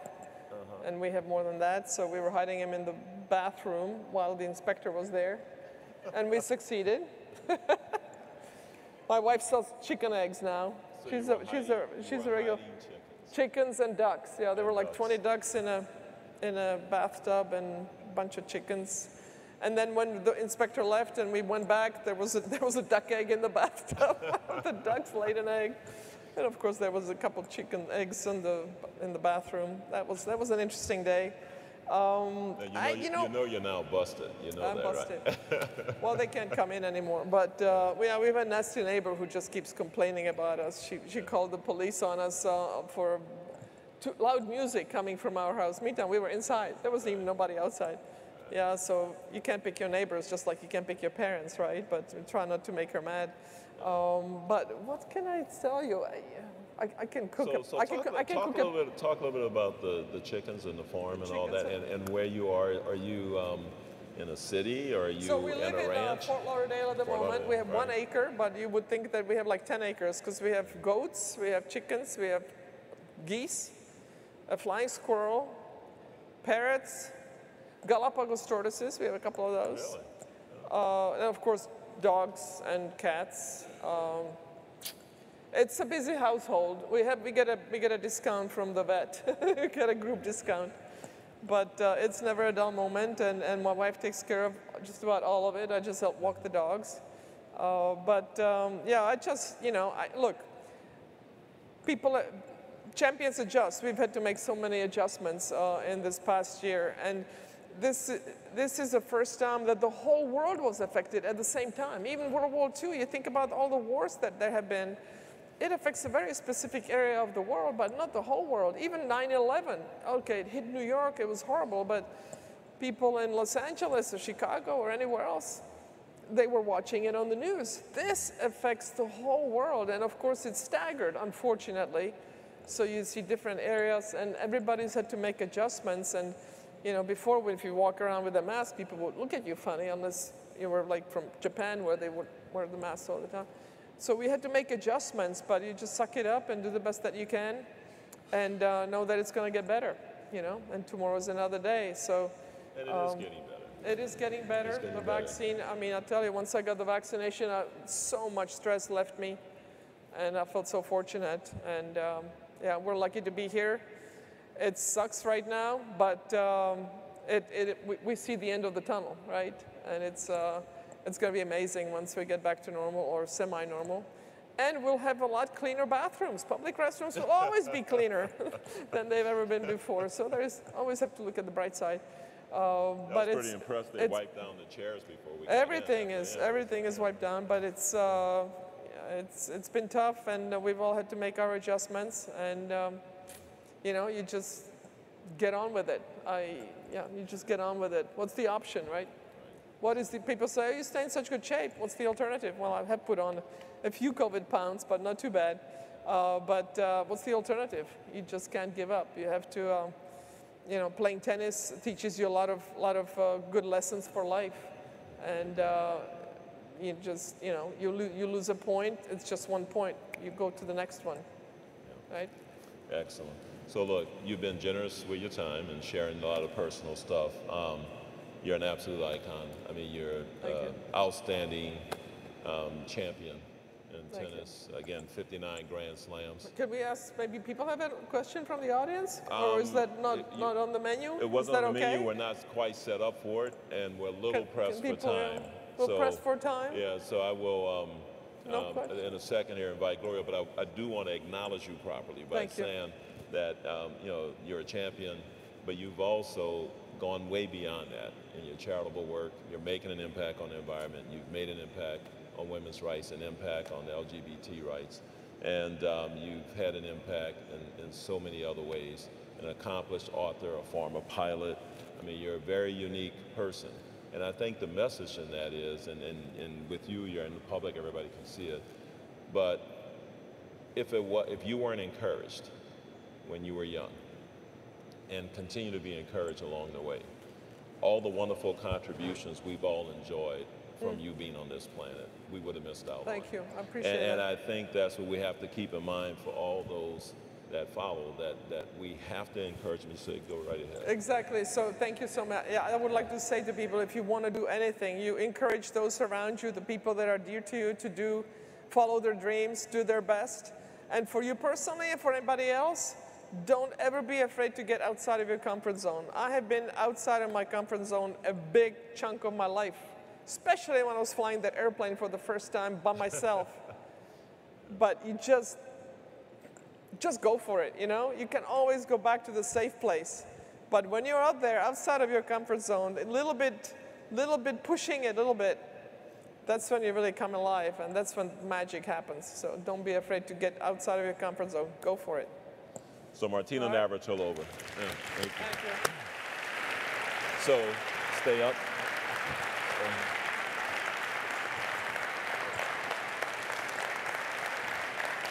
I'd like to. Thank you. See my butt. Hey, we can do this. I won't get too close. Thank you. All righty. I'm going to invite Gloria Guevara to come up, please. We want to officially launch the WTTC Women's Initiative, and Martina's agreed to stand with us. So, thank Gloria. You. What an amazing conversation. Thank you, Martina. Very inspiring. Thank you, Arnold, for hosting us and the amazing questions that you asked. What an honor. I would like to provide a little bit of context of what is going to happen. And as I do that, I would like to ask all the guests that have been invited to come over, Chris, if you want, with wearing the mask for now, because we have some dots on the floor. Governor, please, of Quintana Roo, and the women that have been invited to come over, please, and select one of the little blue points there so that we can make a statement. In 2018, WTTC in Buenos Aires had the Declaration Against Illegal Wildlife Trade. In 2019, in Seville, we talk about human trafficking. And today, we're talking about women and how important is the importance of empowering women. So please, Maribel, do you want to come over and help us here? Keep wearing your mask until I tell you, please. Let me provide you a little bit of context of what is going to happen and why this is so important. According to the 2021 WEF Gender Gap Report, it will now take 135 years to close the gender gap worldwide. And COVID is raising, unfortunately, new barriers as women have been disproportionately impacted by the pandemic. Outside of the formal employment, women already did 3 times more unpaid work than men before the pandemic, a figure which has increased significantly, of course, because of the situation. There are still a lot of barriers for women to maximize our potential. This is very important in our sector, as 54% of our sector, as it was already mentioned, are women. It is very clear that there is still a lot of work that can be done to reach gender equality and equity, to build an inclusive and prosperous economies and societies. I'm very proud that in WTTC we have many women leaders. Maribel has been championing this initiative, of course, but we have Virginia and every single department, Teresa, Victoria, and many others, and Tiffany, of course, in the project, and Lola, a lot of successful women. For more than a year, we have been working in WTTC with the government of Quintana Roo, the governor here, in this very important initiative for our sector, for travel and tourism. And today, I would like to call on the leaders from the public and private sector and the academia to join us. We're launching this initiative, and we already have more than 100 organizations and destinations that they have signed, more than 100 that they are joining forces in this first time ever Cancun Women Empowerment Declaration to support women in travel and tourism. We hope that all of you here in the room or the ones that are watching us remotely can join us to promote diversity, drive inclusiveness, to ensure that we shape a better future for all of us. The declaration has 3 pillars, very important, with very specific commitments for the private sector, for governments, and the academia. You can read the declaration, it will be in our website. But very simple, in the case of the private sector, includes, for instance, initiatives for mentorship, for sponsorship, for having 30% representations in board level and management roles at a very high level. In the public sector, we're asking governments to commit and help us to remove barriers, create incentives for women development, and also implement policies and benefit the companies that they are leading the way. Because currently, few governments are recognizing the companies that they are doing a great job empowering and supporting women. And we need to have that more so that we can reach this equality with the specific targets to support women and businesses. With the academia, of course, has to join us. Commitments very specific for educational programs to support women equality. The private sector, it is very clear, cannot do it alone. We need public policies, we need the support from governments, as well as the academia. As the first female CEO for WTTC, I want to thank our members. I want to thank especially Chris and now Arnold and the board, who pretty much gave a vote of confidence. It is the private sector that is always leading the way. This is the first time that we have a female in this organization. As a woman of my sector, I invite all of you to join us in this new chapter that will be creating opportunities for your daughters, your sisters, your wives, your partners, your friends, all women around the world. This is only the beginning. Please join us, the Cancun Women Declaration for Travel and Tourism. Thank you very much. Now let's take a photo right here. That's fine. So that is fine, that is fine. Let me ask now, we will take 2 photos, one with wearing the mask, because we're still in the middle of a pandemic, showing to the world how an event can be done, and another one, as we have, as you see, physical distance, one without the mask. So let's do with the mask first.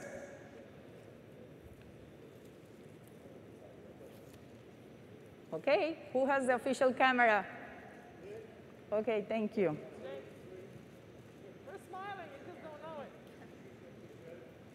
Okay, now without it.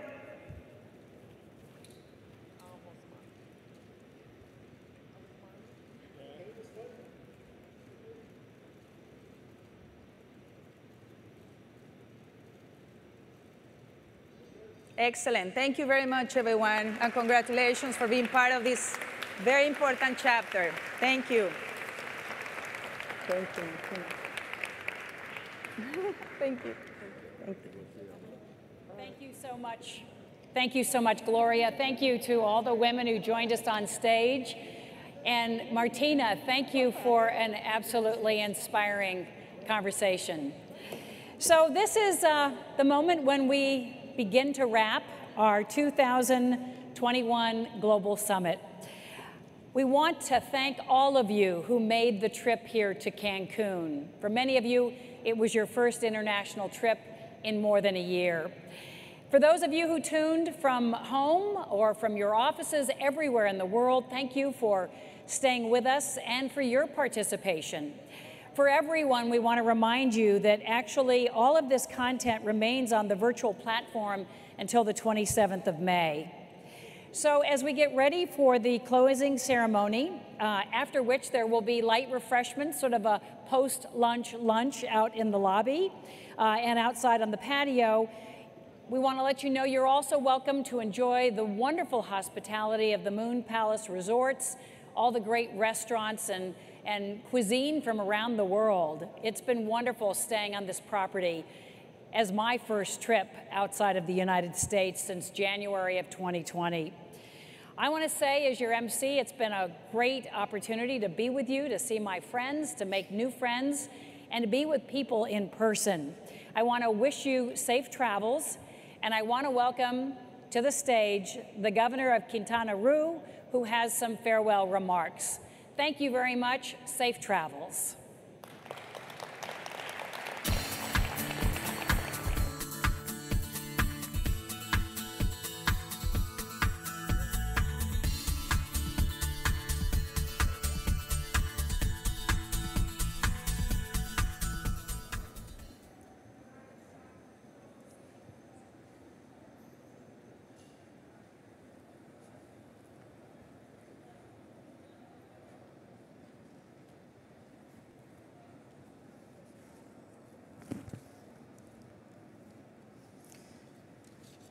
Buenas tardes de nuevo.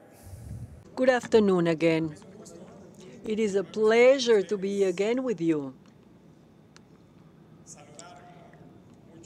To greet Mr.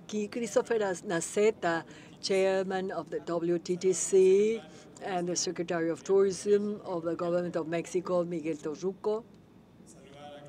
Also salute Gloria Guevara, the President and CEO of WTTC, Arnold Donald, President and Executive Director of Carnival Corporation, to greet all the ministers of tourism that are here with us from many parts of the world, special guests, delegates from different countries, members of the WTTC, dear friends from media.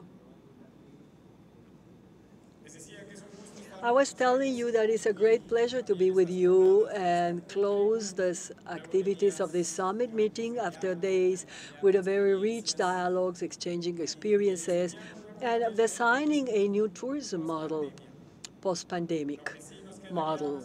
What is clear in our minds is that all of us need to reactivate the economy for the benefit of our communities and our families. The summit meeting does not conclude here. This is only the beginning of a new phase in the sector, and start again, for all of you, the Manila agenda that most certainly will find new challenges that have been set forth today. I thank you all for being here in Cancun, that you have seen the work that has kept us standing after 1 year and that needs to continue keeping us standing. We are the sum of wills, efforts, and responsibilities. I thank the entire business sector, which is key in this restarting of activities, key to move forward during this pandemic and epidemic. And of course, the evidence that if we want to do it, we can do it. And the tourism sector of the world is unquestionably a basic part of the economy of all our planet. Thank you so much.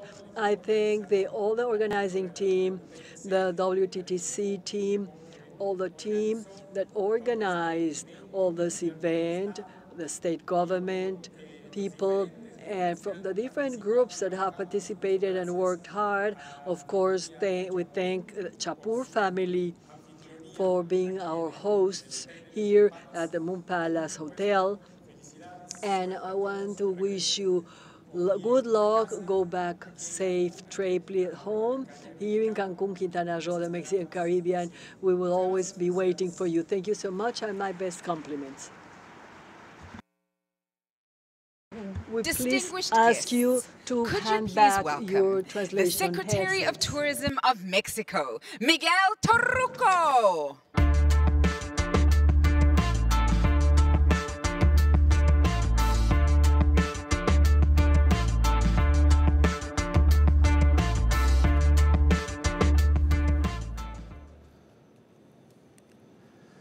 Thank you very much. Muchas gracias, señor gobernador Carlos Joaquín González, Christopher. WTTC, Gloria Guevara Manso, President and Executive Director of this great organization. Good afternoon, ladies and gentlemen. On behalf of the President of Mexico, Andrés Manuel López Obrador, I want to thank again the leaders of the Council and all speakers, members, delegates, and guests for this great work they have done to contribute to a new start for sustainable and responsible tourism. I was trying to imagine what Buenos Aires, Sevilla, Cancun, cities of the WTTC Summit, and the next one in the Philippines have all in common. So let me remain as the way traveling back in the 16th century. Let's recall the great visionary who widely opened horizons and found the way to unite people in most continents, the distinguished Portuguese Fernando de Magallanes. His famous voyage and expeditions departing from Sevilla all around the southern hemisphere through the coast of South America around Tierra del Fuego and arriving to the Asian continent, exactly to Philippines. What is called at the time the Great Sea Voyage at the age of discovery came to show that the world is global, that the passion for discovering and traveling is part of the heart of the spirit, humankind. The travel industry has always evolved, innovated, and demonstrated that even against all odds, like we are all facing today, this transformative industry will always find the way to emerge the spirit of discovery.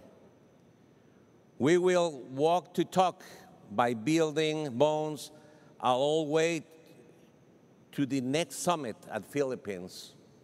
Mexico and Philippines have a lot of things in common. From the port of Acapulco with the galleon of Manila, also called and now from China, the exchange of silver, gold, silk, spices, and many other goods and treasures came to unite Mexico and the Americas with Philippines and the Asian regions. The Spanish was our common language for some time, and we also share music, gastronomy, the love of the family, and of course, making the visitors feel at home. We hope all of you had the chance to experience our country's great hospitality and millenary culture. The beautiful region of the state of Quintana Roo in the Mexican Caribbean is nested at the Mayan civilization heart. So before we say goodbye, I would like to share with you once again the Mayan sacred book, Popol Vuh, which express that we have all experienced it during these past 3 dynamic days, thanks to the WTTC. Let us rise up as one. Let no be left behind. Let there be neither one nor two of us, but all of us. So I would like to say that these 3 days will remain in our memory forever. This WTTC summit has made a before and an after, and we all here witnessed the relaunching of the new era of the global tourism and its new recovery together. Thanks the great captains that are working in this issue. Thank you very much. Welcome once again to our country, Mexico. To officially launch WTTC's Women Initiative, please welcome President and CEO of WTTC, Gloria Guevara.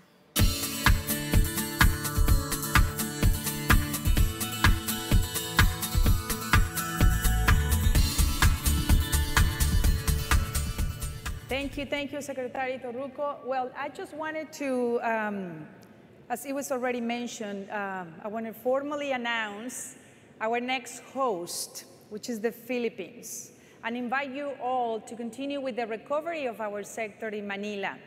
Our summit will take place in the fall, and as you know, we are very dedicated to ensuring safety, and we'll continue monitoring the situation carefully. I look forward to seeing you all. And I want to once again, we have not closed the summit. I'm going to go back to what the governor said. By now, I think it would be great to watch a video from Philippines. Thank you very much. This year, the Philippines joins the world in celebrating the quincentennial of the circumnavigation of the globe.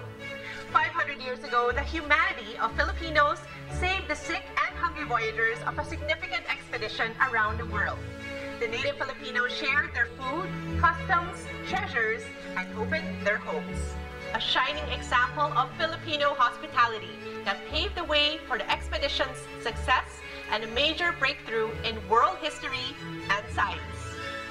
This year, we also celebrate a victory 500 years ago that has shaped our nation up to this day. The victory of Lapu-Lapu in Mactan has inspired generations of heroes who continue to overcome insurmountable odds and come out triumphant. It is this victory that guides our humanity. Manila today bears the beautiful influence of our mutual heritage, while being a modern traveler and a businessman's dream destination.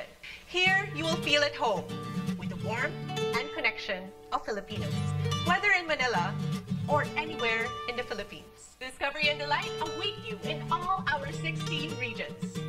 Hospitality rooted in tradition and thriving in the present time. The Philippines welcomes you. Maraming salamat. Mabuhay.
the Philippines extends a warm welcome and invitation to one and all as we look forward to hosting the next World Travel and Tourism Council Global Summit in Manila. We, your Philippine partners in tourism, are eager to share our hopes, dreams, and plans for our industry, ready to do our share in the global effort to overcome and break down barriers in this new, dynamic, and unpredictable tourism landscape. Together, we have borne witness to the impact the pandemic has had on the world's travel and tourism industry. Nevertheless, this unprecedented health crisis showed us the importance of cooperation and the value of perseverance and sustainability. Working with a shared spirit of hope and optimism, we have emerged from this adversity and have begun our road to recovery. Through our determination and unwavering dedication to this sector, tourism will once again be a driver of socio-economic growth and improve the lives of millions of people around the world while championing sustainability. We will recover as one, and we will travel once again. Here's to seeing you all very soon in Manila. Mabuhay! We are honored to be hosting the 21st World Travel and Tourism Council Global Summit, bringing together industry delegates from over 180 countries to forge a better future for tourism. The Philippines awaits the delegates of the World Travel and Tourism Council,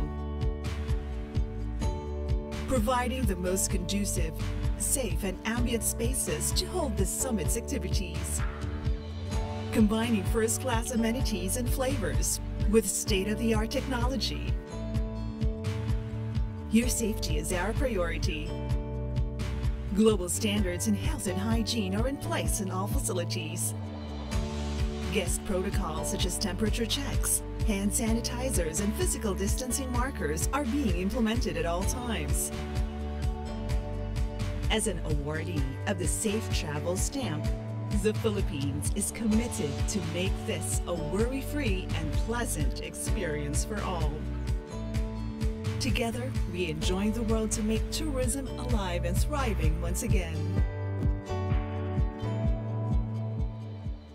Distinguished guests, would you please welcome to the stage President and CEO of Hilton and the Chair of the World Travel and Tourism Council, Chris Nassetta.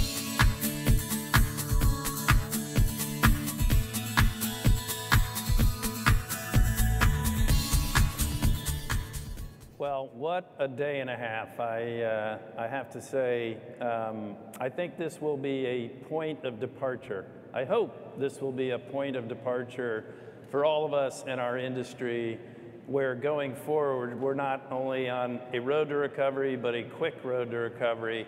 And I think we here today and around the world, with everybody that's joined us virtually, I think have proved that we can safely gather again. We can safely move around the world and do it in an intelligent way. And I think when we look back in a year or two, I think we'll all look at this as a real point of departure.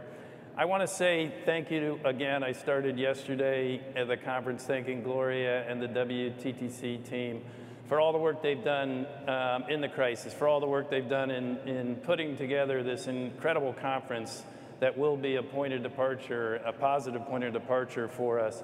And for all the support, Gloria, you and the team have given me in my 3 years as your chair. And beyond that, I think about, and I said this at our executive committee meeting, you know, the passion of the people in this industry is amazing. We have an operating committee that puts more time than you know into this organization. You have an executive committee as well that's incredibly active. And then all the members here represented in the room and around the world that participate with us, not only in the difficult times of COVID, but in the times before that, and I know the times after this, in being such huge contributors to what we're doing in this incredible industry of ours. I chose this industry, I'm sad to say, not sad to say I chose it, but 40 years ago, sad to say, because it makes me feel old. And I chose it for a reason I suspect is similar to many of the people in the room and around the world that are watching. I like people, I like places, I like to see cultures, experience cultures, but more importantly, I like to have impact. And what I realized as a very young person is this is an industry that can have such an incredibly positive impact on the world. And we haven't lost that. We haven't lost the passion, we haven't lost the ability to do that. We had a year where we got set back, but we're on our way again. And I think this last couple of days is a testament to that. It's been an honor for me for the last 3 years to be able to contribute in small ways to help the industry and participate as chair of this incredible organization. I said yesterday, and I mean it, that while we were experiencing an incredible age of travel before the pandemic, many of us called it the golden age of travel. The reality is, as we get our footing, I think the next 2, 3, 4, 5, and frankly for the rest of our lives are going to be the best years in travel that we've ever seen. If we stick together, if we get back on our footing, we make sure that we are purpose-driven, that we're doing what we do for the right reasons, and that we're here to make the world a little bit better place, I think we're all going to wake up in 5, 10, 15, 20 years and be really proud of the impact we've had and the opportunities that we've created. In the end, travel and tourism is the greatest engine of opportunity the world has ever seen, and nothing will stop that. I have every confidence, while I won't be your chair, that with the organization at WTTC and Arnold Donald, an incredible leader who's going to be stepping into my shoes, that this organization will keep going and will pick up steam. The reality is I'm not going to disappear. I'm not retiring from the industry. I'll be around and I'll participate. I'll certainly look forward to being in the Philippines.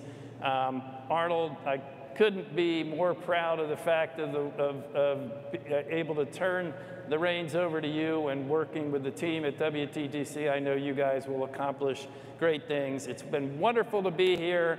And again, thank you. I know everybody getting here was not easy.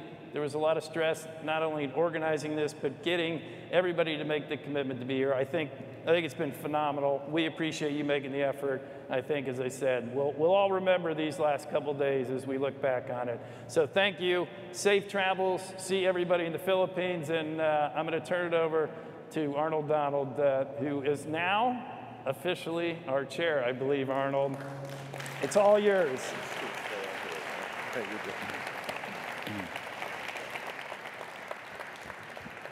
So thank you, Chris. Gloria, would you please come up for a second, please? Yeah. All right, good. So, Chris, I want you to come back up for a second. I want to thank you for your confidence in me, as you pass the baton, and for your ongoing commitment as a WTTC member to our work for many years to come, because you're not going too far. We need you. Yep. And so following you in this role is not going to be an easy task, that's for sure. I'm confident about that. But you have set us up, and you've set an extremely high bar in your time as chair. You've shown leadership, and you've shown calmness in one of the most challenging years for travel and tourism in this organization's history. And we can't be more grateful. And just know there's no way we can thank you enough for what you've done. But please, on behalf of all of us at WTTC, we want you to accept this expression of our gratitude. And I hope it helps you kind of memorialize some of the great experiences that you've had in your time as chair. So seriously, hey, thank you, Chris. Sorry about the mask, but good to Indeed it does. So let's have a huge round of applause, please.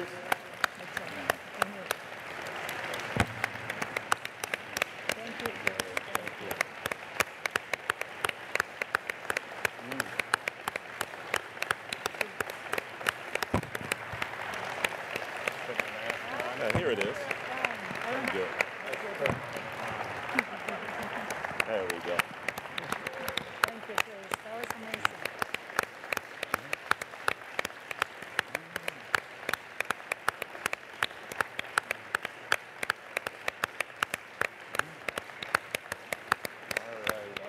Chris. So thanks again, Chris. Really appreciate your leadership, my man. So, okay, I'd also like to thank all of our speakers and panelists this week for sharing their knowledge and experience and expertise with us. Special thank you, Governor, and to Quintana Roo, and Mr. Secretary to Mexico for, frankly, your phenomenal hospitality and your very active engagement. It's one thing to host and to show up for a few minutes, but you've all been totally engaged throughout this summit, and that's been outstanding. I want to also thank the Moon Palace for the fantastic facilities and even more impressive service, and especially for helping WTTC host just such a safe and enjoyable event. It's been really fantastic. Let's give them all a round of applause.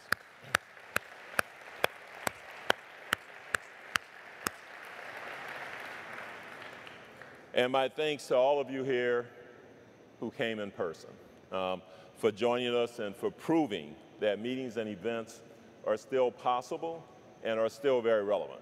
So it was very heartening for me, and I'm sure for each of you, to see each other face to face and to hear about all the good work that everybody is doing around the globe. For those who have joined virtually, thanks to you as well for tuning in, and we all hope that we're going to see you soon and in person the next time. And of course, thank you to the President and CEO, Gloria Guevara, and to the entire staff of WTTC for organizing and hosting this amazing event. If all the staff could just stand for a second, we just want to give you a great acknowledgement.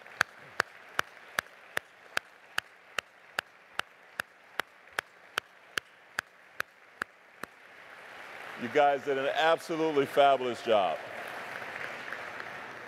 So real briefly, to the entire WTTC membership, I look forward to working more closely with all of you over the next 2 years on our common interests, not just a return to where we were economically back in 2019, but to accelerate further the many important initiatives of this organization in support of the global travel sector. And that includes safety, job recovery, traveler confidence, sustainable tourism, and our critical role in better informing the world on the importance and greater social impact of our sector. Now, in this past year, if it's affirmed anything at all, it's just how very much we are interconnected globally. And in order to move forward, we're going to need to enhance our collaboration. We're going to have to work across the public and private sectors and in every community to ensure those that need our help and support receive that support. Now, our next summit, as you've heard, will take place in the Philippines. It'll be my first as chair, and I hope we'll be able to meet under ever-improving circumstances as the world moves forward. Now, I know the WTTC staff are already working on a program that's going to provide even more opportunities for us to engage and strategize on the many issues so important to our global agenda and to continue the work from this summit. So I hope to see everybody there. And then finally, while this past year has had its challenges, no question about that, let's remember how blessed we are to work in an industry that creates joy, that brings the world together, that makes it a better place for all of us. You know, business travel and personal interaction has been and will always be the best facilitator of driving the world economy. So while virtual meetings have their place, and we'll all be using them now and in the future, the deep down human need to socialize and connect in person is fundamentally who we are. And as to tourism, more specifically, and that's a subject very dear to me, I believe that travel educates not just the traveler, but also the local people and the destinations visited, bringing people together who might never otherwise meet, so they can discover what they share in common and can learn from each other, and in doing so, grow to celebrate their differences rather than to fear them. So travel and tourism helps us to lift up communities. It provides good jobs. It creates real businesses all over the world, as we all know, especially in many places where economic opportunities are few. Most people don't want a handout. And that's They want a hand up, and that's what tourism provides. So be proud, WTTC members, you're making a real difference. Stay strong, stay united, stay safe, keep smiling. Hope to see you this fall. And until then, let's continue to work together to unite the world in recovery. Thank you very much. And it's my pleasure to welcome back Gloria Guevara, President and CEO of WTTC, for the final closing words. Gloria, thank you. Are you okay? Thank you. What an incredible 2 days. The time flew. I wanted just to remind the viewers online and people here that the sessions have been recorded. We had over 112 speakers, I believe. Everything is available in our platform. You just need to make sure that you go to wttc.org/global-summit. I would like to thank all the speakers, our sponsors, and of course, our wonderful host, Governor of Quintana Roo, Carlos Joaquin. Thank you very much for hosting us or having us. Really, we had an amazing experience, and you're part of our history. I would like to take also this opportunity to thank Chris for his leadership. Chris, 3 years, and they went so fast, but they were probably the most 3 challenging years that we have seen in our sector. And as I say before, you have been really, truly our North Star and champion, and we will always be grateful. You are leading a very different organization with a very high profile. Thank you for all your contribution and the amazing work you did for WTTC and the entire travel and tourism sector. Once again, thank you very much. I have appreciated that advice, especially during the most difficult times. I would like to formally welcome Arnold Donald as our incoming chair. We are very excited. I'm very excited because of your experience and your guidance will be key to accelerate this recovery and to write a new chapter for these organizations and to take us to another level. I think it's going to be amazing, and you know you can count on us. And thank you, Arnold, for serving this organization during the also challenging times in the recovery. Thank you very much.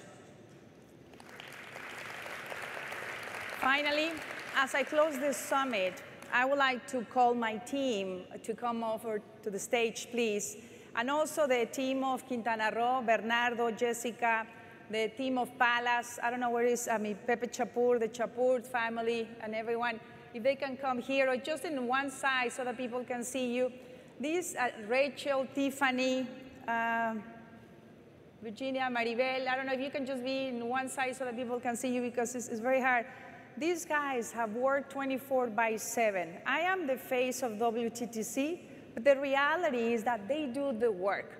And you don't see their faces every day, but their contribution has been amazing. So I just wanted to take this opportunity to acknowledge my team, the team of Quintana Roo, the team of Palas, who have done an amazing job for more than a year to make sure that you have a seamless and an amazing event to recover our summit. Please come. Just make sure that you have 1 meter apart. A lot of people involved, right? Carmelina, all the social events, everything that we had. I hope you had a wonderful last 2 days and a half. I'm sure I did. Don Pepe Chapur right here, please. Everyone that has been involved, thank you very much for the hospitality. I just wanted to take these few minutes to acknowledge and thank you guys for the outstanding experience. This was wonderful. I know there was a lot of long days, a lot of hours, and an amazing program. And this is the group that made it happen. I'm just the face. So please, a big applause to all these individuals. Thank you. Thank you, thank you.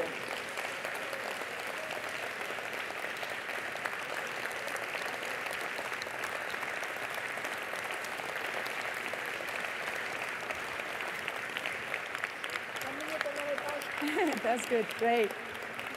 Thank you, thank you. Thank you, everyone. Safe travel home. See you in Philippines. The ambassador is here. I know he's going to be hosting us in Philippines, and we look forward to seeing you, everyone, in Manila. Have a great return. Thank you. Thank you.